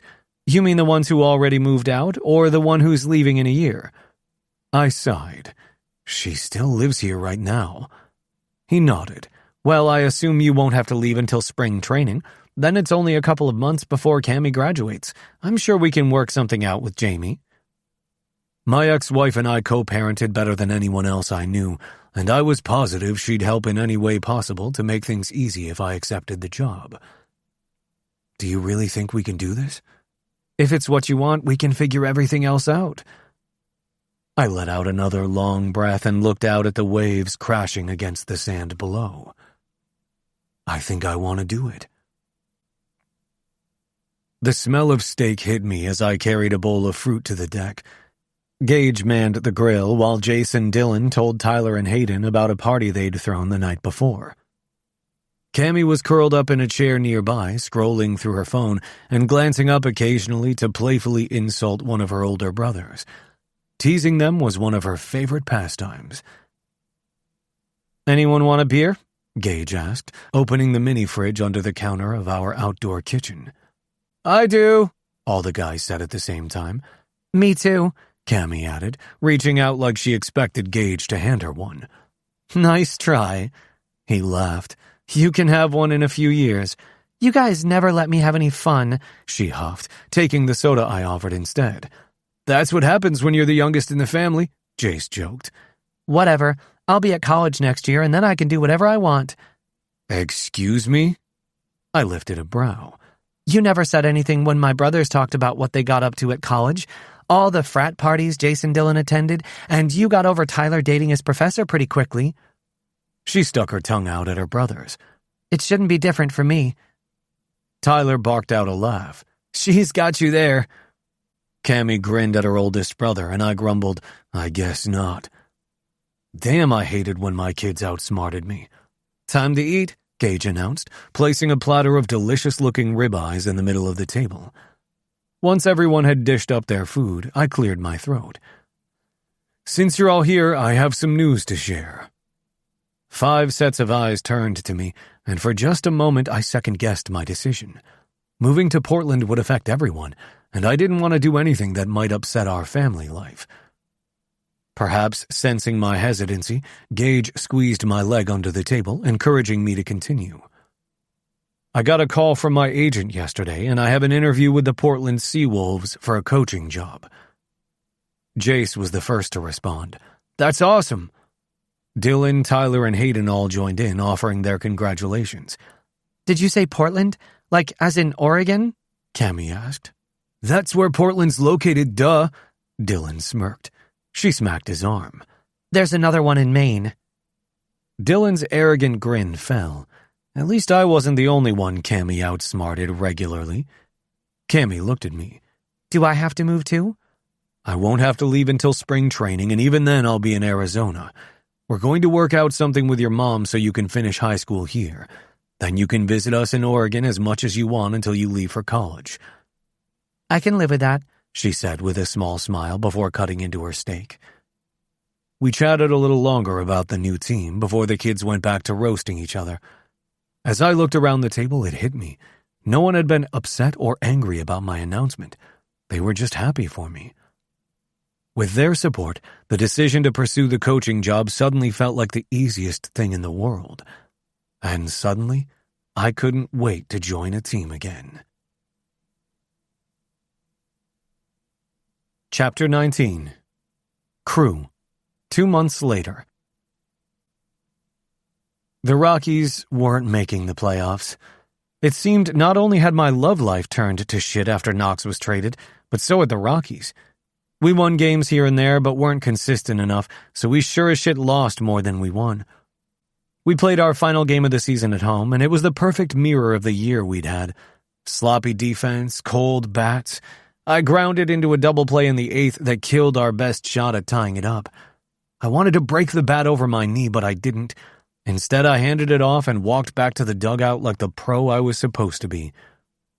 By the time the 9th inning ended, the other team celebrated like they'd just won the pennant. No playoffs, no knocks. I hadn't heard from him in months. He hadn't texted. I hadn't reached out either, but I still kept up with him by checking the box scores and watching the highlights when the Twins played. He seemed to have landed on his feet in Minnesota, batting over .280, solid glove at first. He looked comfortable out there, confident, like he belonged. And even though I was proud of him, it also felt like he had really, truly moved on. I showered, changed into joggers and a hoodie, and offered the usual half-hearted goodbyes before ducking out. No one was in the mood to talk. I sure as hell wasn't. At home, I dropped my keys in the dish by the door and headed straight for the fridge. I grabbed a beer, then sank into the couch like my body weighed double. I didn't bother turning on any lights, just flicked on the TV and let the screen's glow fill the room. The Twins were playing their last regular season game against the Mariners in Seattle. They'd already clinched a postseason spot, so it didn't matter much in the standings, but Knox was still in the lineup going full tilt like he always did. He came up to bat in the 6th, worked the count full, fouled off a pitch that was nearly caught by the first baseman, then roped a double into the right field gap. I watched him coast into second before giving a nod to the dugout. He looked good. I took a long pull from the bottle in my hand, something heavy settling in my chest. Not jealousy exactly, just that quiet kind of ache you get when someone you care about is doing great, and you're proud as hell, but you're not the one they come home to anymore. We'd let each other go. Both of us knew being on different teams in different cities wasn't something we could manage. Didn't mean it hurt any less. About 2 months later, the off-season had settled into a monotonous routine. Workouts, occasional calls from my agent, and a lot of waiting. I thought about going to visit my family in Tennessee, but I hadn't. Given I'd hightailed it out of there as soon as I could after high school, I decided against it. The truth was, going home still meant slipping into a version of myself I wasn't sure I could keep faking anymore. Instead, I hung around Denver, going camping or hiking with some of the guys from the team. We'd gotten together to watch the World Series, and then on Sundays to watch the Bronco games. I tried to have the best time I could, but it seemed no matter what I did, I always thought about Knox. What was he up to? How did he feel losing in the first round of the playoffs? Just how the hell was he? I wanted to know it all, but I didn't reach out. And while I hadn't been able to look at another man, I totally understood he might be dating someone. It hurt. For the first time in 2 decades, an expansion draft was coming up, which weighed on my mind. The Portland Seawolves and Carolina Crushers were joining the league, and every team had to submit their list of protected players. The Rockies hadn't told me much, but I had a feeling. My numbers last season hadn't been anything to write home about. Not bad, but not outstanding either. When the protected lists were finalized, my agent confirmed I wasn't on it. "Doesn't mean you'll be picked," he'd said, "but it's a possibility." Thinking about the possibility of switching to a new team was a weird, uneasy feeling. It made me overthink everything and wonder if I'd done enough, if I'd been good enough. The expansion draft wasn't the same as the amateur draft. It wasn't something people watched on TV with bated breath. It was more of a quiet thing with decisions made behind closed doors, and all I could do was wait. I kept myself busy to avoid thinking too much about the draft, but I'd be lying if I said the thought didn't linger in my mind. Would they pick me? Would I pack up my life in Denver and move to a brand new team? Or would I play another season with the only team I'd known? My cell rang late one November afternoon. I'd expected it to be my mother asking me to come home for Thanksgiving, but instead it was a Portland number. I sucked in a quick breath, then let it ring in my hand a few times before I finally swiped the answer button. "Hello? Hey, Stratton, this is Anthony Lanning, General Manager of the Portland Seawolves. How are you?" I sat down on the edge of the couch, trying to steady my breathing. "Hi, I'm doing well, thanks. I hope I didn't catch you at a bad time." "No," I shook my head. "Not at all." All right, well, I'll cut to the chase. We selected you in the expansion draft. Welcome to the team. I couldn't breathe for a second. It wasn't a shock exactly, but it was close. Wow, okay, thank you. I know it's a bit of a surprise, he continued, but we like what you bring to the table. Your experience behind the plate is exactly what we need. You've got a solid glove, and your ability to call a game in high-pressure situations is something we really value. Plus, you've shown a lot of leadership in the dugout, and we think that's important for a team starting fresh. I let the words sink in. I'd always thought of myself as a steady presence on the field, a guy who could keep things together when the game got tense, but hearing someone else recognize it like that felt good. Thanks, I said again. I won't let you down. I'm sure you won't, Lanning affirmed. We'll be in touch soon with details about reporting dates and everything else. Just wanted to give you the news personally. The call ended and I stared at the phone for a long moment. When I looked around my condo, the walls that had been my home for so long suddenly felt too small. I had everything I needed here, or at least that's what I'd told myself. I thought maybe this was the place where I'd be until I retired, and now I had to pack everything up and head to a city I'd never been to. Taking a deep breath, I ran my hand through my hair while I tried to wrap my mind around what was happening. The thought of leaving Denver hit harder than I expected. I stood and walked toward the window to stare at the mountains in the distance. I had friends in Denver. I had memories, too many to count. Knox was one of them, one I would never forget. I grabbed my phone again, scrolled through my contacts, and stared at his name. I wanted to call him and ask if he'd been drafted to Portland too. Instead, I put it down and sighed. I'd know soon enough.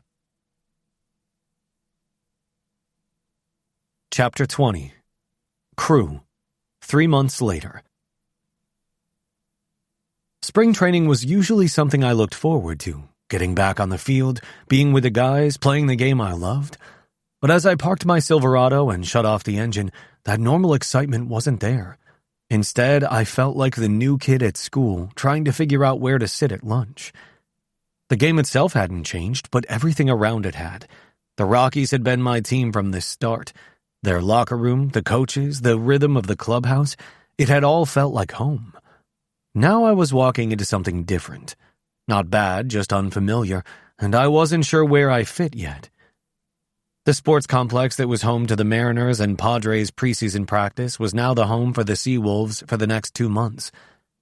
As I made my way inside the clubhouse, I saw my number 17 taped to the back of a metal chair that looked brand new.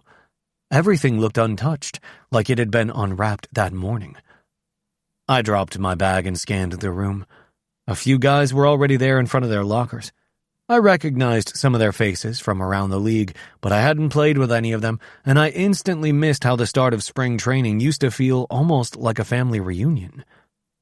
I sat down at my cubby and took my cleats out of my bag. Stratton, right? I glanced up to see a guy moving toward me. He was lean with a full beard. Yeah. I stood and offered a hand. Walker, he said, shaking it. Looks like we'll be working together when I'm on the mound. Good to meet you. He smiled. I've been in the minors for a couple of years now, so I'm looking forward to getting some time on the big league roster. Before I could say anything else, another voice cut in. Hey, Stratton. I turned to see a big guy with broad shoulders and a buzz cut moving toward me. He looked like a catcher to me. I'm Richardson, he greeted, sticking out his hand. I'm a pitcher, too. I blinked. Damn, for a second I thought you'd be after my job. He chuckled. Nope, but I'll try not to hurt your hand. I laughed. Yeah, thanks, but I'm sure I can handle you. The door opened and Aaron Parker walked in, followed by Chase Mathewson. I knew exactly who they were.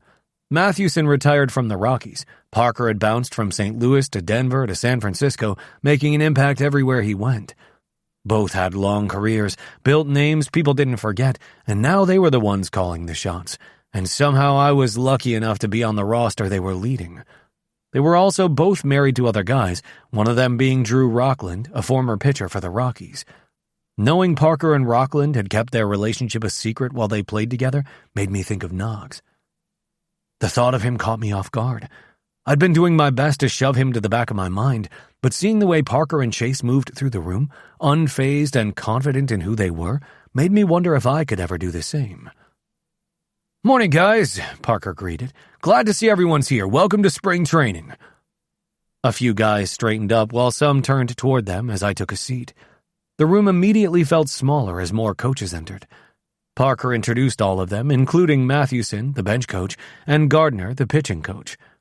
"Let's get to it," Parker continued.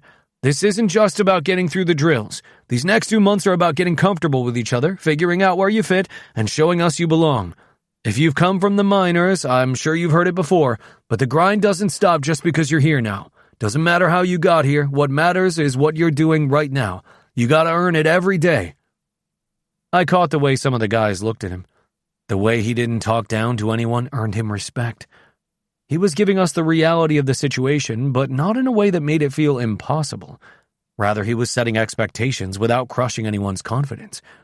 Parker's style of coaching resonated with me and put me more at ease. "All right, today is about getting back to the basics." Parker's eyes scanned over the room. "Nothing flashy, just the stuff that wins games when it matters." "Stratton," Parker turned toward me. "You've got experience behind the plate. Use it. Your energy matters, so stay locked in." I gave a quick nod. What Parker had said wasn't anything groundbreaking, but it hit anyway. Be steady, be present, keep the guy on the mound from coming apart. Parker looked around the group. "That goes for the rest of you, too. Spring training or not, how you work now shows up later. Make it count and get out there." He turned and headed for the coach's office, carrying himself like this wasn't his first time leading, even if technically it was. Mathewson followed with a slight smile that said, yeah, Parker had it handled. Spring training had officially begun. Chapter 21. Knox. The Florida sun and humidity were worse that afternoon than they'd been during most of spring training.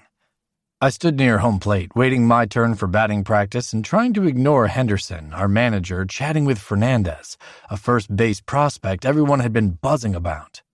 He'd been killing it all spring and seemed to be eating up all the attention his performance had brought his way. When we wrapped up BP, I headed back to the clubhouse to get ready for our final exhibition game in Fort Myers. I'd just finished buttoning my jersey when one of the assistants let me know Henderson wanted to see me in his office.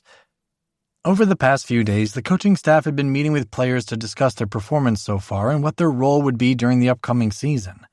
After Crew and I ended things during the All-Star break, I'd thrown myself into baseball. Without sounding too cocky, I believed the way I'd played had helped the Twins get to the first round of playoffs last season, and it seemed to have carried over into the spring, so I was cautiously optimistic about making the roster.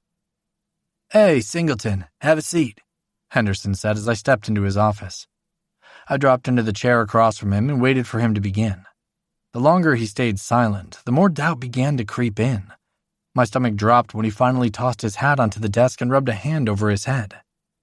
Any confidence I'd possessed a few minutes earlier disappeared as it became clear whatever he had to say wasn't going to be good news. "We're sending you to St. Paul." "The Saints?" I clarified, making sure I'd heard him correctly and was on my way back to the minors. He nodded.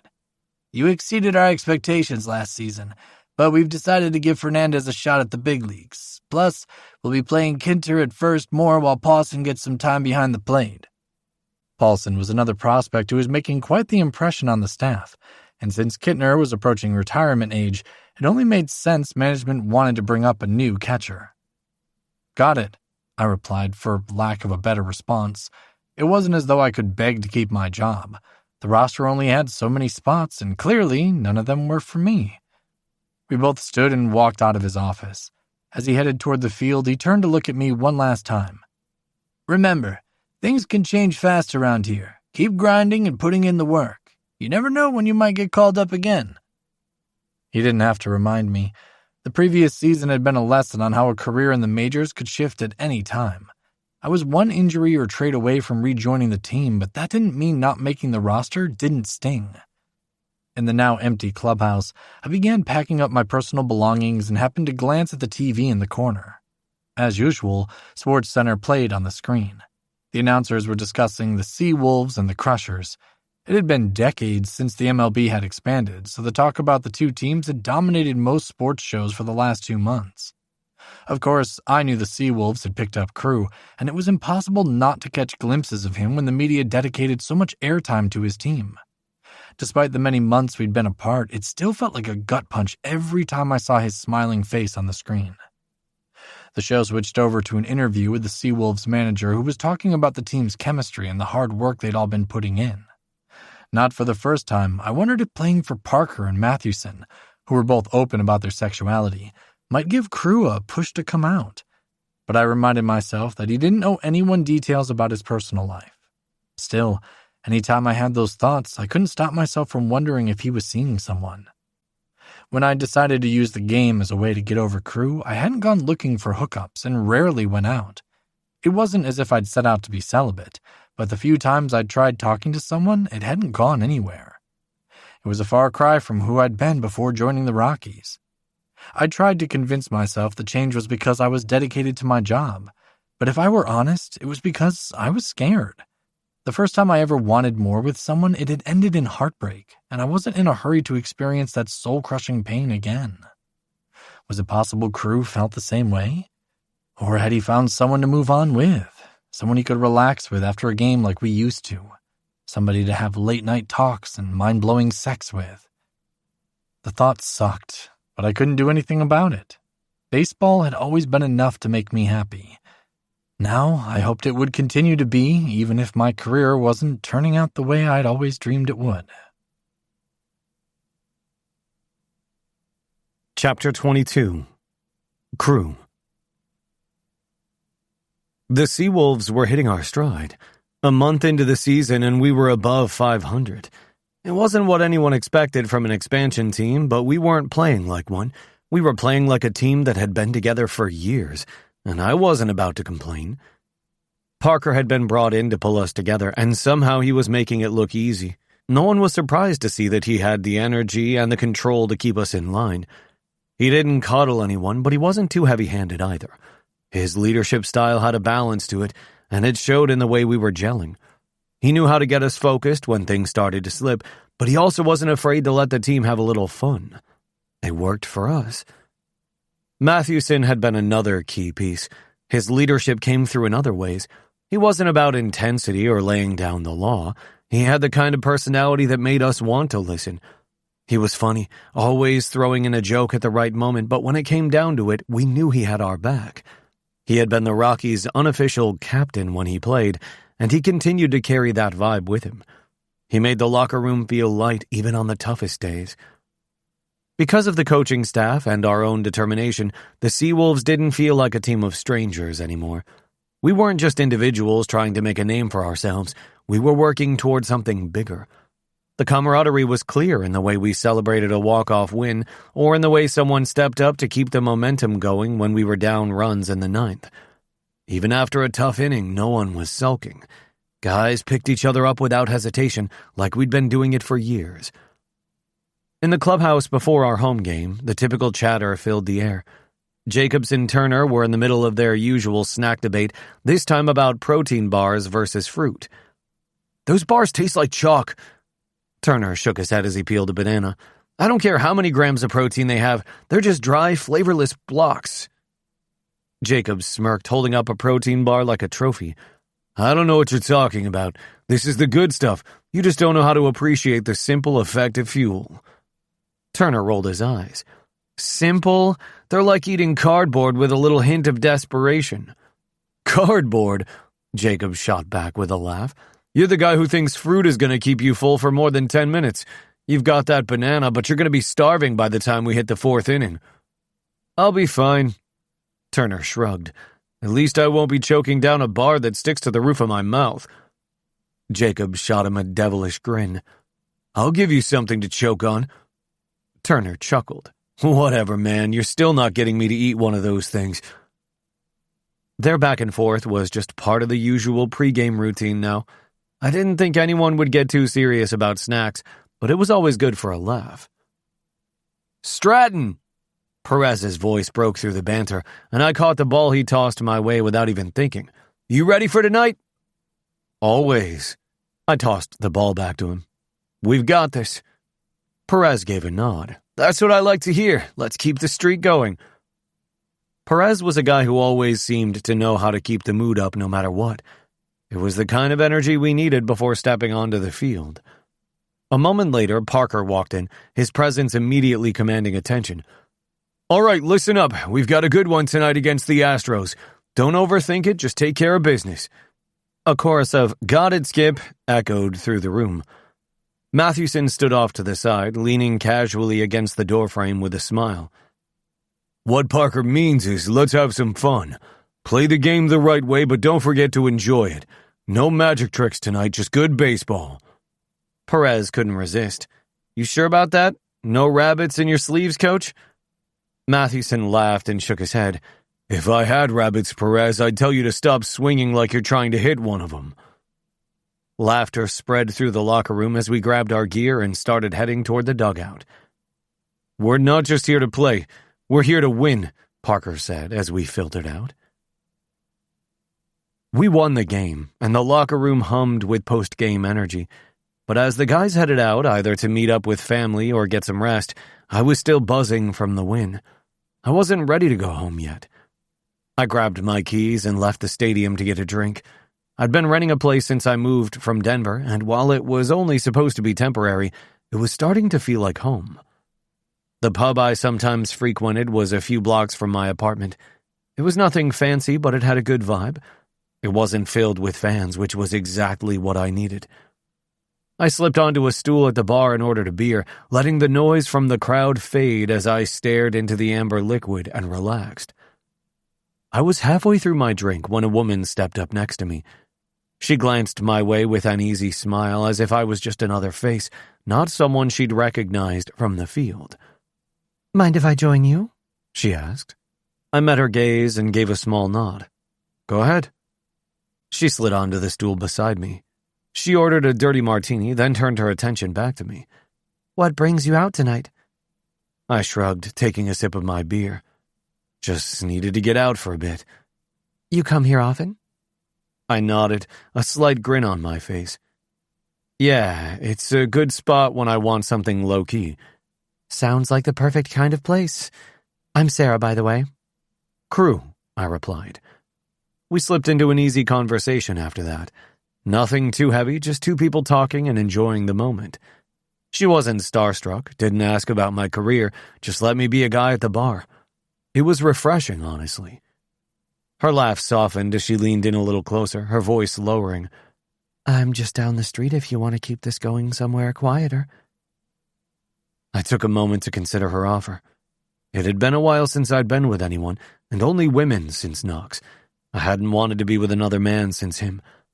The thing was, being with another guy just felt wrong somehow, like I was still holding on to something I wasn't ready to let go of. I'd been with women to scratch that itch, to try to move on, to shove thoughts of him out of my head. But it was never the same. What I'd had with him wasn't something I could easily replace. But tonight, none of that mattered. I finished my beer, dropped some cash on the bar, and stood up. "Lead the way." I'd never been to the ESPYs before, but since I was on an expansion team, the MLB wanted some of us to attend to represent the new franchise. It was cool to see fellow athletes win awards, and I had to admit it was on my bucket list of achievements to do the same, right along with winning the pennant. When they announced the best NHL player of the year, I spotted Levi Sexton sitting next to his teammate Emmett Cooper, who had won the award. I hadn't seen Levi since high school, but I occasionally caught some of his games on TV and knew he was currently with the Boston Bruins. After all these years, he still looked good, and I remembered how I'd had a crush on him back in the day. I watched as he cheered for his captain when Coop walked up to the stage to accept his ESPY. The way Levi beamed, I had to wonder if he was just proud of his teammate or if there was something more. The last I knew, Levi was straight, but he probably assumed that of me, too. Once the awards were done, I wasn't really sure what to do next. I hadn't made any solid plans, but then I spotted Levi outside the venue and walked over. "Crew!" He extended his hand and we hugged. "I didn't know you were here." "Yeah, man," I grinned. "I saw you when your teammate won that award." He turned to the group and said, "Coop, Butcher, Ford, Kaylee, this is Crew Stratton. He plays baseball for—" I guess he wasn't keeping tabs on me like I'd been on him. Fair enough. I was the one who used to have a crush on him. Portland Seawolves. I started to shake everyone's hand. The expansion team? Levi asked. So he'd heard of the team but didn't know I played? Well then. That's the one, I confirmed. Sweet, dude. He clapped me on the back. That's awesome. Thanks. We're doing pretty good, but time will tell with the second half of the season. Maybe I'll come catch a few games while I'm on break. I'd like that. How's the family? He asked. Good. Mom and Dad are loving being grandparents. Yours or Finn's? I snorted. He had to know how hard it was to have a family in our line of work. I know some guys did it, some even on the Seawolves, but I wasn't ready for that commitment yet. Not after my scare with what's-her-bucket. Finn's. He and his wife Marissa just had their second child. Oh, wow, is he still a cop? Levi asked. Yeah, he's keeping the sleepy little town safe. I chuckled. Crew! Someone shouted my name. I looked up to see Perez waving me over. I should see what he wants. It was good seeing you, I said. You too. I'll try to make it out for a game. Sounds good. I made my way toward Perez. Hey man, we're heading out to grab a bite before going to the after party. You in? He asked. I glanced back at Levi and his group. A part of me wanted to stick around and catch up more with him, but something told me it wasn't the right moment. Nah, I'm good, I replied, shaking my head. I think I'm just going to take a walk before going back to the hotel. The guys and I who attended the ESPYs were all flying back to Phoenix in the morning to meet up with our other teammates for a series against the Diamondbacks, and while I could sleep on the plane for a little bit, I wasn't looking forward to partying with the guys. Perez raised an eyebrow but didn't press it. All right, catch you later. After the guys walked off, I took my phone out of my pocket. I wasn't even sure what made me do it. Habit maybe, or something else I didn't want to name, but I pulled up the Twins' schedule. My heart stalled when I saw they were playing the Dodgers, and it was already the top of the sixth. Even though it had been almost a year since I'd seen or spoken to him, I immediately pulled up the rideshare app and ordered a ride to take me to my hotel. I'd change, then head over to the hotel where baseball teams stayed while in town, and see if Knox wanted to hang out.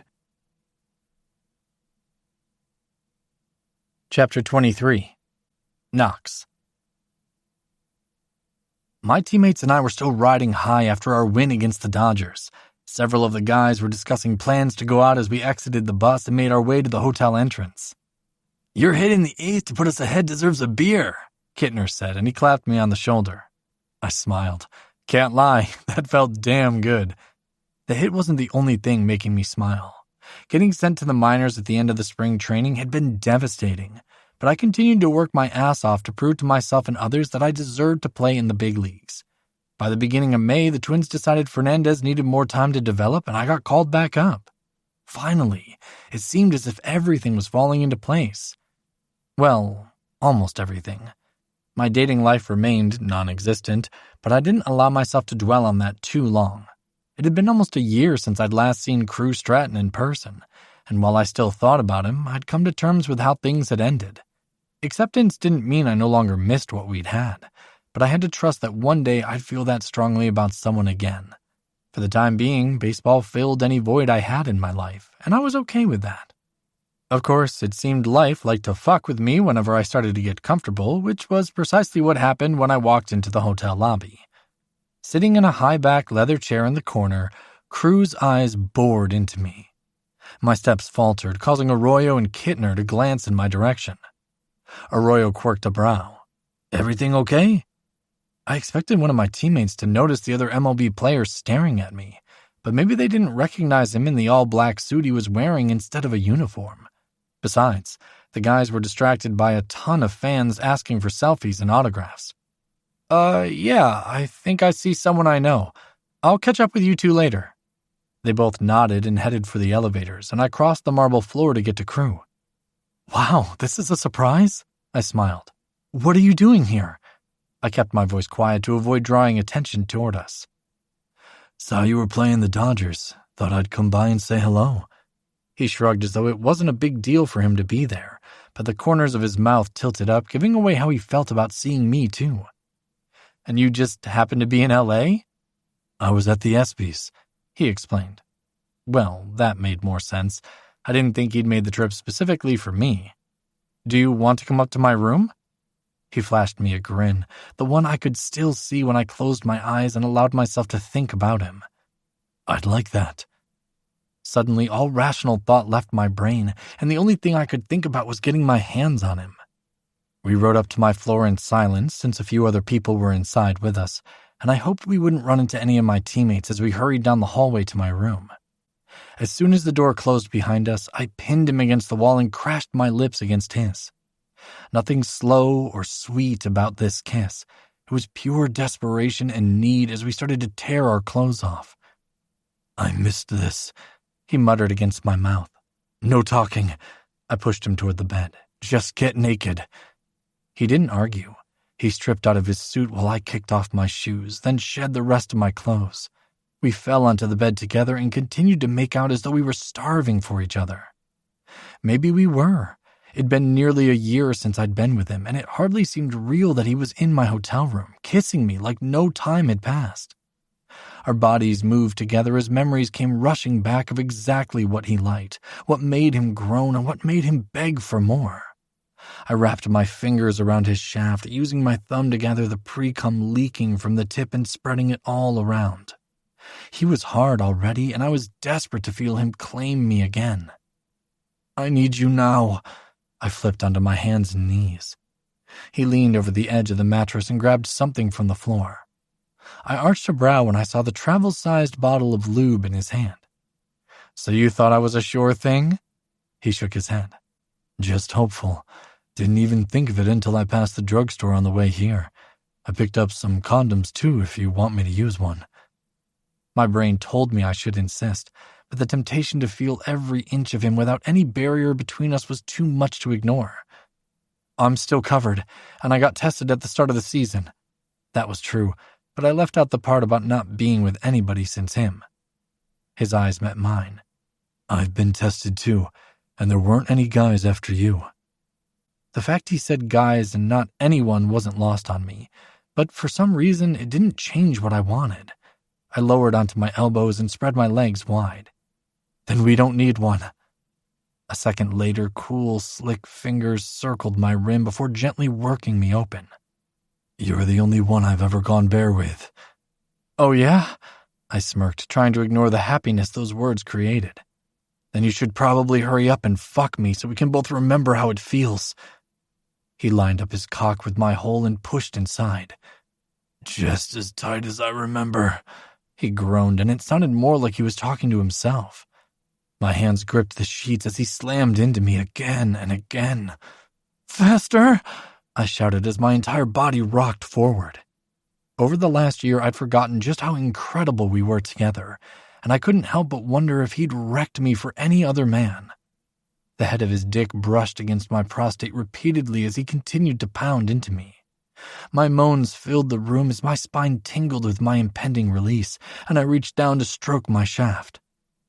Crew's fingers dug into my hips hard enough that he'd likely leave bruises. "That's it. Keep jerking yourself so we can come together." My hand worked at a furious pace, and it didn't take long for me to clench around him. He bit my shoulder as he filled me at the same time my hot cum spurted from my tip. He pressed a kiss to my neck, causing me to shiver, and then withdrew from me. Neither of us said anything for a moment, but eventually he slid off the bed and rubbed the back of his neck. "I'm gonna use the bathroom real quick." I nodded. "Go right ahead." I rolled onto my back and stared at the ceiling. Had I just made a mistake hooking up with Crew? I'd spent the last year doing everything I could to keep myself from thinking about him too much, yet the second I saw him, I couldn't ignore that I still had feelings for him, that I still loved him. When he returned from the bathroom, he sat on the edge of the bed. "You good?" I pushed up on one elbow. "Yeah.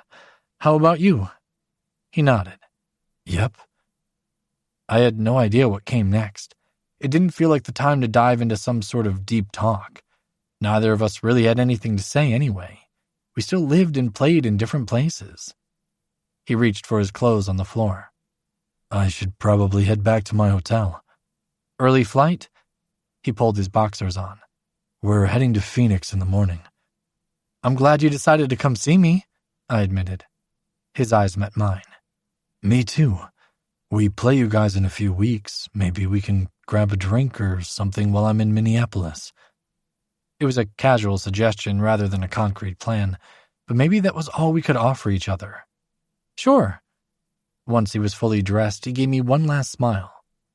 See you later. Later, I replied, and then he was gone. I fell back against the mattress, the sheet bunched around my waist and the smell of him still on my pillow. The way my chest ached as I watched him leave made me wonder if having sex with him again had not been the smartest idea. After all, what we'd just done had brought feelings to the surface that I'd tried to shove down for the past year. Still, I couldn't find it in myself to regret what we'd just done. I loved Crew Stratton, and maybe I always would.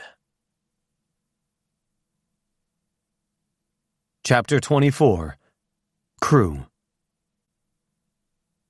I tugged my jersey into place and grabbed my wristband from my locker as the other guys laced up their cleats, finished tape jobs, and swapped jabs about their walk-up playlist. Parker stood near Mathewson at the lineup board, both of them in their seafoam-colored warm-up jackets, going over the batting order. Drew Rockland stood with Mejia by the couch area, discussing pitching mechanics. I caught the tail end of whatever he was saying, something about the fastball spin direction. Rockland wasn't loud or flashy, but every time he showed up, pitchers listened. Not because he used to be some superstar, though he'd had a decent career, but because he knew what the hell he was talking about. Even Castro, the pitching coach, didn't mind Rockland giving advice to our pitchers. No one ever acted like it was weird that our manager's husband was hanging out in the clubhouse either. No side eyes, no whispered comments, nothing. Sabato flipped down beside Ramos. Think Mejia's finally figured out that slider, or is Rockland just sweet-talking him? Ramos smirked. Man could probably convince me to eat kale. They both laughed, and that was it. Just normal clubhouse chatter. Then the door opened and Gage Statler walked in. Mathewson's husband was dressed casually in a Seawolves t-shirt and jeans, and he made a beeline for Mathewson. The two of them talked for a second, then Gage leaned in and kissed him quickly, like he didn't care who saw it. Mathewson didn't flinch, didn't check to see who was watching. I did, though. No one else seemed to care. Not one guy looked twice. I turned back to my locker, pretending to dig around for an item I didn't need, just to give myself a second to breathe. Being around the Seawolves and seeing how easy it was for the coaches to be out and proud made me think more about coming out myself. If I ever did, I didn't want it to be dramatic. I just wanted what they had. Someone I could share my life with. A kiss before a game. Someone waiting for me after home games.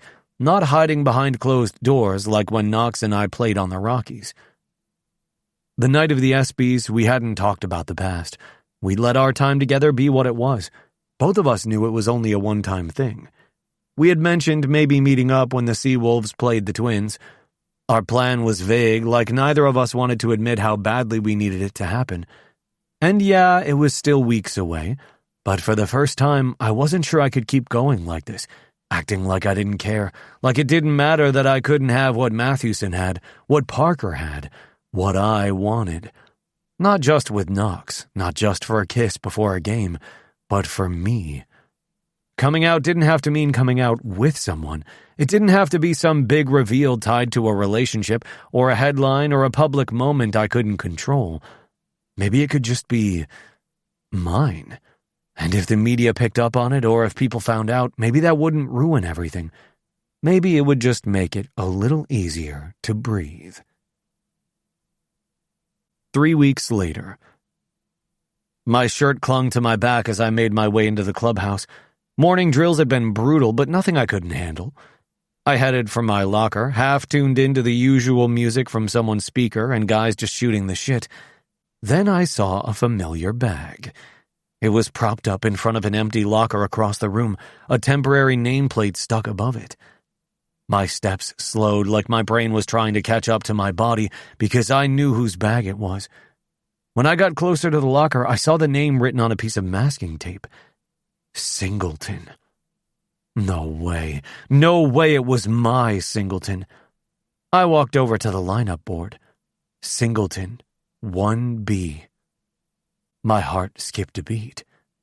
Knox Singleton? I muttered, mostly to myself.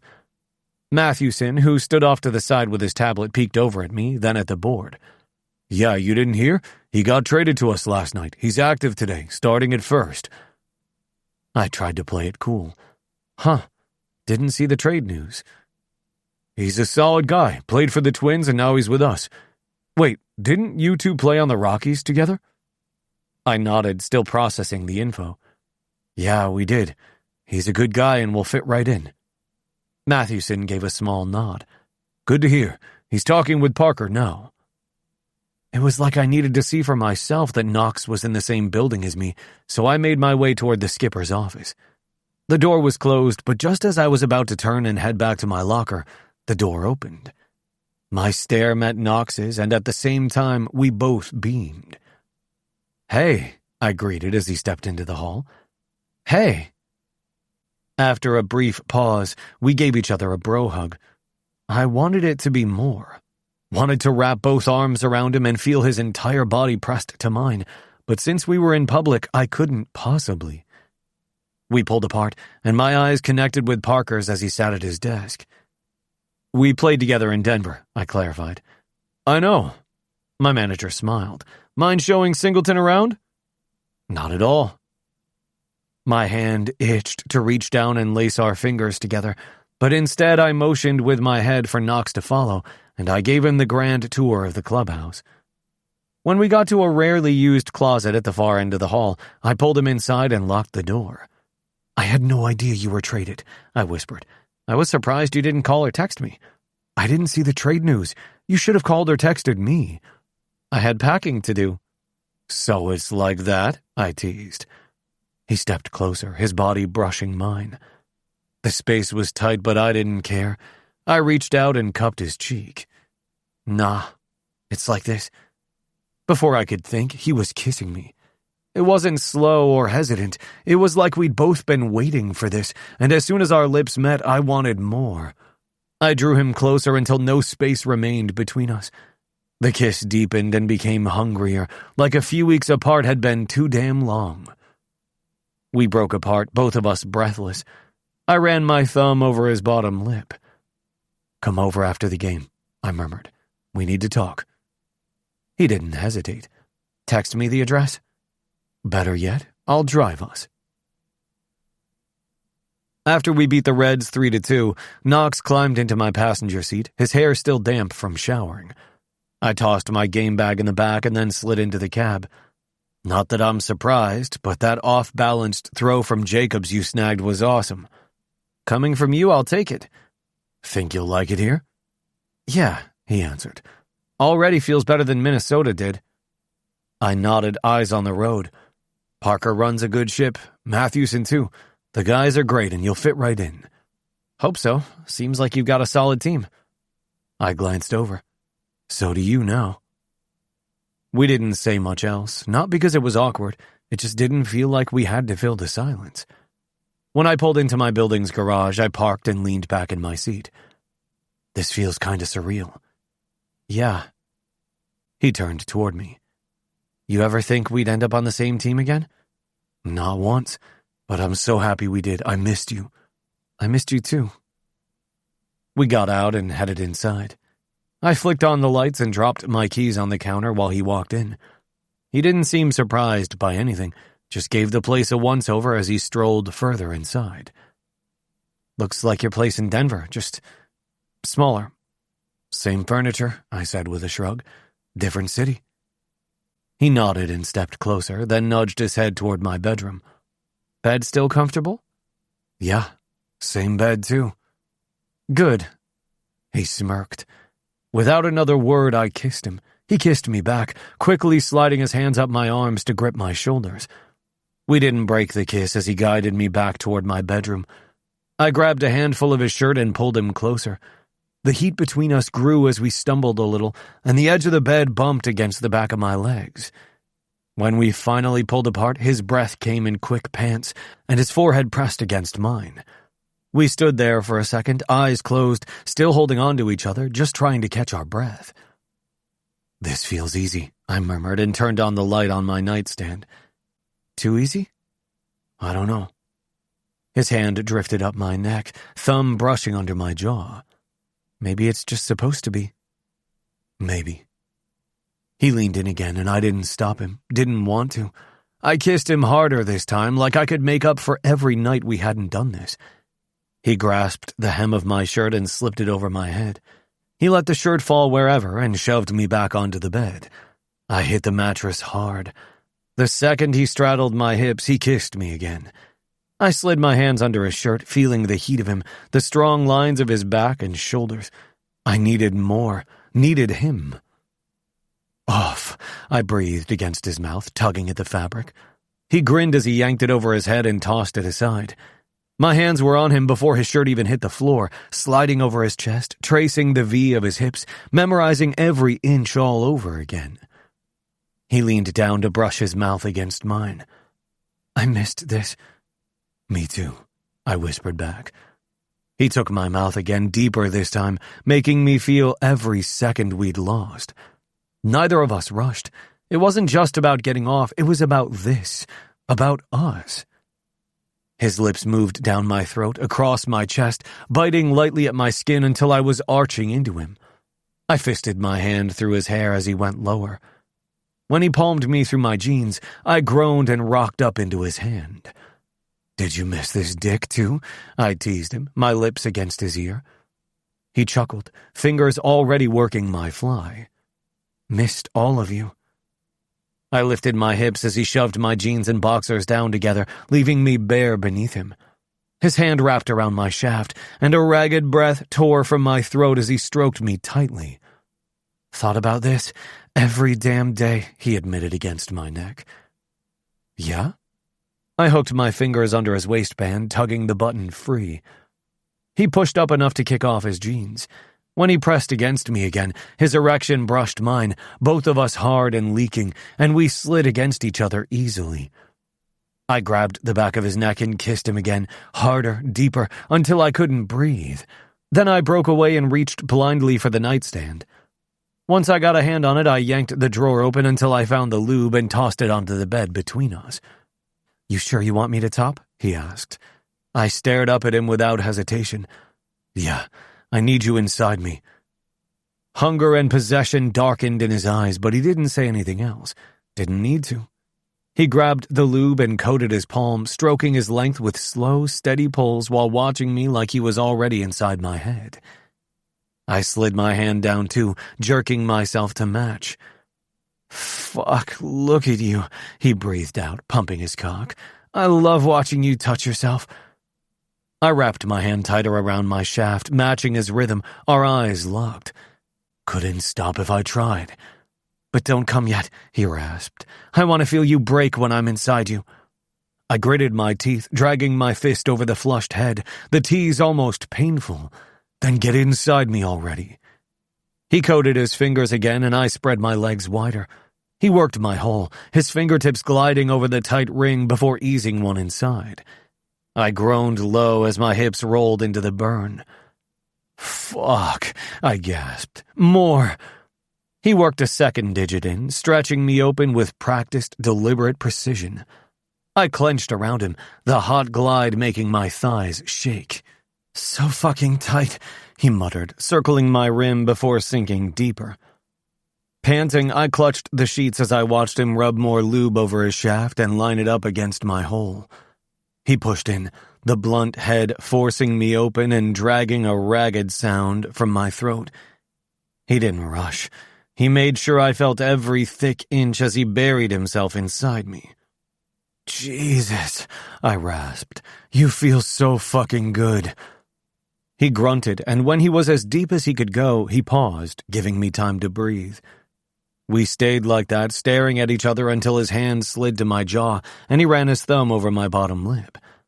"I tried to move on," he muttered. "Tried to forget how you felt, but couldn't." My chest tightened so hard it hurt.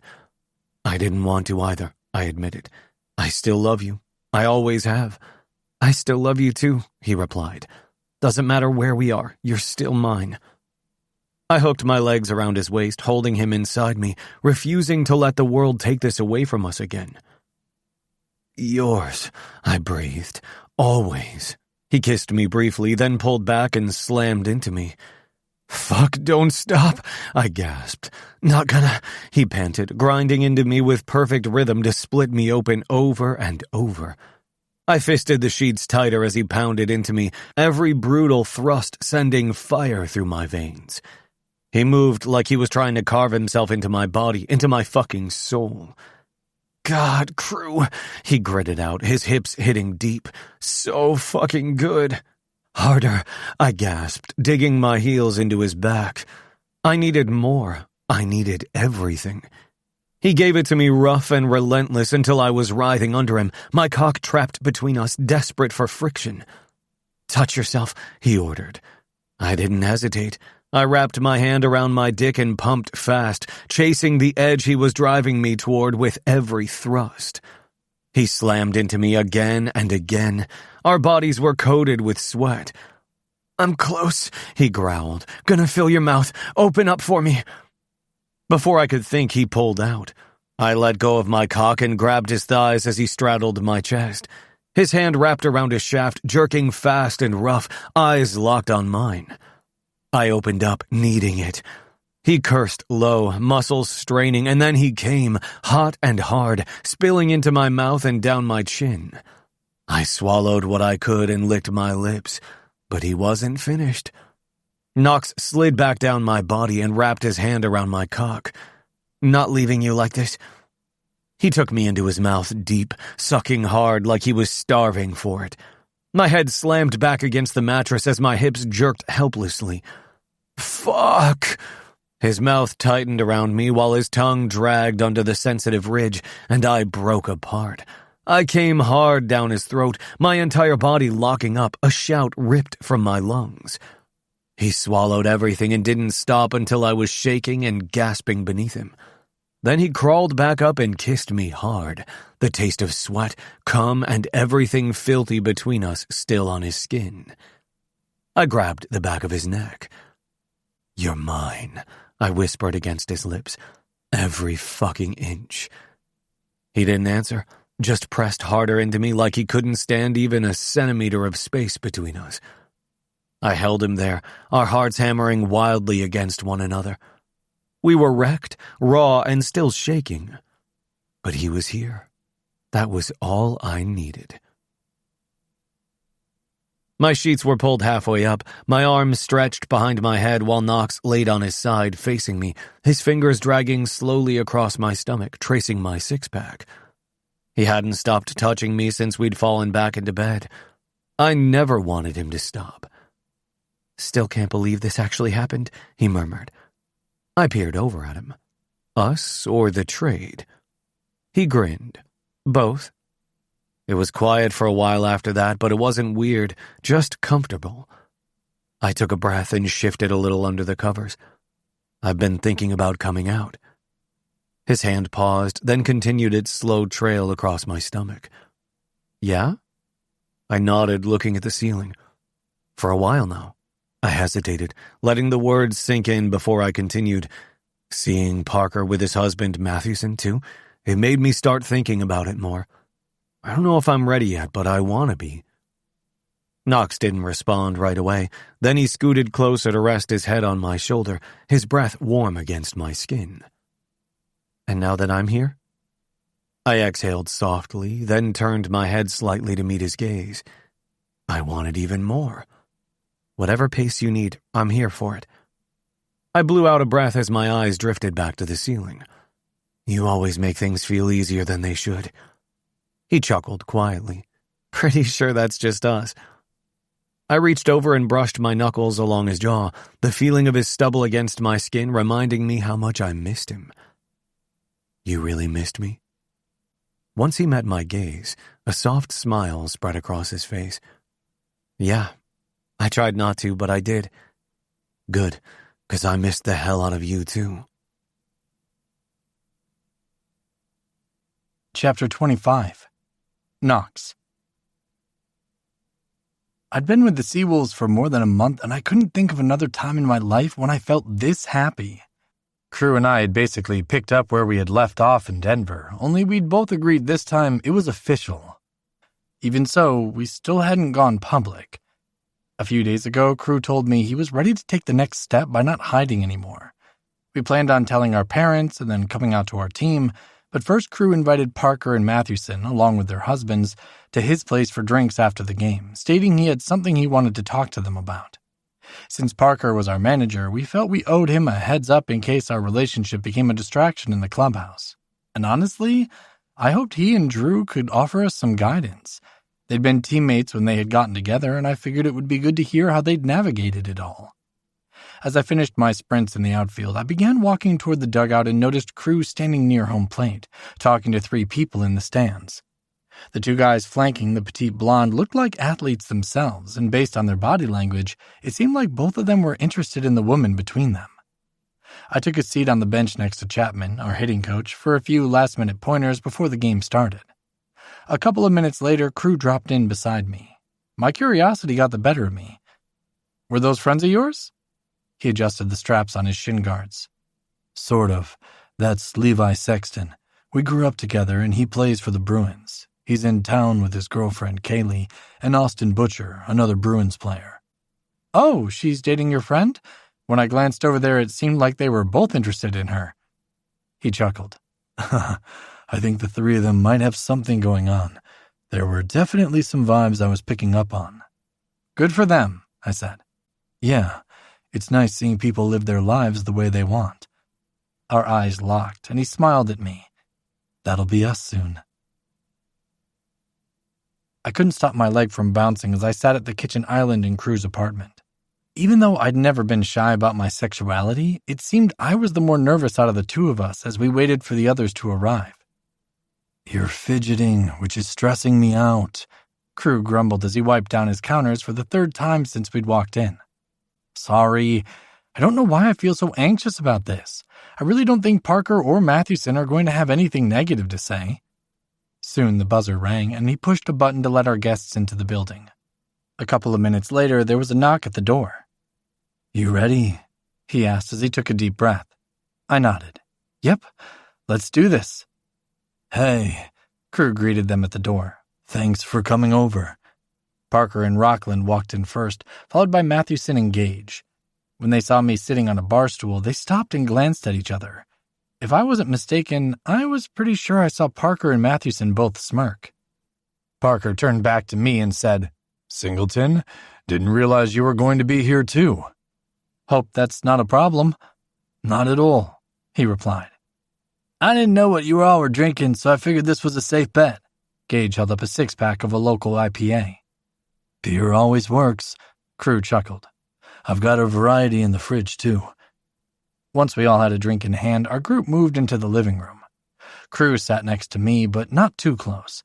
We didn't necessarily feel the need to keep our distance, but this was all still new to us. I guess we should just tell you why we invited you over. Crew took a long sip of his beer and then stretched his arm along the couch behind me. Knox and I are together. Mathewson cracked a smile. Kind of had a feeling since you two seem attached at the hip. And the way you looked at him in the hallway on Knox's first day. I never looked at my former teammates like that. Well, except for this guy. Parker squeezed Rockland's hand. We didn't want to make a big deal out of it, Crew explained. But we figured it was time to let you guys know, especially if the media picks up on it. Does anyone else know? Parker asked. Not that we're aware of, although it's obvious now that we haven't been as sly as we thought. As far as me being gay, that's never been a secret. Mathewson looked at Crew. What about you? He let out a sigh. I've never told anyone I'm bi, so it might end up getting more attention than we intend. And you're okay with coming out? Gage addressed Crew, concern lacing his tone. Yeah, I'm not going to do a press conference or anything like that, but if people catch on, that's fine. Hopefully, they'll keep their opinion to themselves if they have anything negative to say. Rockland rested his hand on Parker's knee. A couple of guys acted like dicks when our relationship became public knowledge, but way more people in the sports world had zero problems with us. That was a relief. I'd dealt with my fair share of homophobes since coming out when I was a teenager, but I wanted to shield Crew from that shit if at all possible. You might get a couple of comments here or there, Parker added, but it won't be tolerated in our clubhouse. I've made it a priority to build a team that's inclusive, and I intend to keep it that way. We appreciate the support. It means a lot to us, Crew replied. We're going to talk to our families first so they don't find out through the media, and then see how things play out after that. Just one more thing. Parker leaned back in his seat. Keep any relationship drama out of the locker room. If I end up having to play peacemaker between you two, I'm going to make it super awkward for all of us, he teased. Got it, I snorted. They stayed for a little while longer, discussing what we expected in the last few weeks of our season. When the door finally closed behind them, I grabbed Crew's hand and pulled him to me. That went well, don't you think? I trailed the line of kisses down his neck. It did, he breathed. I have to admit, it feels good knowing we won't be sneaking around anymore. You know what else feels good? I waggled my eyebrows. He barked out a laugh. Let me guess. It involves us getting naked? Can't think of anything better. Can you? Chapter 26. Crew. I hadn't been nervous telling Parker, Mathewson, and their husbands about my relationship with Knox. I knew they'd accept it. The only hiccup I'd anticipated would have been because we were teammates, and keeping the team and the relationship separate could get tricky. But seeing as Parker and Rockland had been teammates when they first got together, I also knew it would be hypocritical of them. I just felt as though telling them was the right thing to do because the more days Knox and I spent together, the harder it was for me not to touch him in public or just have the biggest grin on my face when he was in the room. However, thinking about telling my family was causing me a lot more stress. The thought of them not accepting me for who I was had been turning my stomach the more I considered it. I'd never known them to have any disdain for the LGBTQ community, but my mother was a hardcore Bible thumper, so I wasn't sure how she'd react. I knew she wanted me to get back with Mallory now that Mal was back living in Harvest Ridge, but even if I wasn't with Knox, I would never rekindle things with her. While Mal was a terrific person, she had broken up with me once I'd gotten drafted, and her reasoning had been that I would be on and off the road all season, with only a few months off in the wintertime. That hadn't changed. Plus, I was all the way in Oregon now. My father, well, I didn't know him all that well, honestly, since most of my life he had been on the road. I had the most hope for my brother and his family because Finn was the best brother in the world. He was the deputy sheriff in Harvest Ridge and somehow still managed to be the most grounded person I knew. He'd always had my back, even when I didn't ask for it, even when I probably didn't deserve it. If any one person in that town could be counted on not to flinch when I told the truth, it was him. The eggs on my plate had gone cold, but I wasn't all that hungry. Knox stood at the counter in joggers and his Seawolves long sleeve, making a protein shake with berries in my blender. When he caught my eye, he arched a brow. "Why does it look like you're all up in your head? What's up?" I set my fork down. "Tomorrow's a road trip." "Yeah, to Raleigh." We were headed to North Carolina to take on the other expansion team for the first time this season. "Right." He poured a shake into his cup and waited for me to continue. "What if we didn't go with the team?" I suggested. "Okay, why?" "I was thinking maybe we could fly to Knoxville, rent a car, and drive to Harvest Ridge." "You want to go home?" It wasn't a question. He already knew. I nodded. "I've been thinking about it, and I keep waiting for the right time to tell my family about us, but I don't think there's ever going to be one, and I don't want to do it over the phone." He pushed off the counter and walked over to the table, sitting across from me with his breakfast in hand. "Then let's go. I'm with you." "You'll come?" "Yeah, of course. I'm assuming you know how we'll get to North Carolina from Tennessee?" "Well, I don't know for sure, but I'm thinking we have to take a red-eye to Knoxville tonight or a flight out first thing in the morning, because the drive to Raleigh is probably at least 8 hours. Or maybe we could fly from Knoxville into Raleigh." "Think Parker will be cool with it?" my boyfriend asked. "There's only one way to find out." I'd been pacing the hallway outside our manager's office for 5 solid minutes before Knox finally grabbed my hand and dragged me inside. "You're going to wear a hole in the floor," he muttered under his breath as we strode through the doorway. Parker looked up from his laptop, eyebrows raised. "What now? Somebody tear a hamstring jogging up the stairs?" "Nothing like that." I shoved my hands in my hoodie, trying to stay calm. Knox stepped up beside me. "It's about our travel for the upcoming road trip." "Okay." Parker leaned back in his chair, folding his arms over his broad chest. I took a breath. "We were hoping to get permission to fly into Knoxville instead of Raleigh." Parker tipped his head slightly. "Knoxville?" "Yeah, from there we'd drive to Harvest Ridge, my hometown," I added quickly. "We'll be in Raleigh before the team call. It won't interfere with anything." Skip's eyes moved between us. "You going home to tell your folks about Knox?" I nodded. "I would like to." Parker held my gaze for another beat. "Then go." I blinked. "Seriously?" "Yeah, just don't fuck around. I want you in Raleigh ready to play." "You got it. We appreciate it." Knox squeezed my shoulder and we laughed. "See, that wasn't so bad." I huffed. "You didn't feel like throwing up the whole time?" He smirked. "Nope, but maybe that's just because I'm not the one going home." We'd caught the 6 a.m. flight out of Portland with a layover in Dallas, and by the time we landed in Knoxville, I couldn't tell if I was anxious or just straight up dreading everything ahead of me. The drive to Harvest Ridge wasn't long, maybe 40 minutes, but every mile we put behind us made my pulse climb higher. I kept one hand on the wheel, the other tapping against my thigh, trying to keep my nerves from boiling over. When we passed the red water tower with "Welcome to Harvest Ridge" painted in chipped white letters, I felt like I'd swallowed a rock. I wasn't ready to face my parents yet. So instead of heading to the house, I pulled into the lot of the Ridgeview Motel. The place hadn't changed. It was sun-bleached with paint peeling around the windows and a soda machine out front that probably still didn't work. A faded vacancy sign leaned in the window like it had been there forever, which it had. "I just want to shower, regroup for the night, and then head over in the morning," I said as I killed the engine. It was almost 5 in the evening, and I didn't want to impose on dinner even if I was their son. Plus, it had been a long day, and I needed a clear head before I dropped the bomb on my folks. "Whatever you need," he replied, already climbing out to grab our bags. The reception office was barely more than a counter and a wall of room keys hung from hooks. A woman in a floral sleeveless blouse looked up from behind the desk, her glasses perched low on her nose. Her eyes narrowed for half a second, then brightened. "Well, I'll be. Crew Stratton?" "Hey, Miss Connie." I offered a polite smile. "You're back in town?" Her gaze drifted to Knox, then back to me. "Visiting family?" "Yes, ma'am, just a quick trip before we head to Raleigh for a few games." She passed over the check-in form and a pen. "Still playing ball?" "Absolutely. I'm with Portland now." "Oh, that's right," she nodded. "My nephew says y'all are going to take the whole damn thing." "We hope so." I grinned.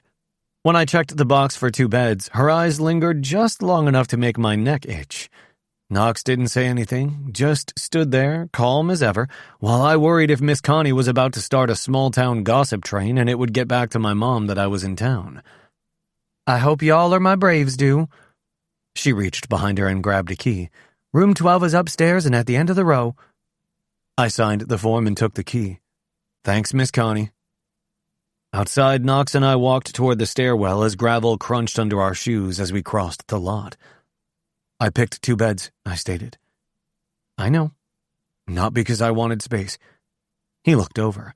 "You don't want to give them a reason to talk and get back to your parents before you talk to them." "Yeah," I whispered. "I understand." Once we got upstairs, I unlocked the door and pushed it open. It was the opposite of what we were used to when traveling. The team usually put us up in nice digs, but this little motel had worn and outdated carpet, and the TV was bolted to the dresser. "I'm going to take a quick shower."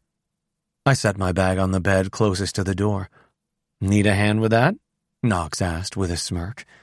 "Yeah, actually, I could use the release," I deadpanned. "Well, damn if you're going to make it that easy." We headed toward the bathroom. The alcove barely fit the 2 of us shoulder to shoulder, and when I opened the door, we both paused.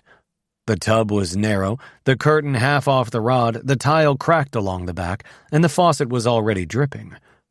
He leaned in, chin nearly brushing my shoulder. You sure we're both fitting in there? Guess we're about to find out. Instead of answering, he reached for the hem of his shirt and peeled it off. I followed, pulling my own over my head, then stepped out of my shoes. We didn't talk as the rest came off. We stepped under the water, elbows knocking, knees brushing. You're huge, I muttered as he turned sideways to let me under the spray. Knox smirked and reached for my hardening dick. You say that like it's a problem. Once we got out of the shower, I went to my bag, unzipping it and rummaging through the smaller pocket. Shit. Knox looked over, towel still around his waist. What? I forgot my toothbrush. He grabbed his shirt off the bed, shaking it out. There a store nearby? Yeah, Dixie Mart, just down the road. I'll go with you. We got dressed and headed back out into the Tennessee heat. The Dixie Mart looked exactly like I remembered, with white siding and a cart return that had been bent sideways since high school. Inside it was cool and smelled like fried chicken and lemon cleaner. I grabbed a cheap toothbrush, a few bottles of water, and we each got sandwiches and chips from the deli. And that's when I saw her, Mallory Wade. She was coming around the end of the last aisle, maybe 10 feet away, pushing a cart with one hand. A little boy sat in the front with light brown hair that curled slightly at the ends, cheeks flushed pink from the heat, and a box of animal crackers clutched in both hands. Our eyes locked. Crew, she breathed. My throat went dry. Hey. Her gaze drifted to Knox, then back to me. Didn't expect to see you here. Just got in a few hours ago. She adjusted her purse that was slung over her shoulder. Well, welcome home. My gaze dropped to the boy. He wasn't squirming or fussing, just sitting there with his snack. Then he looked up at me, and I froze. I knew those eyes, because they were mine. Chapter 27. Crew. 4 years ago. I didn't think my palms could get any sweatier, but there I was, wiping them on my shorts for the 100th time while I was losing my damn mind. The living room of the apartment I shared with Mallory was packed with people. My mom, my brother Finn, Mallory, of course, my Florida State coach, and a few teammates who had become family were all with me to see how draft day panned out. ESPN2 was on the flat screen, muted for now, cycling through pre-draft coverage and analysis. The main event wasn't set to start until later that evening, but the anticipation was already thick in the air, reminding me that tonight might finally be the night everything changed. No guarantees, no certainty, just hope, nerves, and the biggest what-if of my life hanging in the air. I caught movement out of the corner of my eye and turned just in time to see Mallory slipping out the sliding door onto the back patio. She'd been quiet all day, barely touching her bagel at brunch and now nursing a glass of orange juice. Not a mimosa, just juice, and not like her at all. Huh. A weird little wrinkle formed in my brow as I watched her step into the Florida heat. She wasn't staying at the apartment for a few days since there wasn't enough room with my mom and Finn crashing at our place. Mallory had offered to stay at her friend's apartment nearby. The night before, she sent me a text. Can we talk tomorrow? It's important. I'd responded, of course, after the draft. She replied with a simple, love you. I hadn't thought much of her message in the moment. I figured she just wanted to talk about logistics, about what would happen if I got picked by a team on the other side of the country. Maybe she was nervous. I was. But what really caught my eye about Mallory's behavior was the not drinking, the weird vibe I was getting from her, and the something in her eyes when she looked at me, like she wanted to say more but couldn't. My gut twisted. Finn nudged me with his elbow and passed me a bottle of water. You okay? Just nerves. You nervous? Thought you were Mr. Cool. Not today. My phone rang on the coffee table and everyone in the room jumped. I grabbed it off the table. The caller ID showed a Denver number. I swiped to answer, my hands shaking as I put it on speakerphone. Hello? Crew Stratton? Yeah. This is Brent Waters with the Colorado Rockies. We're taking you at pick 5. Welcome to the organization. My heart stopped. Everything after that moved in a blur. People started shouting. My mom cried. Finn grabbed me in a hug that nearly cracked my ribs. I stared at the patio toward where Mallory stood in the doorway. She plastered on a smile that didn't quite reach her eyes and came to hug me. She leaned in. "I'm proud of you." I hugged her back, so full of adrenaline and disbelief I didn't think to ask her what was wrong. 2 days later, she broke up with me. Present day. Knox stepped up beside me. I cleared my throat. "This is Knox. He's my teammate." The word tasted wrong, not because it wasn't true, but because it wasn't the whole truth. We shared a dugout, sure, but we also shared a bed, shared secrets, shared things I wasn't ready to explain in the middle of the Dixie Mart with a ghost from my past staring at me. Mallory gave him a polite smile. "Nice to meet you." Knox stuck out his hand, and they shook. "You too." I should have introduced her too, but everything in my head short-circuited the second I saw the boy. Knox didn't know who Mallory was. He didn't know she used to live with me, that we used to date. I gestured to the boy. "And this?" She glanced down, brushing a hand gently over the boy's back. "This is my son, Grady." Grady. I managed a faint smile. "Nice to meet you, Grady." He didn't say anything, just blinked at me before hugging his crackers tighter. Mallory straightened. "We should get going. It was good seeing you." "You too, Mal." I couldn't stop watching the boy as they walked away. Those eyes, too damn familiar to ignore. He couldn't have been more than 3 or 4. I did the math. Was it possible? Had Mallory been pregnant and never told me? Or did she get pregnant right after she broke up with me? I dragged my hands down my face and let out a slow breath. My heart was still galloping like I'd just caught a foul tip off the wrist. I didn't know what to think. But I knew what I had to find out. Mallory had a son, and I was starting to think he might be mine. "Who was that?" Knox wondered. I took a deep breath and then forced out the words, "My ex." "Ah, that makes sense now. It seemed a little awkward." "Yeah," I agreed. We paid for our stuff and walked back to the rental car. My head was still a mess as I turned the car on and drove the short distance back to the motel. Once we got inside, I dropped my food on the small table and then sat on the bed and stared at the wall. "What's wrong?" Knox probed. "I keep thinking about the kid. Didn't he look like me?" "Kinda, yeah. You think he's yours?" "I don't know," I admitted. "I haven't seen Mallory in 4 years. She never said anything, never asked for help, nothing. You'd think she would have wanted at least financial help. When she broke up with me, she said it was so I could focus on my future. Maybe she thought she was doing me a favor and telling me about the boy, even for financial help, would stop me from playing." Knox leaned forward, forearms on his knees. "You going to talk to her?" "I have to. I have to know."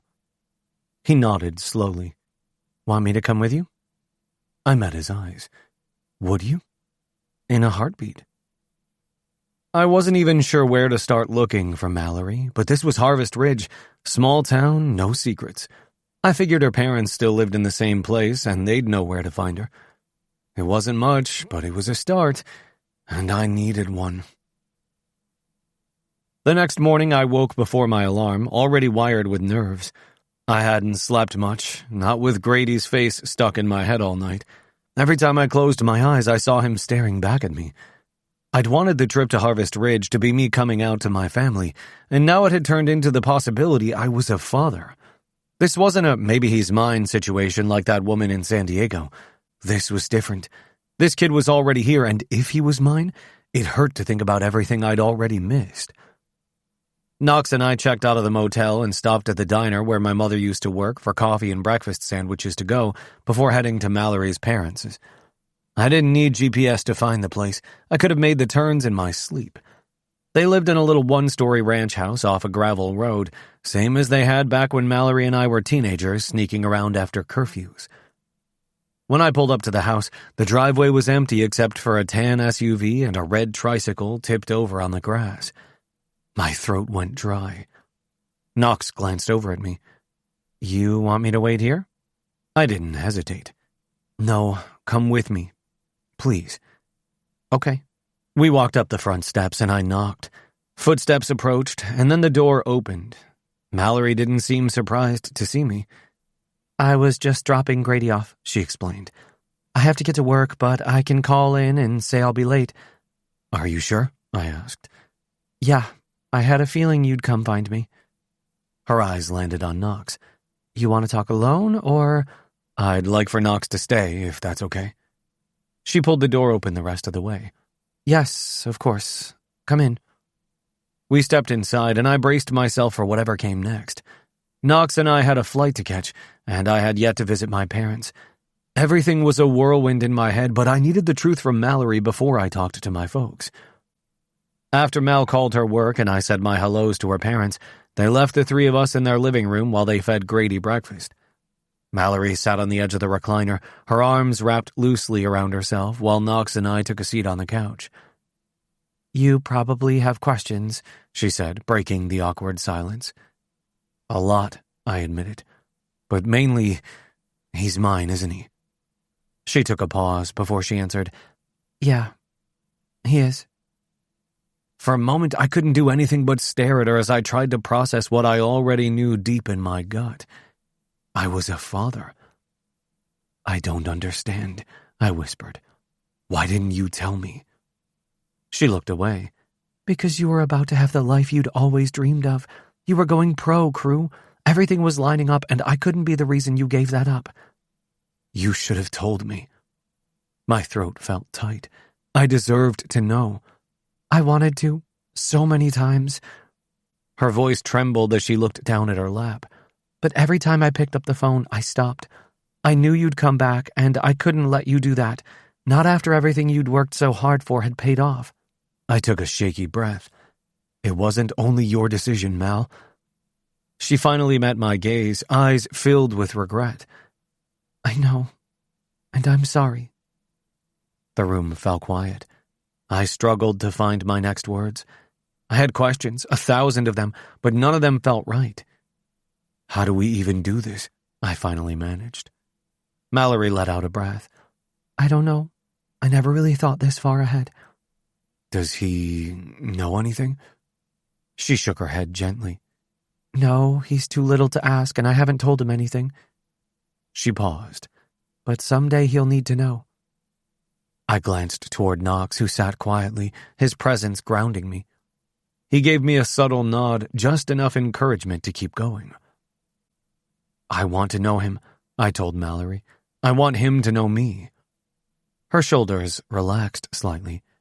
I'm glad. I never wanted to keep him from you, but you have to understand why I did. I kinda do, I replied, but it still hurt to think about missing all those years with him. Come to Raleigh, I suggested suddenly, surprising myself. We have a 3-game series there. I'll take care of everything. The flight, hotel, whatever you need. It would give me a chance to spend some time with Grady. Start getting to know him. Mallory hesitated. Are you sure? That's a lot to take on so suddenly. I'm sure, I answered firmly. I want to do this. I want to be a father who spends as much time with his son as he can. You know, the opposite of how my dad was with me. Her expression softened. I think you'll be great at it. I glanced at Knox. There's something else you should know. I laced my fingers with his. Knox isn't just my teammate. He's my boyfriend.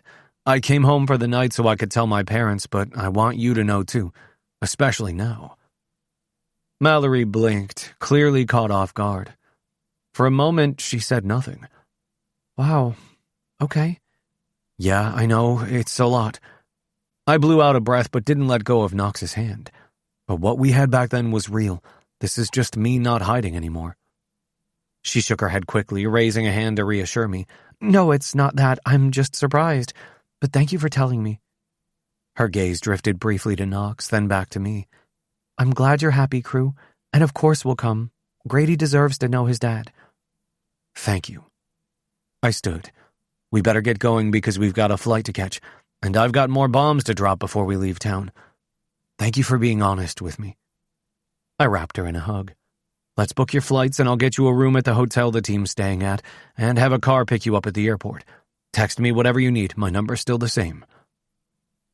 After their flights were booked, Mallory walked us to the front door. Grady trailed behind her. Can you tell Crew bye? She asked softly. He looked up at me and chirped, Bye. Bye, Grady. I crouched to his level. It was really good to see you again. He blinked at me, then turned back toward the living room without another word. Mallory offered a faint smile. We'll see you in Raleigh. Yeah, looking forward to it. She gave a small nod, then gently closed the door behind her. Knox and I stepped off the porch and headed for the car. I didn't look back until we reached the end of the drive. Grady was watching from the window, and I just stood there, staring back at my son.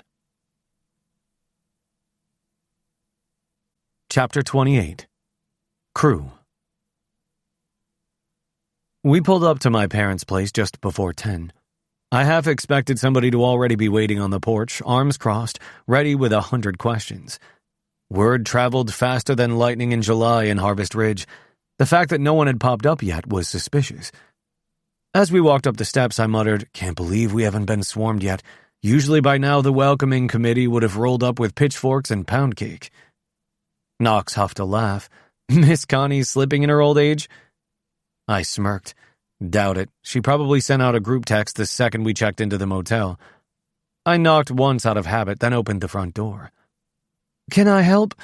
My mom's voice cut off as she stepped out of the kitchen, her eyes locking on me like I'd stepped out of a memory instead of a rental car. Her mouth dropped open. "Crew?" "Surprise!" I reached out my arms for a hug. "Guess Miss Connie's gossip train is running slow this week." Mom crossed the room in a heartbeat to put her arms around me. "You didn't tell me you were coming home." "I know, it was a last-minute decision. We're on our way to Raleigh." She pulled back, her hands on my face for a second like she was making sure I was really standing in front of her. I motioned to Knox beside me. "This is Knox. He's my, teammate." The word teammate still felt sour on my tongue, but it wouldn't be long before I could tell everyone the truth. Her gaze shifted to him, still misty but smiling. "Nice to meet you, Knox." "You too, ma'am." They shook. "You boys eat yet?" Mom asked, already on autopilot. "We're okay. Grabbed some breakfast sandwiches at the diner. Is Dad around, though?" "He's out in the shop. Why?" "I need to talk to both of you. And Finn, if he can swing by. Can you call him?" She nodded. "Of course. Is everything okay?" "I'll explain when everyone gets here." She disappeared down the hall, and a minute later I heard the back door creak open. My dad stepped inside, wiping his hands on a rag, and stopped in the doorway. His stare found me, and for a second, he just stood there. Then he crossed the room and pulled me into a hug that caught me completely off guard. "Didn't know you were coming in," he muttered. "Damn good to see you, son." "You too, Dad?"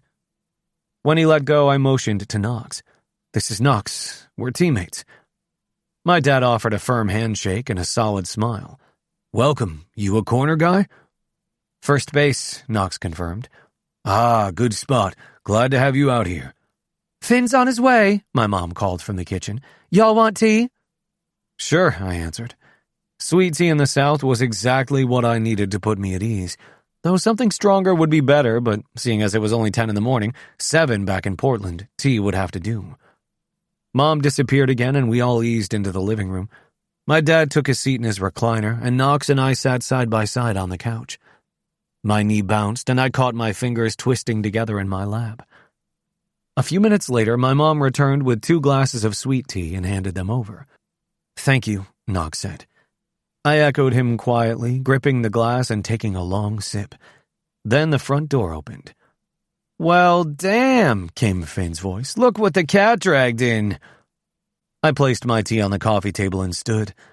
He reached me in 3 strides and wrapped me in a bear hug that squeezed the breath out of me. "About time you came home." "I missed you," I admitted.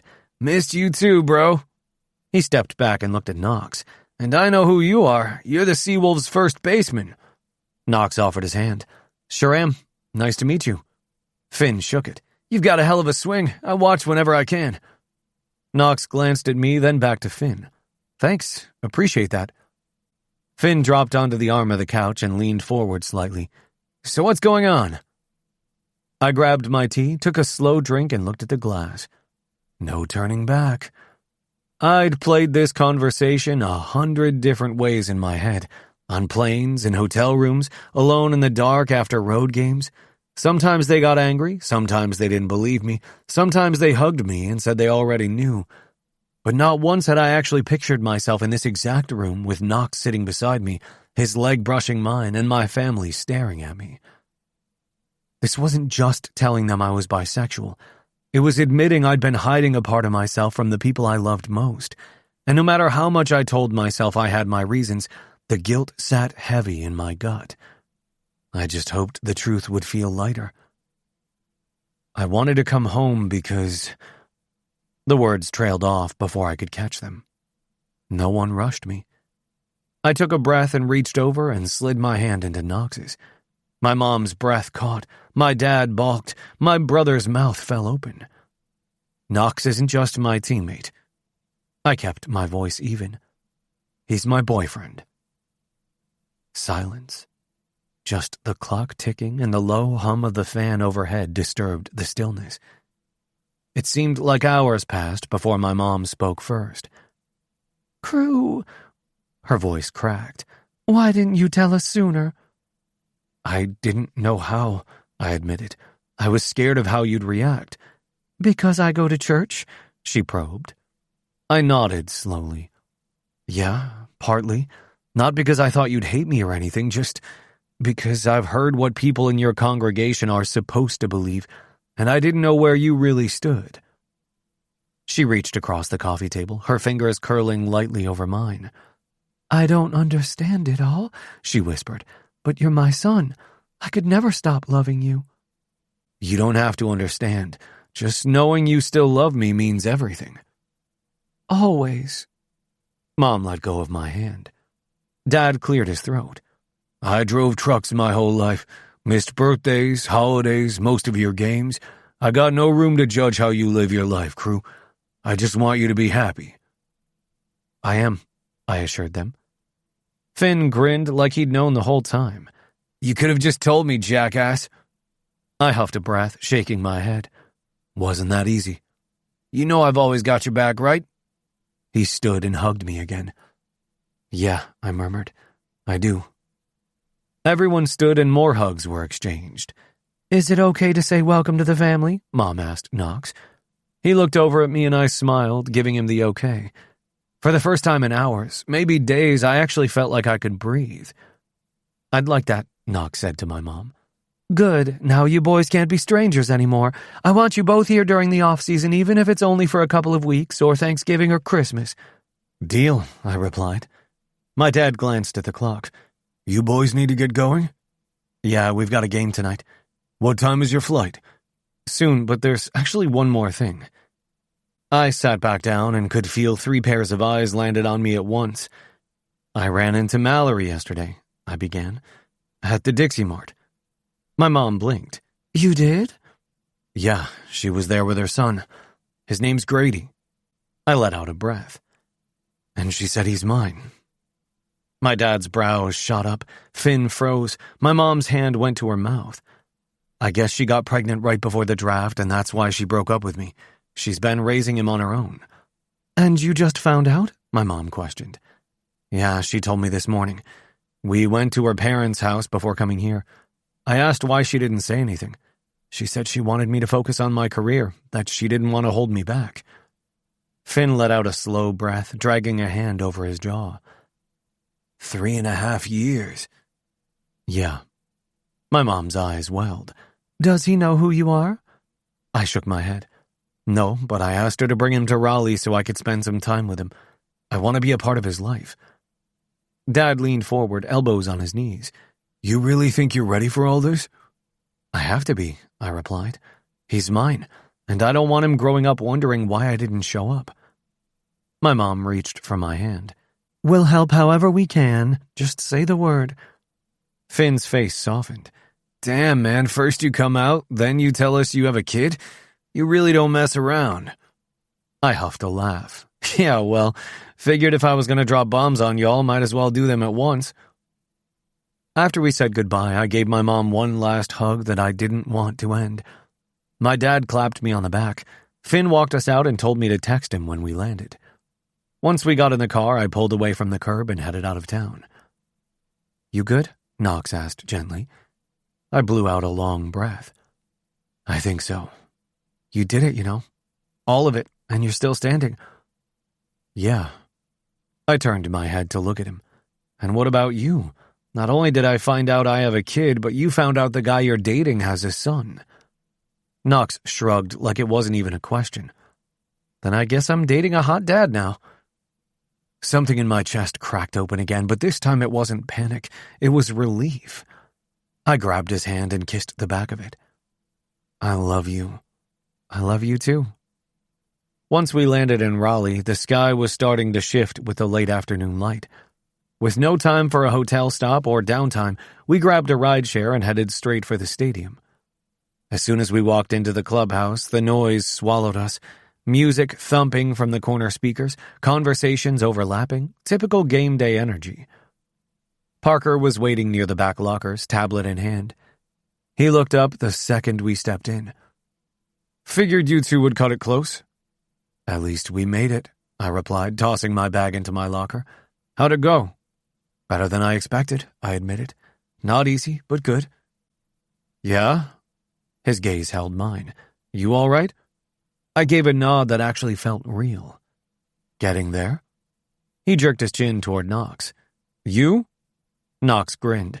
I'm good, but he cried twice. Pretty sure he's still dehydrated. I did not, I snorted. Parker huffed a laugh. Well, make sure he drinks something before he passes out. You're behind the plate tonight, Stratton. Wouldn't have it any other way. He turned to head toward his office, and Knox stepped in beside me, grabbing his jersey from his locker. Think he missed us? He won't admit it. I peeled off my shirt and started getting into my gear. Behind me, someone hollered from across the room, Hey, Stratton, you bring back souvenirs or just your ugly face? Bite me, I shot back. And just like that, I was Crew Stratton again. Not the son, not the surprise dad, just a catcher getting ready to do my job. For the first time ever, I didn't feel like I had to hide one part of my life just to hold on to another. Chapter 29. Knox.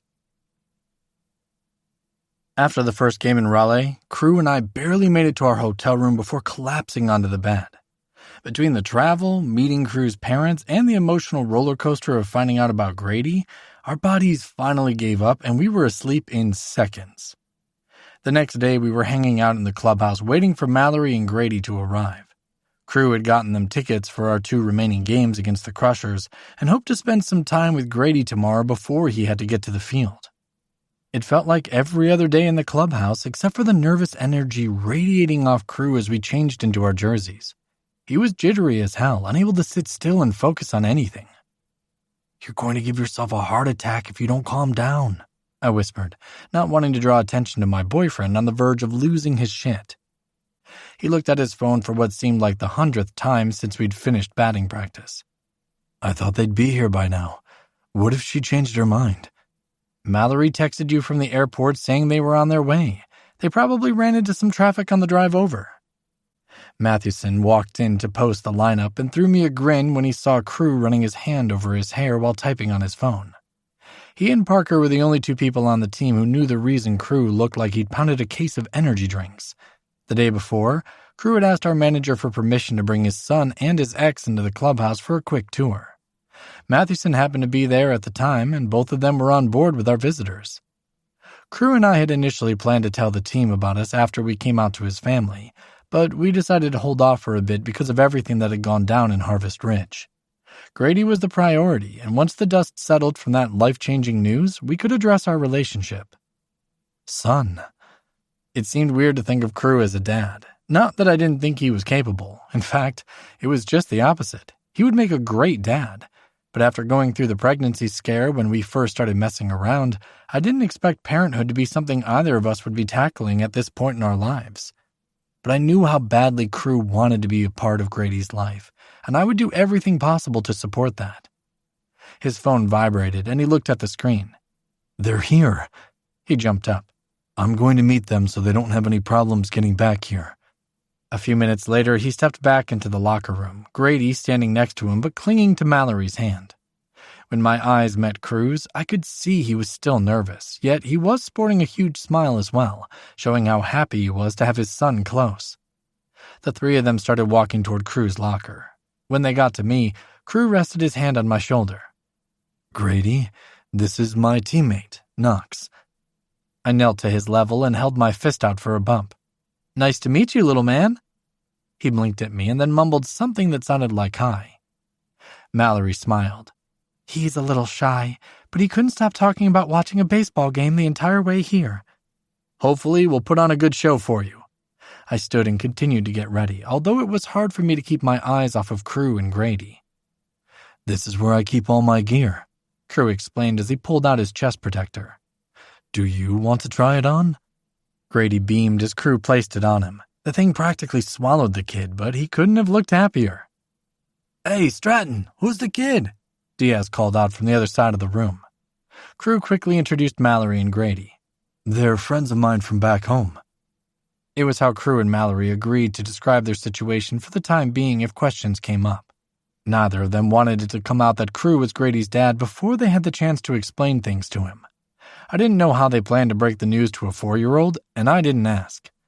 Grady waddled around for a couple of minutes, handing out high fives once he got a little more comfortable. Eventually, Mallory told him it was time for them to find their seats. Crew helped his son take off the gear and said, I'm going to head out to the field soon. Make sure you look for me. Grady nodded. Okay. We'll be cheering for you, Mallory replied. Shortly after they left, Crew and I walked to the dugout. You've got a cheering section tonight. You know what that means, right? His brow furrowed. What? You better hit a bomb and make your son's night. Talk about pressure, he chuckled. I elbowed him playfully. I'm happy for you. Fatherhood looks good on you. His face lit up. If you told me a year ago that I'd have a boyfriend and a kid, I would have laughed in your face, but damn, I wouldn't change it for anything. Crew had a great game behind the dish. He blocked a few wild pitches, picked off a runner trying to steal second, and caught a couple of foul balls. At the top of the 8th, the score was tied. Crew stepped up to the plate with 2 runners on and 1 out. From where I stood against the railing, I could see Mallory and Grady a section over and 2 rows back from the field, giving my man their undivided attention. The first pitch was an outside fastball, just like Crew liked. I knew the moment he made contact that it was a solid hit, and I watched it soar over the left field fence. Sabato and Turner scored, and when Crew rounded third, he looked over at his son, who waved a foam finger wildly in the air. Both of them looked so happy in that moment. When Crew got back to the dugout, I smacked his ass. You just became someone's hero. He let out a breath. I hope so. When we got back to the locker room after the game, Crew checked his phone. Mallory said Grady could hardly keep his eyes open. She's taking him back to the hotel, and we'll get together tomorrow morning. I nodded. Well, you better get some rest tonight since it sounds like you have a big day ahead of you tomorrow. We showered quickly and boarded the bus to go back to the hotel.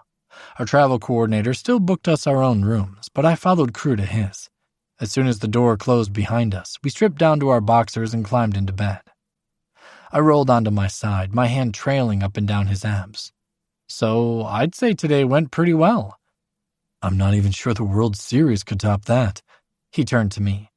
In case I haven't said it, thank you for being so cool about everything. I'm sure this hasn't been easy for you to come to terms with either, but you've been extremely supportive. I'd be lying if I said learning about Grady hadn't shaken me a bit. When it was some random one-night stand claiming to be pregnant with Crew's child, I didn't worry about him wanting to do the family thing with her. But the current situation was different. Mallory wasn't a stranger. They had a history together, and I had a few moments when I wondered if he'd want to try to create a family with her. It would break my heart all over again, but it would be understandable. But those thoughts didn't last long. He hadn't given me any reason to question his feelings or loyalty to me. How could I not be supportive when I've never seen you so happy before? You make me happy too. He leaned forward and captured my lips in a passionate kiss. And I plan on showing you just how much. And then he did. Twice. The next morning, Crew invited Mallory and Grady to have breakfast with the team. I went down to the restaurant with them, but kept my distance. For one, I didn't want to impose on the limited time they had together. And second, I didn't want our teammates to think it was odd that I was hanging out with his friend and her son.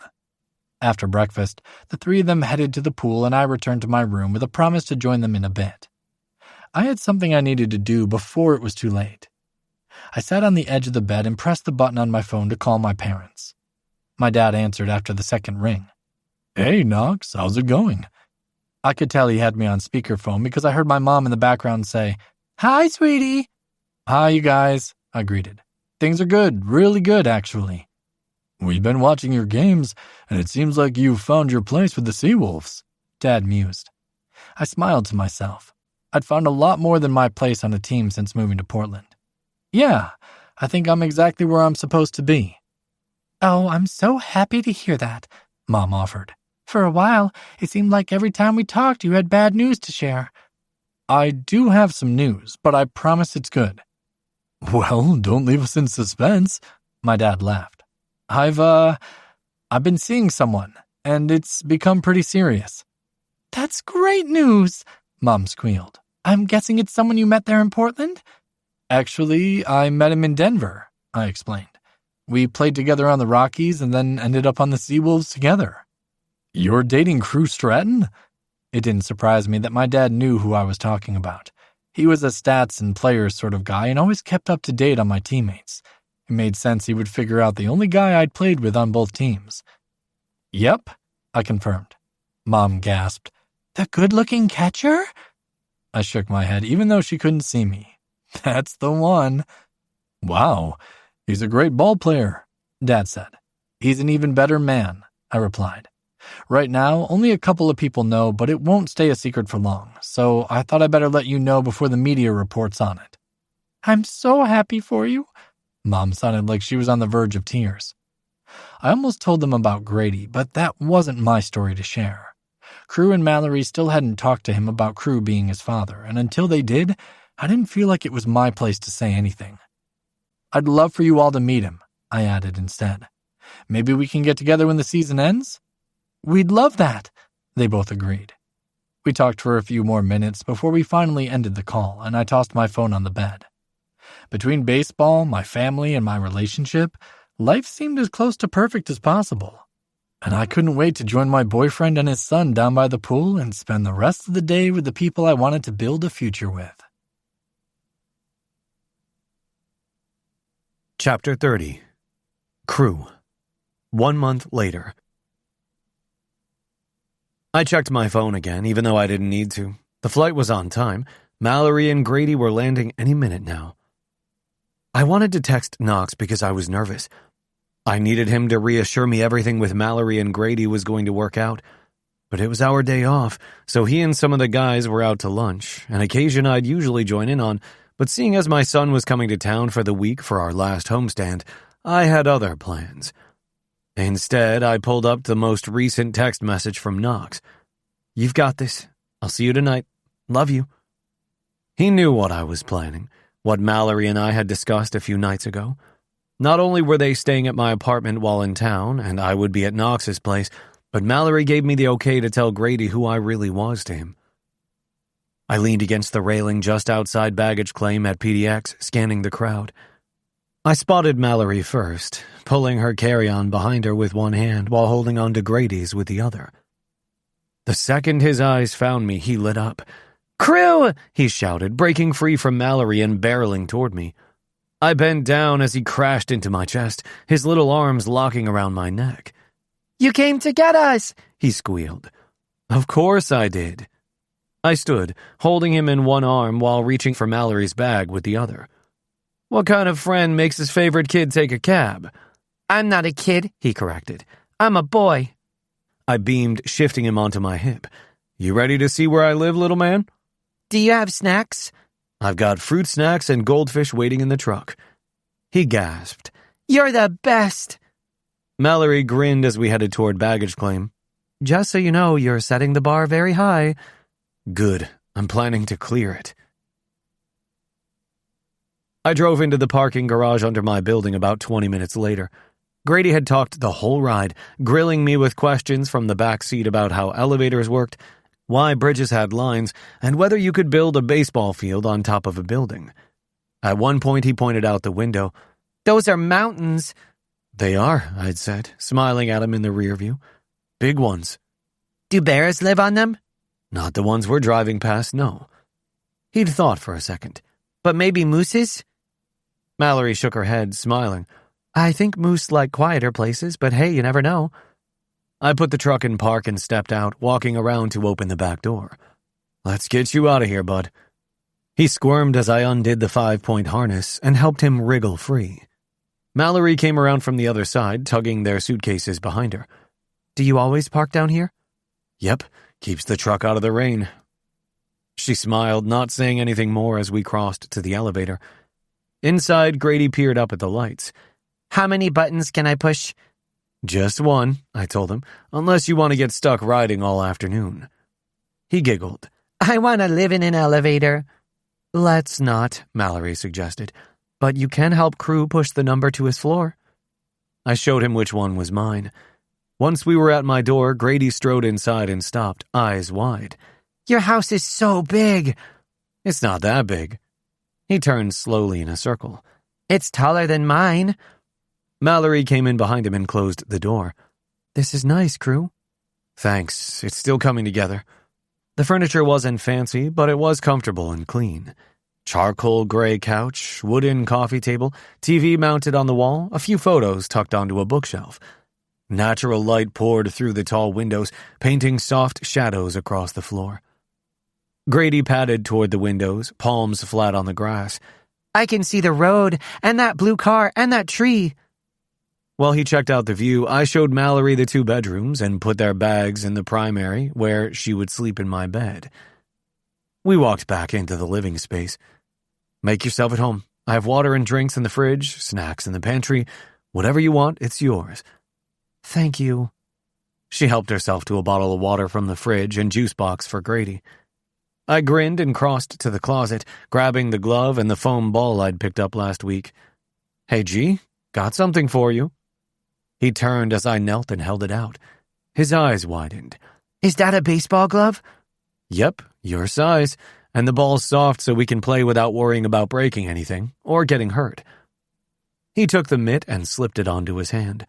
The leather was stiff and he couldn't quite close it. It's kind of hard. Gloves take time to break in, I informed him. You and I can do it together. He nodded. Okay, but you have to teach me. I never played baseball before. I can do that. He gazed up at me, brows pinched. What if I missed a ball? Then I'll throw it again. He let out a little sigh like that was exactly the right answer, then sat down on the floor with the glove in his lap, testing the ball with his other hand, squeezing it like a stress toy. Mallory stood near the kitchen watching us. He's gonna remember this. I peered down at him, then back at her. Me too. We hadn't seen each other in person since Raleigh. Mallory and I had kept in touch, video chatting when our schedules lined up, but I could tell it wasn't quite the same for him. I wasn't part of his day-to-day. Still, she told me he'd started watching my games. She'd flip on the Seawolves when they were on, point me out when I stepped up to the plate, or when Knox made a play at first. Apparently Grady had started calling me my Crew without even thinking about it. Now he was here. When I glanced at Mallory again, she gave me a silent okay. Hey, G. I kept my voice quiet. Can we talk about something? He held out the ball in his hand. Are we gonna play now? Soon. There's just something I want to say first. I motioned for him to follow me to the couch. You know how we've been talking lately? I asked as we took a seat. On video calls? Yeah, you showed me your bat and the locker with the shoes. That's right. I smiled a little.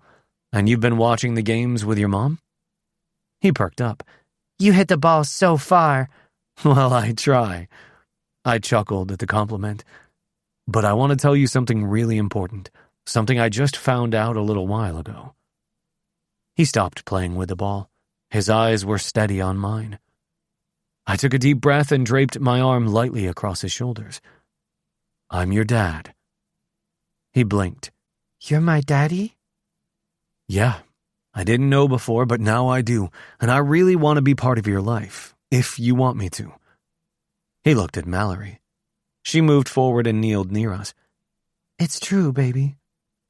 He leaned in, tucked himself against my side, and curled his fingers into my shirt. Okay. I wrapped my arm around him. He was so light, but somehow that moment carried the weight of everything. After a beat, he stared up again. "Can I call you Daddy?" My voice cracked a little. "Yeah, bud, you can." He rested his head on my chest and closed his eyes like it was nothing new, like he'd always belonged right there. Mallory brushed a tear from her cheek as she quietly watched us. Grady sighed. "Are you going to be my daddy even when I go back home?" I smoothed a hand over his curls. "Always." His voice was quiet. "Even if I don't see you all the time?" "I'll still be your dad every single day," I promised him. "That's not going to change, no matter where you are." He pressed closer. "Okay, I think that's good." After a few minutes, his breath slowed against my chest. His fingers stayed curled in the fabric of my shirt, the foam ball still tucked between his arm and his side like he wasn't ready to give it up, even in sleep. I waited a couple of more minutes before easing us both up carefully. He stirred but didn't wake as I carried him to the guest room and laid him down on the neatly made bed. Mallory had packed one of his superhero-themed blankets, and I tucked it around him before stepping back. Mallory stood in the doorway, her arms folded gently across her chest. "He's out cold." "Yeah." I kept my voice low. "Guess he had a long day." We both stood there for a bit, watching him sleep. Then I clicked off the light and followed her back into the living room. She grabbed the half-full water bottle she'd left on the counter and took a sip before sinking into the armchair. "You okay?" I nodded, the feel of Grady's little hand pressed against my chest still lingering. Better than okay. "You did good, Crew." Running a hand through my hair, I settled onto the couch across from her. "Thanks. I was nervous. Still am." "Understandable." She curled one leg under the other. "But you handled it right. He trusts you." "Yeah," I murmured. "I hope he always does." She studied me for a second. "And things with Knox, still good?" A smirk tugged at my mouth before I could stop it. "Yeah, they're good. Better than good. He's kind of perfect, actually." She laughed softly. "You were so calm when you told me about him in Harvest Ridge, like it was no big deal." "I didn't want it to be a big deal, just the truth." "Did it ever cross your mind to tell me when we were together?" I hesitated. I wasn't even close to ready. "But you knew you were bi then?" "Yeah, I felt things back then." Her brows knitted together slightly. "Like what?" I took a breath. "Like I had a huge crush on Levi?" Mallory blinked. "Levi Sexton?" A small, dry laugh escaped me. "Yeah." Her mouth opened, then closed. "You two were always around each other. I figured if anything, you just liked competing with him." "We were friends," I said. "Rivals too, sure, but there was more under the surface for me. I didn't understand it then, not fully, but it was there." Her voice dropped. "I had no idea." "I know." I leaned back, running a hand through my hair.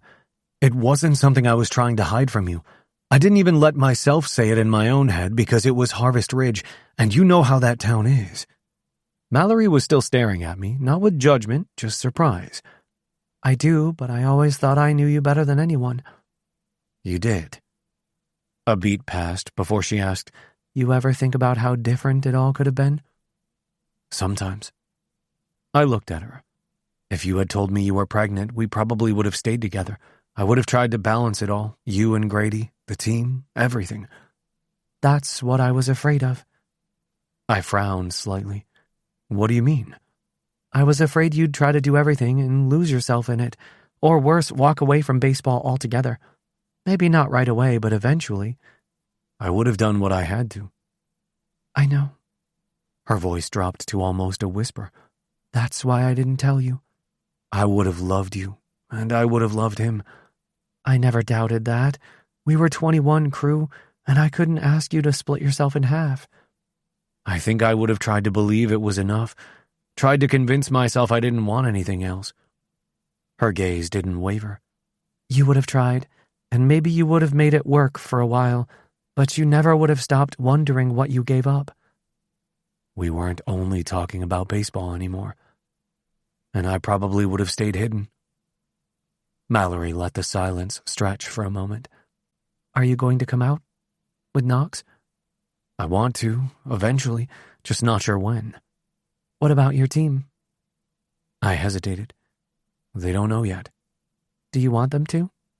I do, it just hasn't been the right time yet. She leaned back in the chair. I'm glad you're not pretending anymore, at least not with the people who matter. Yeah. I let out a breath. Me too. Well, I think I need a hot shower if you're cool with waiting to leave until I get out. Mallory got out of her seat. Wait. I reached out my hand to stop her. She paused.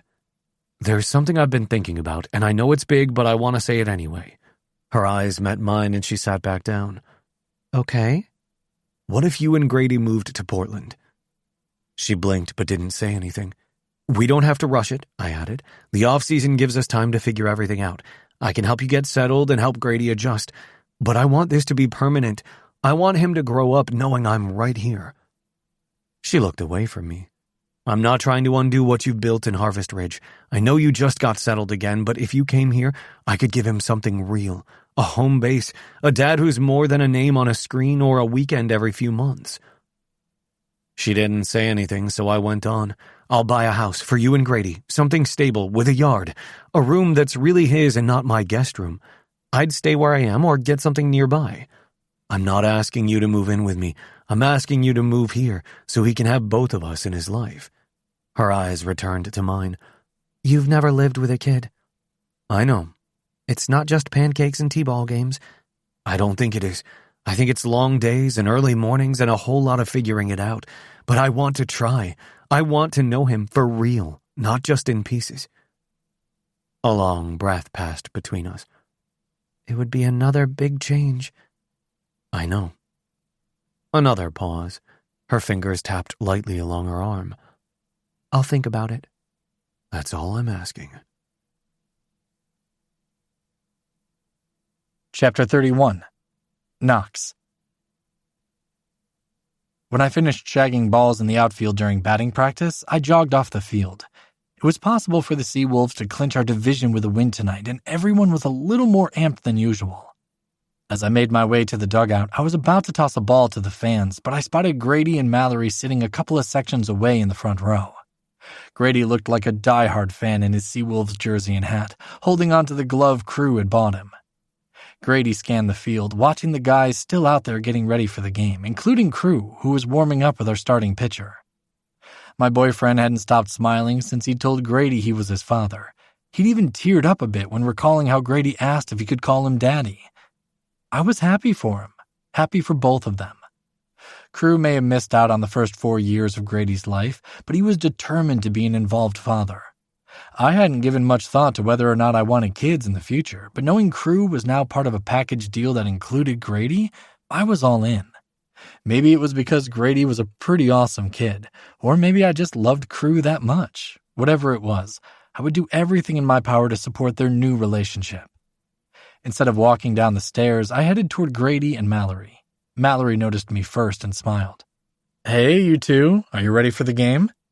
Grady whipped his head around and beamed. "Yeah, I told my daddy to hit a home run." I chuckled. Crew had set himself up for that, seeing as he hit a 3-run bomb at Grady's first game. Hopefully he does. And then Jacobs sent a shot into the left field bleachers. Grady watched as a couple of kids ran to where it landed. "You get a ball yet?" I asked. Grady shook his head, his bottom lip sticking out in a slight pout. "No." "Let's fix that." I showed him the ball and tossed it over the netting for Mallory to catch. "Thanks, Knox." He hugged it to his chest after his mom handed it over, and in that moment, I felt like the coolest guy out there. "You're welcome, buddy. Hope you have fun tonight." "Good luck," Mallory said. "We'll be cheering for both of you." "Best cheering section ever." I flashed her a grin and walked back to the dugout. When I hit the steps, I saw Crew crossing the field from the bullpen.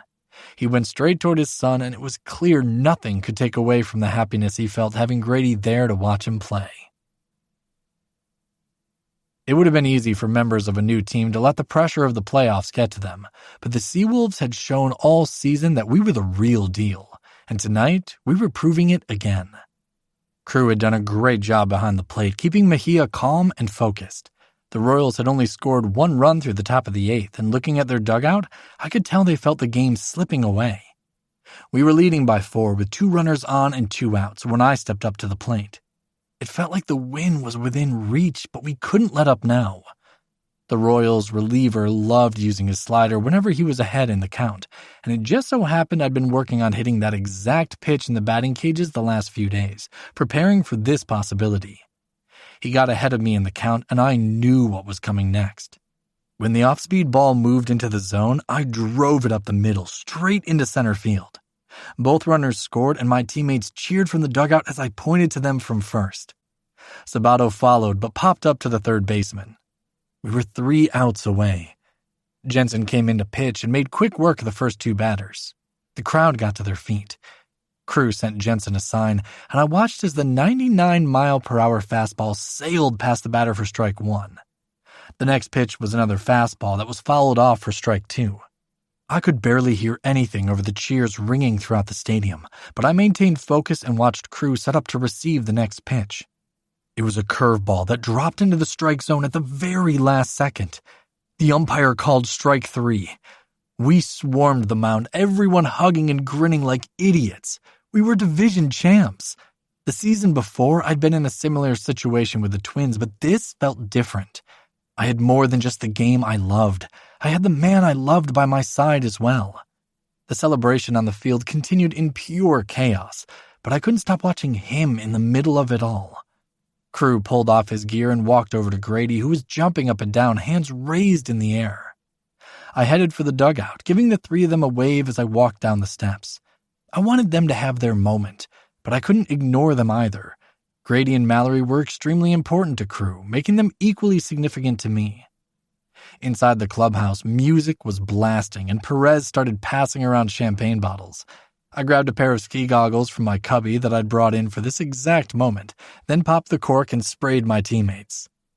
Crew was by my side seconds later, and I pulled him in for a hug. It started off as one of those back-thumping teammate sort of embraces, the kind we'd done after every win, only this time it lingered. "Just kiss him already," Jacobs yelled from across the room. Laughter broke out around us as someone added, "Worst-kept secret on the team." Crew looked at me. We'd planned on coming out to the team, but then he found out about Grady, and that took priority. Then we didn't want to become a distraction as we made a run for the playoffs. Apparently, it hadn't mattered. "No reason to hold back now," I smirked. "I guess not," he replied, and then he kissed me. It wasn't anything over the top, just a solid kiss between boyfriends. The room exploded with cheers. "Finally!" Walker shouted, spraying more champagne over our heads. "Worst-kept secret, huh?" I laughed at my teammates. "You two are so obvious," Perez smacked me on the back. "You're probably going to announce next that the Grady kid is Stratton's son." "What?" Crew's eyes widened. "You figured that out too?" "Man, he looks just like you. I'm starting to worry you guys think you play with a bunch of dumbasses." Turner cracked up. "Glad we don't have any other secrets," Crew whispered in my ear. I glanced around the locker room, taking in our team celebrating not only our win, but us as well. Seems like we don't need to keep any. The NLDS hadn't gone the way we wanted. We split the first 2 games on the road, then lost Game 3 at home. Now it was Game 4, and things weren't looking good. Our bats never got hot. We committed a couple of errors, and suddenly it was the bottom of the 9th, and we were down 5-2. We had 2 outs, and I was up. I could feel the weight of the entire season on my shoulders as I stepped into the batter's box. The crowd rose to their feet, hoping we could rally. The first pitch was a belt-high fastball down the middle of the plate. I didn't hesitate. My swing was solid, and the crack of the bat echoed through the stadium. The ball was headed for right field, and I took off for first. Then I watched as the first baseman leaped and snagged the ball above his head. I stopped halfway down the line, frozen briefly as the Braves rushed the mound to celebrate. We'd come so far, and just like that, our season was over. The atmosphere in the clubhouse felt like a different world compared to the week before. Instead of champagne showers and hugs, it was silence as the guys packed up their lockers. "Hey," Crew wrapped an arm around my shoulder. Don't beat yourself up. You had a hell of a season. I let out a breath as I tried to take comfort in his words, but the disappointment that I couldn't lead the team to victory would likely stick with me for a while. A few seconds later, Parker walked in and looked around the room. We all sat down and waited to hear what he had to say. Every single one of you should be proud of what we accomplished, he praised, and a few of the coaches nodded. Back in April, no one would have guessed one of the expansion teams would make it to the playoffs, but you made Portland believe in us and proved all the critics wrong. A few shouts of agreement rang out. This isn't the end, he continued. We've built a foundation here, and I can't wait to do this again next year. Only better. Once we were showered and packed, Crew laced his fingers with mine. Let's go home. I looked over at him. Despite how the night had gone, this team had changed everything for me, and that was something a loss couldn't ever take away. Yeah, let's go home. Chapter 32. Crew. 1 month later. Mallory didn't say anything right away when we stepped inside. She just stood there, eyes sweeping over the open floor plan, the high ceilings, the curved staircase, and the windows that made the place feel like it was built out of light. Her voice, when it came, was soft. This place is huge. I tried not to grin. It's not that big. She gave me a look that said, "You're joking, right?" Okay, I admitted. It's kind of big. Behind us, Grady pointed toward the back of the house. Race you to the yard. You better run fast, Knox called, already jogging after him. Their footsteps echoed on the wood floors, then disappeared through a set of French doors. Mallory watched them go, shaking her head softly. He doesn't even know where he's going. Neither does Knox. This is only my second time here. The agent had stepped out to take a call, giving us a few minutes to look around on our own. When I first saw the almost 8,000-square-foot house, I knew it was perfect, and I had to get Mallory to see it. The kitchen was open and practical, with more space than she'd ever had to cook in. With all the bedrooms, she'd have room for her family to visit, a room Grady could make his own, and even a movie room downstairs. The backyard had a pool and a cabana, and beyond that a dock that went right out to the river. It had everything I could imagine Grady needing, now and years from now. They'd been in Portland for a few weeks now, living in a temporary apartment down the hall from mine until I could buy them something more permanent. Mallory turned back toward the foyer. I followed her as she moved through the kitchen and toward the back of the house. Out in the yard, Knox was crouched behind an imaginary plate, while Grady wound up like he was trying to break a radar gun with the foam baseball I'd given him. He brought it everywhere, and the baseball player in me loved it. The dad in me loved it even more. Mallory's gaze landed on the pool, and stopped. There's no fence. Not yet. Crew, we have a 4-year-old. I already have a company lined up. Alarmed gate, locking cover, the safest setup they've got. She didn't argue, just looked at the water and the yard, then at me. It's too much house for the two of us. You don't have to fill it all right away. I don't need space like this. But you could use it, I offered gently. You could have a home office, a guest room. Grady could have a room to paint or wreck or make forts in, and there's space for your parents to visit, your sister, whoever, anytime. Her arms folded across her chest. It's a lot. I know, but I'm not going anywhere. I just signed 5 more years with the Seawolves with a no-trade clause. You did? I nodded. Yeah, the extension's locked in. No more questions about trades or contracts or what comes next. This is where I am. She turned back to where Knox and Grady were. I don't know. I'll take care of everything, I added. The mortgage, maintenance, cleaning. You won't have to think about it. I've never lived like this. Maybe it's time. She didn't glance at me when she spoke. If you're sure this is the one you want to buy, then okay. I exhaled. Yeah, I'm sure. About 2 months later. I was the first one up. Outside, the sun was starting to rise. Inside, the Christmas tree lit Mallory and Grady's living room in soft color. I hadn't slept much, didn't want to. The stockings were full, only a few crumbs left on the cookie plate. Gifts were stacked under the tree in uneven piles. Mallory had done most of it, but I'd added what I could. A few from Santa, a few just because. Knox wandered into the kitchen a few minutes later, barefoot, rubbing at his eyes. He stopped beside me and reached for a mug. You been up long? No, just got up. He nodded, eyes on the tree. Kind of wild that we get to be here for this. Yeah, I said. It is. We'd stayed the night in one of the guest rooms. The house had plenty of space, and this way we'd be here when Grady woke up. It was his first Christmas with me, my first with him. That wasn't something I was going to miss. Ever. Mallory came out not long after, a cardigan wrapped around her and her hair pulled back. He's still asleep. I'm sure he'll be up soon, I told her.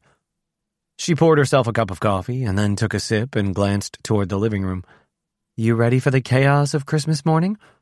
Absolutely. I was, more than I'd ever been. And right on cue, small feet pounded on hardwood.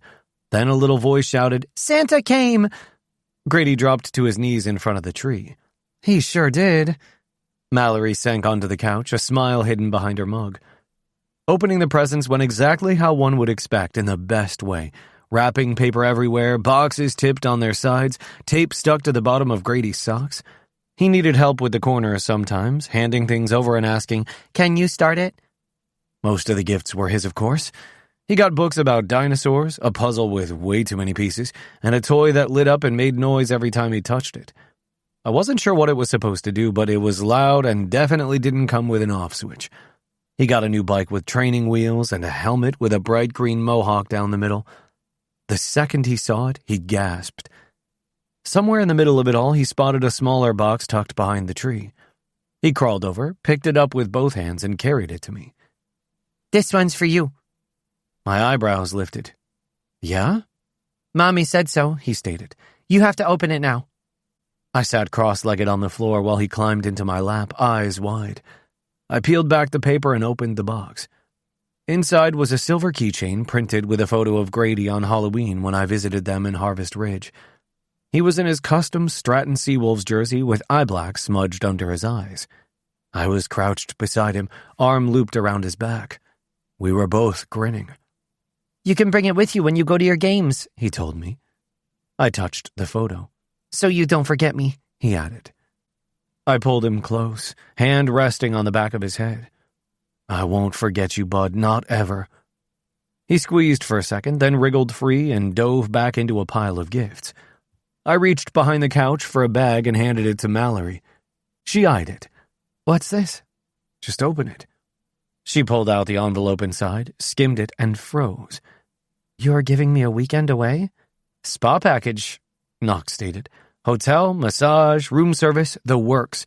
And we're staying here with Grady, I said, the whole weekend. She narrowed her eyes. Just promise me he eats something other than Cheerios.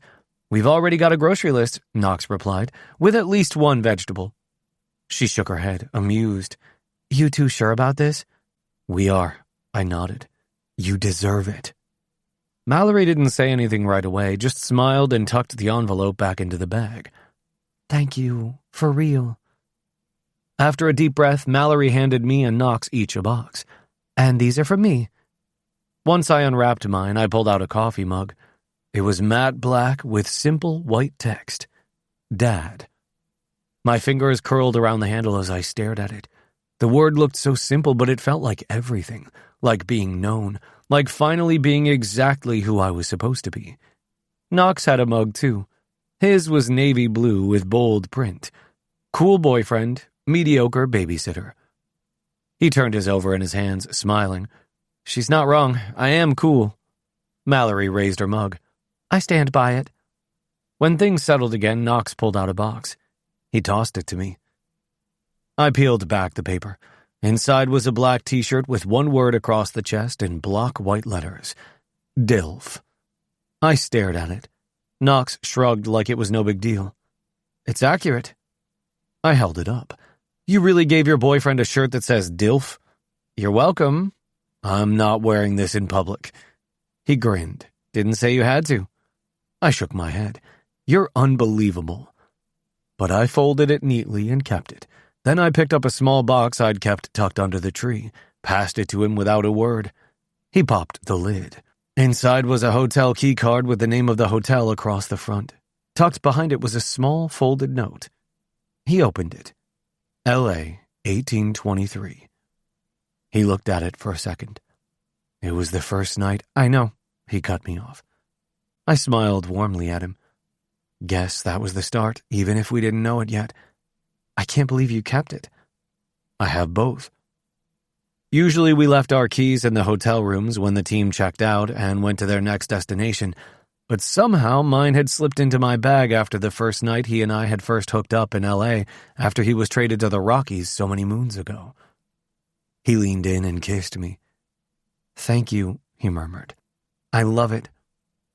We hadn't told Grady that Knox was my boyfriend. It never felt like we needed to. He was so young, and Knox had been there since the beginning when I'd learned of my son. They played together, built Legos, and shared snacks on the couch. Brady never asked, he just accepted it, like his life came with a mom, a dad, and a Knox. And one day maybe we'd explain it, but for now, we just let him grow up with all of us. Grady sat in the middle of the floor, clutching a toy in one hand and a book in the other. He looked up at me and grinned. I leaned back on my hands and took it all in. The mess, the quiet, him. This was my life now. And this was the best Christmas ever. Chapter 33. Crew.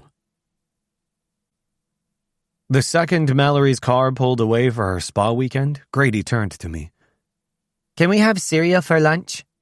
I looked down at him. You just had pancakes. That was breakfast. It was 20 minutes ago. But this is lunch. I sighed and reached for the cereal box. Knox grinned from the living room.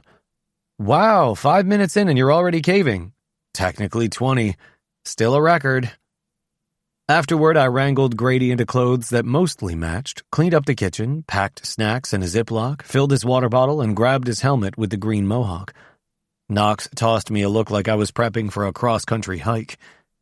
You sure he needs snacks, a backup snack, and a hydration plan? It's called parenting. He took the mohawk helmet from me and twirled it on his finger. You're crushing it, Daddy. I shot him a look at the way he said Daddy, but he just chuckled and said, Come on, G, we're going to the park. We headed down the street toward the park. Grady rode his bike along the path while I walked behind him, staying close. Knox jogged next to him, pretending it was a race. Grady laughed, but kept glancing over his shoulder as if he was making sure I was still there. It hurt to think that in just a little more than a month, pitchers and catchers were reporting. Once spring training started, everything would change again, so I was soaking up the weekends and a few nights a week after school while I had them. When we got home, Grady ran to the couch and turned on the TV. Snack? He asked. Snack, I nodded, pulling the goldfish crackers back out of the bag. But that's it until dinner. He nodded, and I sank onto one end of the couch while Knox stretched out on the other. Grady put on Paw Patrol and then curled against my side. A few minutes later, I was starting to think about dinner when my phone buzzed in my pocket. I pulled it out to see Mallory's mom's name on the screen. Hey, Mrs. Wade, what? Crew! I froze at the frantic tone of her voice. I just got a call from a hospital there. Mallory was in a car accident, a head-on collision. My breath caught as I sat up straighter, causing Grady to sit up as well. What? She's in surgery and I'm packing to be on the next flight out, but you need to get to the hospital, she cried. I stood and Knox turned his head toward me. What is it? My hand shook as I said to her mom, I'm on my way. This has been a Podium Audio production. If this audiobook fulfilled your fantasy, we would love for you to rate and review it. The audiobook might be over, but the heat isn't. Check us out at podiumentertainment.com and join our newsletter for your next love story. Also, don't forget to stalk us on Instagram, TikTok, and Facebook.